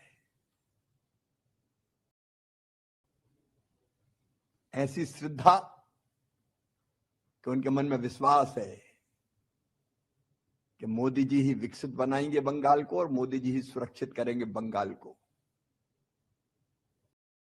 मोदी जी भारत के लिए भगवान का वरदान है, और इसलिए इन चुनाव में जनता का ये भाव प्रकट हुआ है। और एक कार्यकर्ता के नाते आज बंग विजय से मैं भी बहुत भावुक हूं, और अब पूरा विश्वास है कि मोदी जी के नेतृत्व में, उनके मार्गदर्शन में भारतीय जनता पार्टी की सरकार विकास की, सुरक्षा की, क्योंकि हमें सुरक्षा भी जरूरी है देश के लिए, एक नया अध्याय लिखेगी। मन संतुष्ट है और संतोष से भरा हुआ है। मोदी जी का अभिनंदन। अमित शाह जी ने जबरदस्त परिश्रम किया, रणनीति बनाई, और लाखों लाख कार्यकर्ता पार्टी के अध्यक्ष नितिन जी सहित अभियान में जुटे रहे। सब कार्यकर्ताओं को प्रणाम और जनता का आभार। देखिए, जो रुझान राष्ट्रवाद की तरंग को बंग भूमि में उठते हुए दिखा रहे थे, वो अब ज्वार से तब्दील होकर सुनामी में जा रहे हैं। मैं कह सकता हूं प्रधानमंत्री ने जो झाल मुड़ी का झार दिखाया था, वो अब ज्वार बनकर बंगाल में राष्ट्रवाद का नया सूर्य और नया कमल खिलाने के लिए आगे बढ़ रहा है। ये वही झालमुड़ी है जिसके लिए ममता बनर्जी ने बोला था कि ये पॉलिटिक्स कर रहे हैं, पीएम मोदी ने जानबूझ के जो है। देखिए, प्रधानमंत्री जी का एक आत्मीय संबंध रहा है पश्चिम बंगाल से, और उन्होंने जन जन के साथ जुड़े रहते हैं, उसका उन्होंने एक स्वाभाविक सहज अभिव्यक्ति की थी। और वहां तो बेलूर मठ के साथ उनका आध्यात्मिक संबंध भी रहा है। मुझे लगता है उसे न समझने के कारण यह स्थिति होती है। भारत और भारतीयता के तत्व को समझना चाहिए, और क्षेत्र, भाषा, वर्ग, जाति में लड़ाने के अपनी टेम्पलेट से विपक्ष को बाज आने का प्रयास करना चाहिए।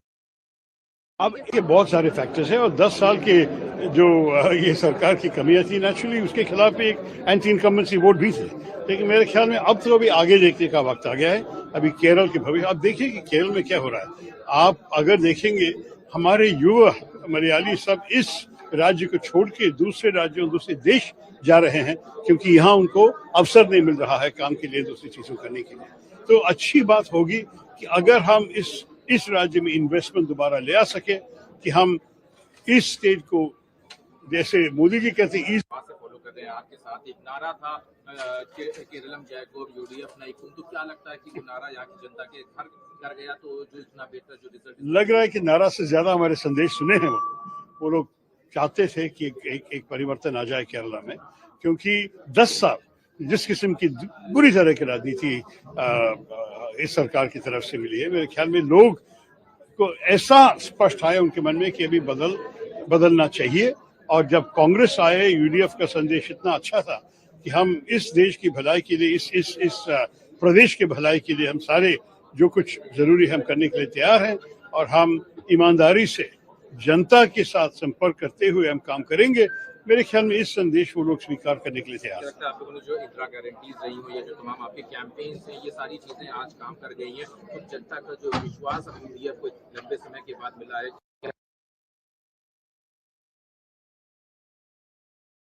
में देखा जाए कि बीजेपी का एक अच्छा जो देखने को मिला है। तमिलनाडु में कहाँ है बीजेपी? आपको पता है कि वो टीवी के विजय का आश्चर्यजनक रिजल्ट था। बंगाल में भी मेरे ख्याल में भाजपा का रिजल्ट तो काफी अजीब है। हम सारे इम्प्रेस्ड हैं कि ये सब हुआ है। मेरे ख्याल में इस सबको बैठ के एनालिसिस करना पड़ेगा। मेरा ध्यान तो यही था केरल में, तो मैं ज्यादा नहीं कमेंट्री देना चाहता हूँ, टिप्पणी नहीं करना चाहता। मैं सिर्फ ये कहूंगा कि हमारे लोकतंत्र की यही सौंदर्य है कि हमारे लोग उनका मन, अपना मन जानते हैं और वो तय करते हैं कि उनकी किस्मत किसके अपने ही हाथ में ले ले। ये तो अच्छी बात है हमारे देश में।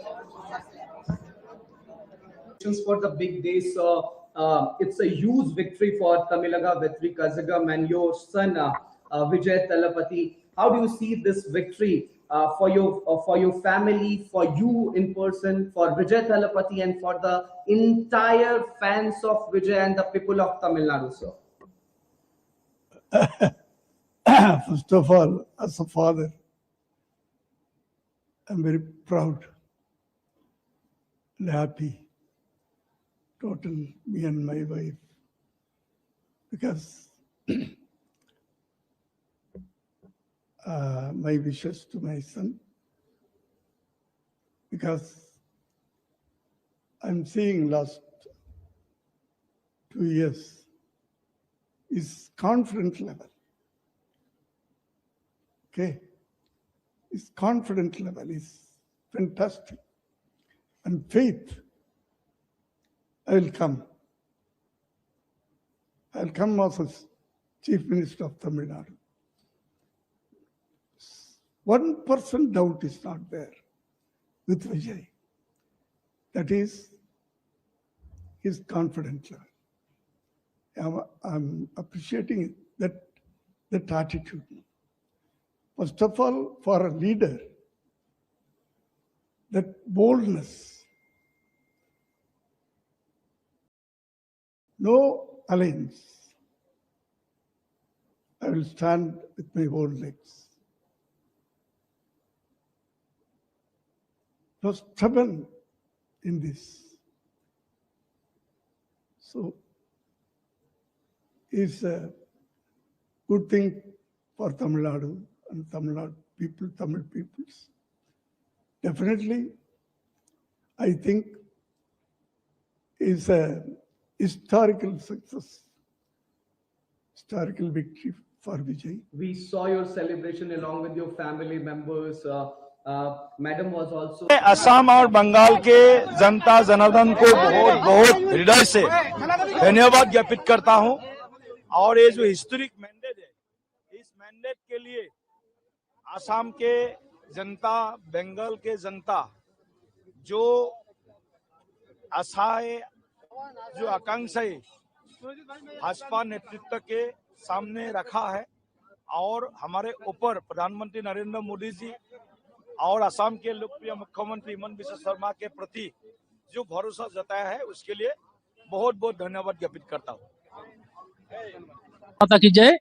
जय भाजपा, तय भाजपा, जय मोदी, जय जयकार पूरे भारत में, इस समय पूरे हिंदुस्तान में भारत माता की जय, वंदे मातरम, जय श्री राम के जय घोष गूंज रहे हैं। भारत माता की जय। पश्चिम बंगाल में ऐतिहासिक जीत है।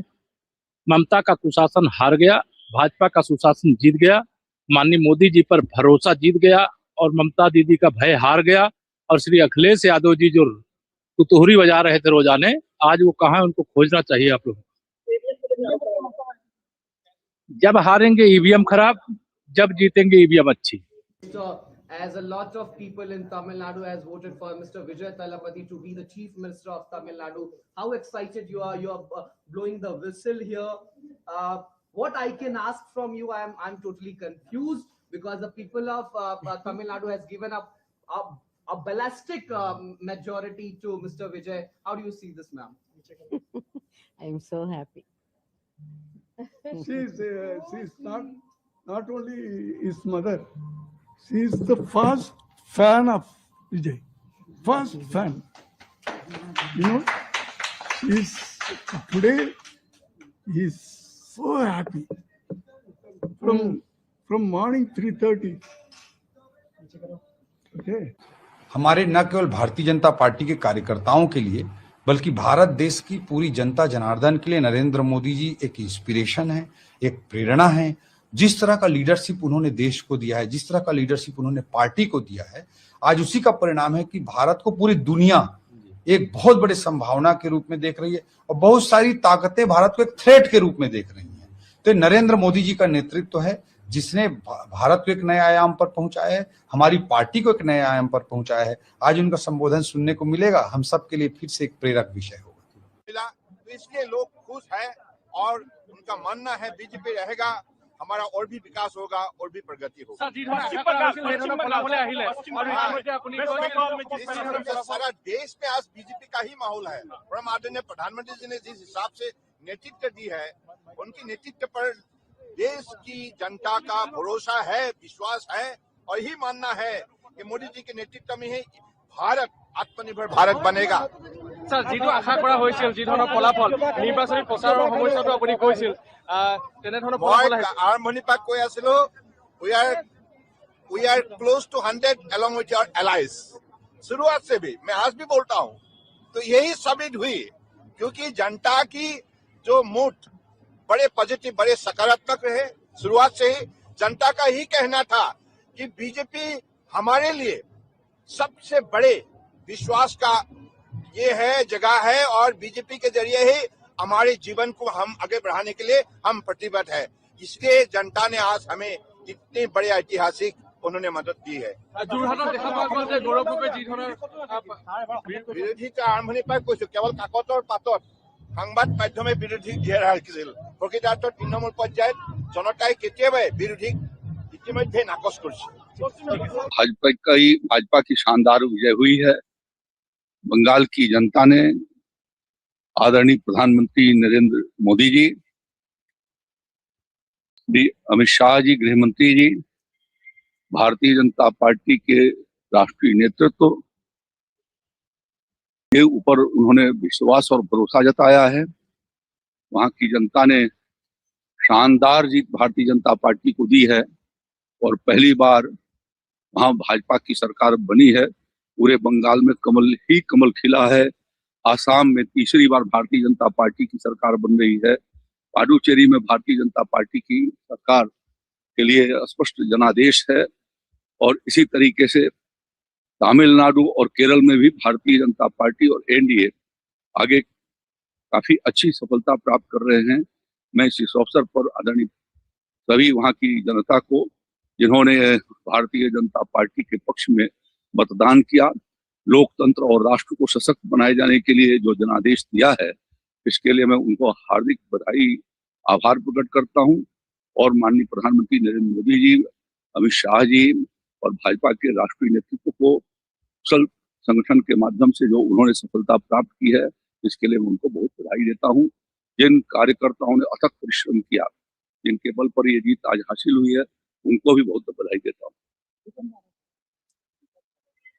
उनका काम ही यही हर बार आरोप लगाना, चुनाव के पहले भी लगाते हैं, बाद में भी लगाते हैं। तो उनके जनता उनके आरोपों को अब कोई ध्यान ही नहीं देती, उसको बिल्कुल स्पष्ट रूप से खारिज कर दिया है। और इससे बड़ा जनादेश क्या हो सकता है।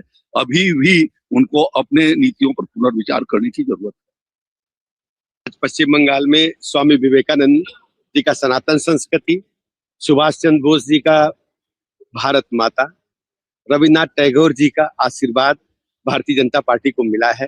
हम कह सकते हैं कि भारत की सांस्कृतिक राजधानी में भगवा लहरा गया है। ये विकसित भारत के संकल्प को पूरा करने का एक बड़ा कदम है। मैं आदरणीय प्रधानमंत्री नरेंद्र मोदी जी का और आदरणीय राष्ट्रीय अध्यक्ष जी का, आदरणीय गृह मंत्री जी का बहुत बहुत अभिनंदन करता हूं। उत्तर प्रदेश वासियों की तरफ से नवनिर्वाचित होने वाले सभी माननीय विधायकों का बहुत बहुत अभिनंदन करता हूं और पश्चिम बंगाल वासियों को बहुत बहुत बधाई, बहुत बहुत अभिनंदन। देखिए, विपक्ष जब हारता है तो इस प्रकार के अनर्गल आरोप लगाता है। आप जानते हैं, भारतीय जनता पार्टी शुचिता, पारदर्शिता की राजनीति पे भरोसा करती है और जनता का आशीर्वाद प्रथम लक्ष्य है, जनता का कल्याण प्रथम लक्ष्य है। और भारत माता की जय हो, चहुं दिशा में भारत माता की जय जयकार हो। ये देश प्रथम, राष्ट्र प्रथम के नारे को लेकर के भारतीय जनता पार्टी आगे चलती है और वही हमारा सिद्धांत है, वही उद्देश्य है। ठीक है, धन्यवाद। देखो बंगाल असम सिर्फ नहीं है, पुडुचेरी भी है। पूरा देश भर में आज के जो रिजल्ट है भारतीय जनता पार्टी के पक्ष में है। असम देखिए, ये थर्ड टाइम गवर्नमेंट होने जा रहा है। असम के जो हेमंत बिश्व शर्मा जो काम किया है दिखता है। मोदी जी के आशीर्वाद और अमित भाई शाह के जो आशीर्वाद और उनका जो काम है, असम जब हम जाते हैं, आज देश भर के जो मेट्रोपोलिटन सिटी है उस नजर के दिखता है। आज फैक्ट्री बोलिए और हमारा स्पोर्ट्स इंफ्रास्ट्रक्चर बोलिए और अदर जो कनेक्टिविटी है, असम को दिखता है जो एक डेवलपमेंट सिटी बनते जा रहा है। और ये सिर्फ असम नहीं, बराक वैली एंटर हम देखेंगे तो डेवलपमेंट, और उस डेवलपमेंट के आधार पर ये वोट हुआ है, वो हम अब देख रहे हैं। वेस्ट बंगाल ऐसे एक प्रदेश जहाँ एक टाइम पूरा भारत को लीड करते थे। 35 साल कम्युनिस्ट का रहा है, बाद में 15 साल लोगों ने उम्मीद किया है जो ममता बनर्जी कुछ करेंगे। पहले ही सारे फैक्ट्री बंद होके चला गया था। बाद में ममता बनर्जी आने के बाद लोगों का उम्मीद था कुछ फैक्ट्री वहां पे होगा, रोजगार की व्यवस्था होगा। लेकिन 15 साल में करीब 50,000 फैक्ट्री आज गाजियाबाद, नोएडा, फरीदाबाद, ये जो इंडस्ट्रियल स्टेट बना है, ये सब बंगाल के फैक्ट्री जाके है। और उस बंगाल में क्या होगा, लोगों का रोजगार के लिए बाहर जाना पड़ रहा है। तो ये वहाँ के जो यूथ है और जो एलिट लोग हैं और जो पढ़े लिखे लोग हैं, बंगाल के जो इंटेलेक्चुअल बोला जाता है, उनको सबके मन में आया जब ममता बनर्जी से और होगा नहीं है।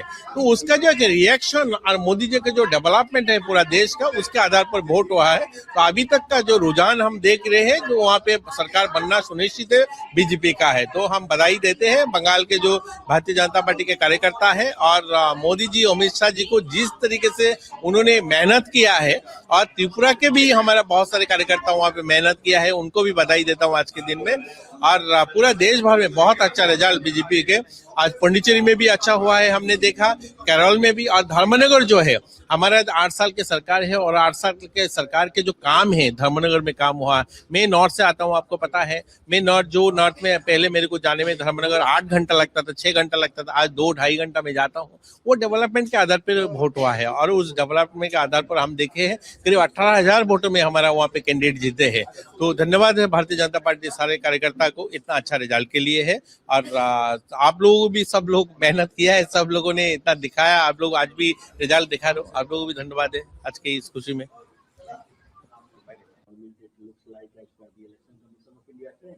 Yes, not only in Assam, because everyone knows the Chief Minister of Assam has been taking such an aggressive, divisive, provocative positions on polarizing the people of Assam. That led to really religious polarization. It has benefited the Assam BJP. In coming to Bengal, and for the first time, BJP is likely to form the government. It must be not only a warning, it must be a real lesson for all secular democratic parties. Particularly, I speak for left. Left performance is worrying. Unless we revive the left in Bengal, it will be a big challenge for entire left all over the country. Now, if we lose Kerala, then what is the future of Indian left? How to consolidate Indian left, how to strengthen Indian left, how to move forward, winning the confidence of the people across the country. Unless left emerges a strong force, shaping the political course of the country. There won't be any solace for the toiling masses, people. That's what left also should understand. ऐतिहासिक हो गया। यशस्वी प्रधानमंत्री मोदी जी पर विश्वास, पूरे बंगाली समाज को, गृह मंत्री अमित शाह जी की रणनीति और उनका वहां बैठना, सेना बल को लगाना, और बंगाली हिंदू, बंगाली सनातनी, बंगाली हर व्यक्ति अपने आप को आजाद कराना चाहता था उस भय की दुनिया से, वो माफिया और गुंडों से, उस बम के आतंक से, उन हत्याओं से। बंगाल एक सुनार बंगला हुआ करता था, एक लिटरेचर, एक अध्यात्म की जगह। माँ दुर्गा की शक्ति आज दोबारा बंगाल अपने अस्तित्व को पा लिया, अपनी पहचान को दोबारा पा लिया। दोबारा बंगाल अपने कदमों पे, अपने अध्यात्म, अपनी शक्तियों के साथ आगे बढ़ेगा। समस्त भारत को इस बधाई देना चाहता हूँ। पूरे भारत की जीत हुई, भारत के विचारों की जीत हुई कि भारत में एक अलग राज्य बना के ये लोग रह रहे थे। वो ऐसा राज्य जहां पर बांग्लादेशी घुसपैठियों का पूरा आतंक मचा हुआ था, उससे आज हम लोग मुक्त हुए, हमारा भारत मुक्त हुआ। 2047 के सपनों में अब बंगाल इकोनॉमी में आगे बढ़कर हम लोगों की रीढ़ की हड्डी बनेगा इस भारत की। मैं धन्यवाद देता हूं मोदी जी को, दिल से धन्यवाद अमित शाह जी को और सभी नेतागण को जो गिलहरी के रूप में आए और प्रचार किया, और सभी कार्यकर्ताओं को जय। आज का दिन ये बहुत बड़ा दिन, यही इन्होंने पूरे ये लोग हिंदुओं के इलाके में बम मारना, हत्या करना, इसी पे तो जीतते थे। ये मार काट के बाद बम फेंक के हत्या करने की ही जीत थी। अभी भी इन लोग कह रहे थे 4 तारीख के बाद रुक के बताए तो मार देंगे, तो हमको भी हमारी सभाओं में हमको मारने आ गए थे। मैं खुद उस पूरे न्यूज चैनल में देखा, सब आए थे वहां आतंक मचाने, तो वो मैंने भय, अंधेरे में खिड़कियों में से लोगों को डरते हुए डर के अंधेरा करके लोग हाथ दिखा रहे थे। रवि किशन जा रहे हैं, भाजपा का प्रचार हो रहा है, लेकिन जो गुस्सा था वो करेंटली जो निकला है वो आतंक, भय से, विकास से, बेटियों की सुरक्षा से। अब सब लोग चाहते थे, अपने बच्चों का भविष्य चाहते थे। बंगाल ने अपने लिए वोट किया, अपनी अस्मिता को बचाने के लिए, अपने हिंदुत्व को बचाने, अपनी सनातन विचारधारा को, अपनी पूजा पाठ और अपनी हर चीज को। नहीं तो बंगाल खत्म हो जाता। बंगाल को बता दे, ये चुनाव अगर हार जाते तो बंगाल हमेशा के लिए खत्म हो जाता। अब वो छाती पीटे जो भी, बंगालियों ने जिताया है, एक एक बंगाली निकला है, वोट किया है मोदी जी, एक एक बंगाली ने वोट किया, एक एक महिलाओं ने वोट किया। उनमें आक्रोश था, ये आक्रोश से निकला हुआ वोट। और मोदी जी की जय हो, उन्होंने विश्वास दिलवाया, भाजपा ने विश्वास दिलाया उन बंगाली समाज को। And from the very beginning, the Congress High Command, led by Sri Rahul Gandhi and Congress President Kharge ji, were keen to get a victory in Kerala.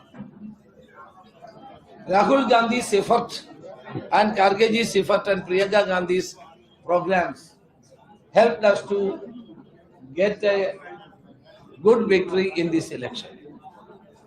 And we are thankful to the Congress High Command for giving us freedom and liberty for the proper organizing this program, various programs for this election. The 5 guarantees announced by Sri Rahul Gandhi, the 5 guarantees announced by Sri Rahul Gandhi in Trivandrum helped us to get this victory. And this is a joint effort.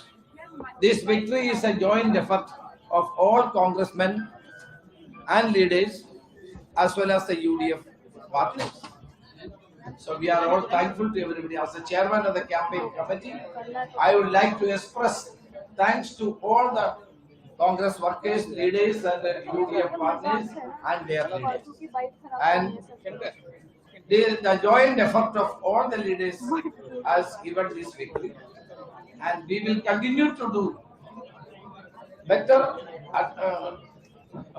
administration for the state of Kerala, and the people's dreams and their thinking will be translated into reality by our government. And I once again I express deep gratitude to the people of Kerala for giving this kind of a victory for us. Is there any kind of vote consolidation in favor of the UDF any communities in this election? The positive agenda proposed by the Congress-led UDF, as well as the anti-incumbency of this government, both helped us to get this kind of a majority. Sir, in 5 decades, this is the first time that left government is not in India. What you have to Yeah, say this on is that? the last government of the Communist Party in India was Pinarayi Vijayan's government. It is now lost this election, and I think that they will learn lessons from this defeat. Their authoritarian attitude and their dictatorial policies had led to this kind of a rout in the Kerala, in the state of Kerala. So can we expect that you will take the oath of the chief ministerial position very soon? No, that our High Command will decide who will be the Chief Minister and what are our course of action. The party High Command will decide. Is there any issue over the chief minister's post inside the party? Any kind? See, Congress is a democratic party. We have a democratic tradition. Congress High Command is Sri Rahul Gandhi, Congress President, and Srimati Sonia Gandhi has got enough experience and capacity to decide all these things. Whatever they decide, we will agree. Sir, when will be the MLA's meeting, sir? MLA's meeting? That will be informed you by the Congress High Command and the General Secretary in charge. मैं बचपन से भारतीय जनसंघ से जुड़ा था। भारतीय जनसंघ जिसकी स्थापना डॉक्टर श्यामा प्रसाद मुखर्जी जी ने की थी। हमेशा मन में एक ही सवाल उठता था कि आखिर बंगाल में कब जीतेंगे। एक कार्यकर्ता के नाते अंदर से इतना संतोष है कि शब्दों में वर्णन नहीं किया जा सकता। वर्षों की साध मोदी जी के नेतृत्व में पूरी हो गई। लाखों कार्यकर्ताओं की तपस्या सफल हुई है। आज उनका बलिदान सार्थक हुआ है। ये विजय केवल बंगाल की विजय नहीं है, ये भारत की विजय है, हमारे देश की विजय है। बंगाल में जो कुछ हो रहा था, वोट बैंक की राजनीति के कारण डेमोग्राफी बदल रही थी। अवैध घुसपैठ ने बंगाल को तबाह करके रख दिया था। गुंडे खुल के खेल रहे थे, अराजकता का राज था, और इन सब की सरगना वहां की सरकार थी, टीएमसी की। जनता ने बंगाल के लिए, देश के लिए मोदी जी पर अगाध विश्वास किया है। ऐसी श्रद्धा कि उनके मन में विश्वास है कि मोदी जी ही विकसित बनाएंगे बंगाल को और मोदी जी ही सुरक्षित करेंगे बंगाल को। मोदी जी भारत के लिए भगवान का वरदान है, और इसलिए इन चुनाव में जनता का ये भाव प्रकट हुआ है। और एक कार्यकर्ता के नाते आज बंग विजय से मैं भी बहुत भावुक हूं, और अब पूरा विश्वास है कि मोदी जी के नेतृत्व में, उनके मार्गदर्शन में भारतीय जनता पार्टी की सरकार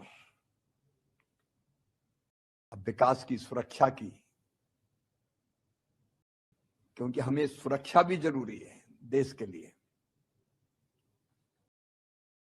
एक नया अध्याय लिखेगी मन संतुष्ट है और संतोष से भरा हुआ है।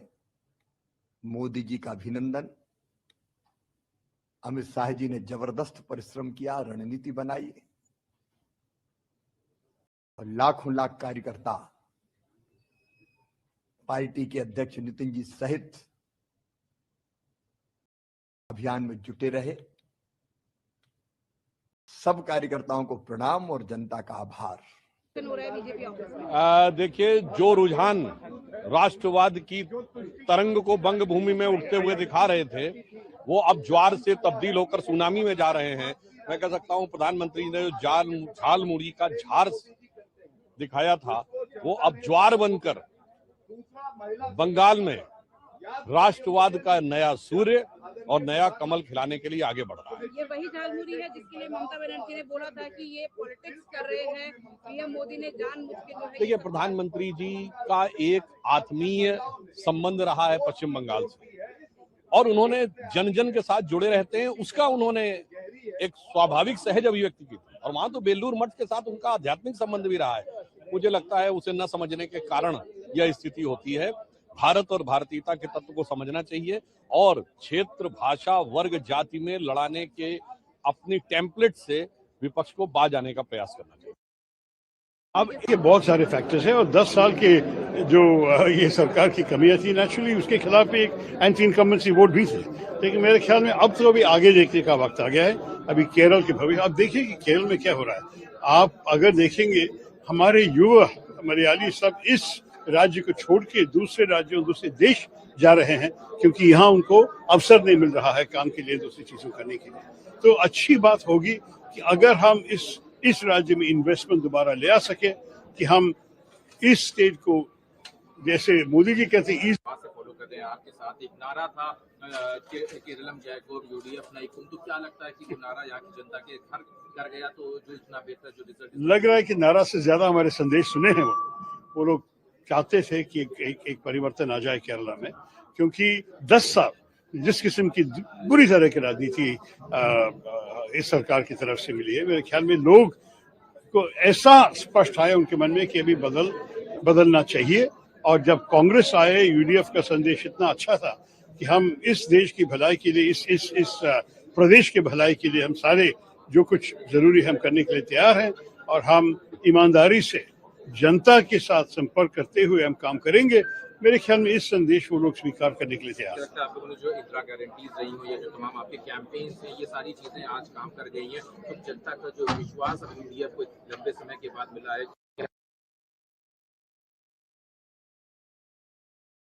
में देखा जाए कि बीजेपी का एक अच्छा वो देखने को मिला है। तमिलनाडु में कहाँ है बीजेपी? आपको पता है कि वो टीवी के विजय का आश्चर्यजनक रिजल्ट था। बंगाल में भी मेरे ख्याल में भाजपा का रिजल्ट तो काफी अजीब है। हम सारे इम्प्रेस्ड हैं कि ये सब हुआ है। मेरे ख्याल में इस सबको बैठ के ना,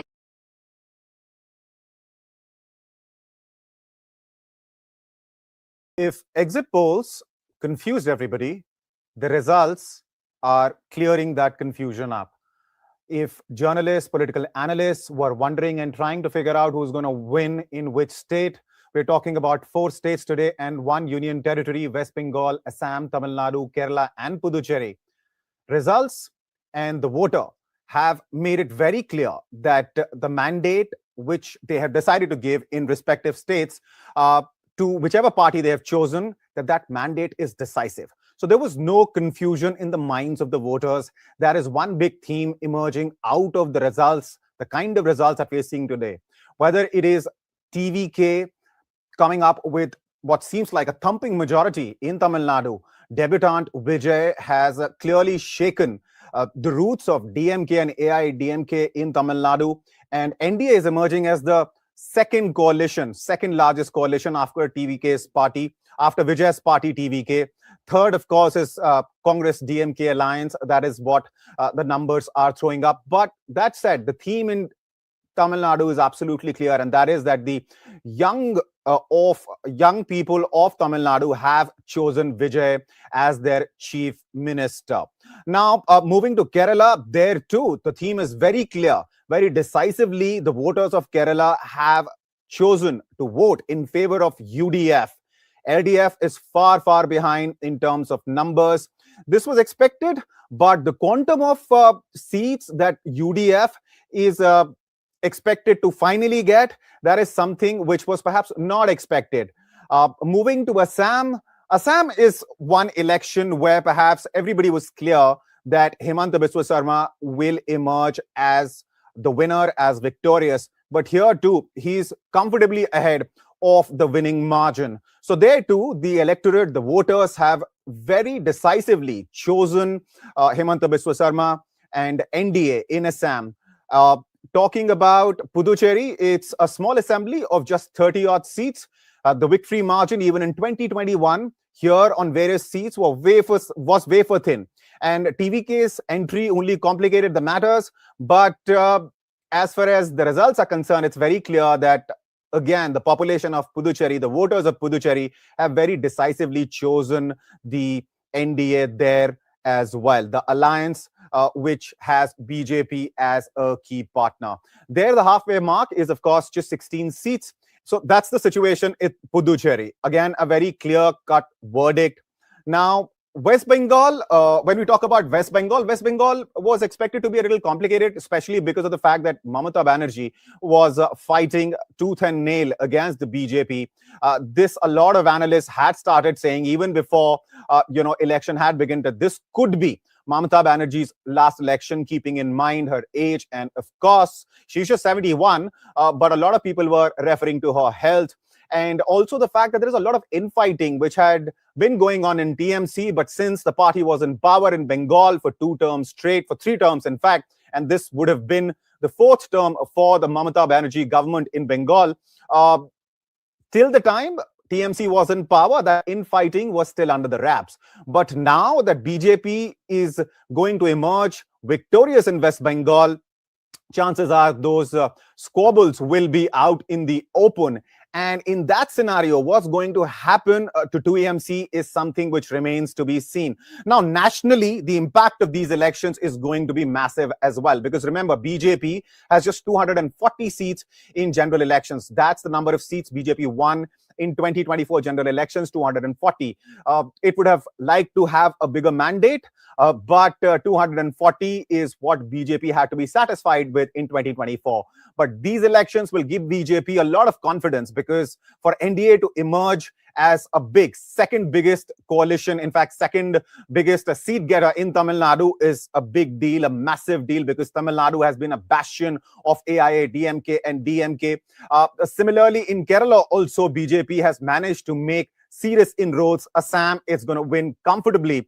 And Bengal, of course, was that one election that BJP has been trying ever since it came to power in 2014 at the center. It's been trying to win in West Bengal, and that is now going to happen. Now, Mamata Banerjee, of course, accused the Election Commission and other institutions, also the personnel, the armed paramilitary personnel present in West Bengal, that they're creating an atmosphere of fear. She even alleged that the counting process is a scam, because in the first 2 to 3 rounds, it is BJP that is being shown as a winner, while the seats on which TMC is in the lead are not being shown. She urged her party workers to go back to their stations, not reach the party office, not to be disappointed. She urged them that they should remain stationed wherever they are, because she did not want her workers to get complacent. Coming from Mamata Banerjee, that's not really a surprise, because remember, Mamata Banerjee single-handedly in 1997, after parting ways from Congress, single-handedly built TMC from scratch. She fought left, and 2011 was the year when she came to power, and since then she has been in power in West Bengal. So she has managed to build a very strong cadre-based system which could go toe-to-toe against BJP in West Bengal. And as a consequence of that, despite the kind of gains that BJP had made in previous elections, BJP could only get 77 seats in 2021. This time around, however, the picture is very different. BJP is going to emerge a winner with a very decisive mandate. And that is something which everybody across the country is looking at, because West Bengal was that one election which everybody had their eyes set on. Now, with West Bengal lost, and Tamil Nadu as well. The question that is in front of the opposition in the country is what's going to be the future of opposition in India, because BJP has emerged strong out of these elections in these 4 states, and UT Puducherry, where BJP will continue to be in power because it is going to win one more time in Puducherry. So surely these elections have been the most consequential since the 2024 general elections, in which BJP got 240 seats, a mandate which it did not expect but had to be satisfied with. Now, the big question is, because there was a lot of speculation what's going to happen in West Bengal. If TMC wins, speculation was Abhishek Banerjee perhaps would end up being appointed in charge of West Bengal. As it is, he handles a lot of responsibilities for the party. And Mamata Banerjee perhaps would head to Delhi and would do her politics from Delhi and do the politics at the center.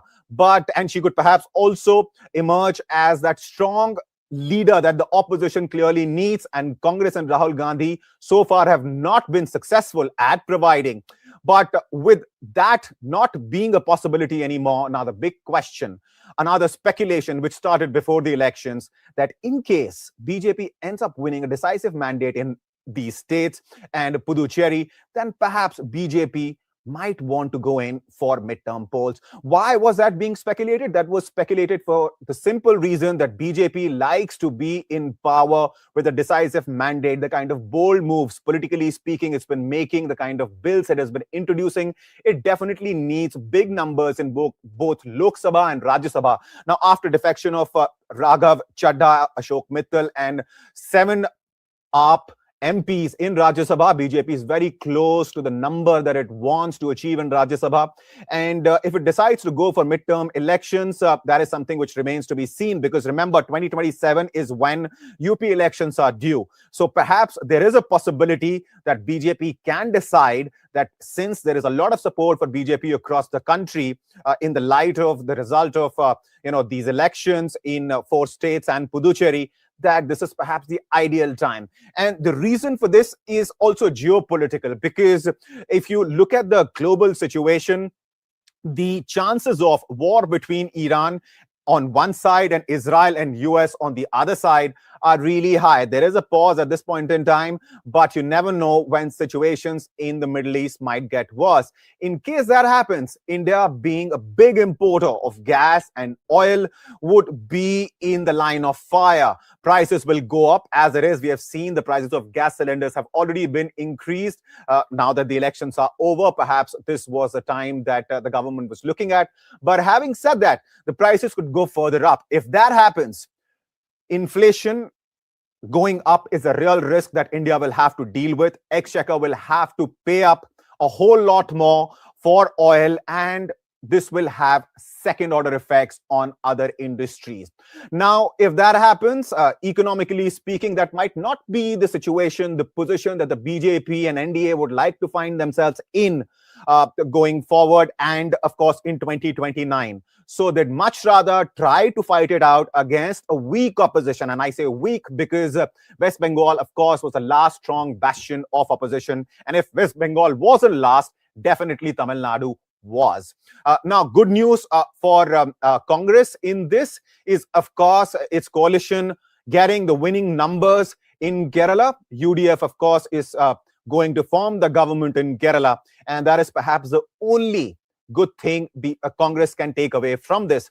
There are reports emerging that Congress could be at this point in time in touch with Vijay, because he's likely to emerge victorious in Tamil Nadu. But what's going to come of it, we don't know at this point in time. As and when those details come out, we will, of course, bring those reports to you. But until then, keep watching the space. Keep watching Hindustan Times. Keep watching Live Mint, your election headquarters. And don't forget to download the Hindustan Times and Mint app. That is where you will get detailed analysis and, of course, insights, because everybody is trying to figure out why Mamata Banerjee lost West Bengal in a manner that she did, why DMK and Congress alliance could not fight. TVK could not keep Vijay, a debutant, at bay despite being entrenched, despite having a ground force. If exit polls confused everybody, the results are clearing that confusion up. If journalists, political analysts were wondering and trying to figure out who's going to win in which state, we're talking about 4 states today and 1 union territory: West Bengal, Assam, Tamil Nadu, Kerala, and Puducherry. Results and the voter have made it very clear that the mandate which they have decided to give in respective states to whichever party they have chosen, that mandate is decisive. So there was no confusion in the minds of the voters. That is one big theme emerging out of the results, the kind of results that we're seeing today. Whether it is TVK coming up with what seems like a thumping majority in Tamil Nadu, debutant Vijay has clearly shaken the roots of DMK and AINRC in Tamil Nadu, and NDA is emerging as the second largest coalition after TVK's party, after Vijay's party.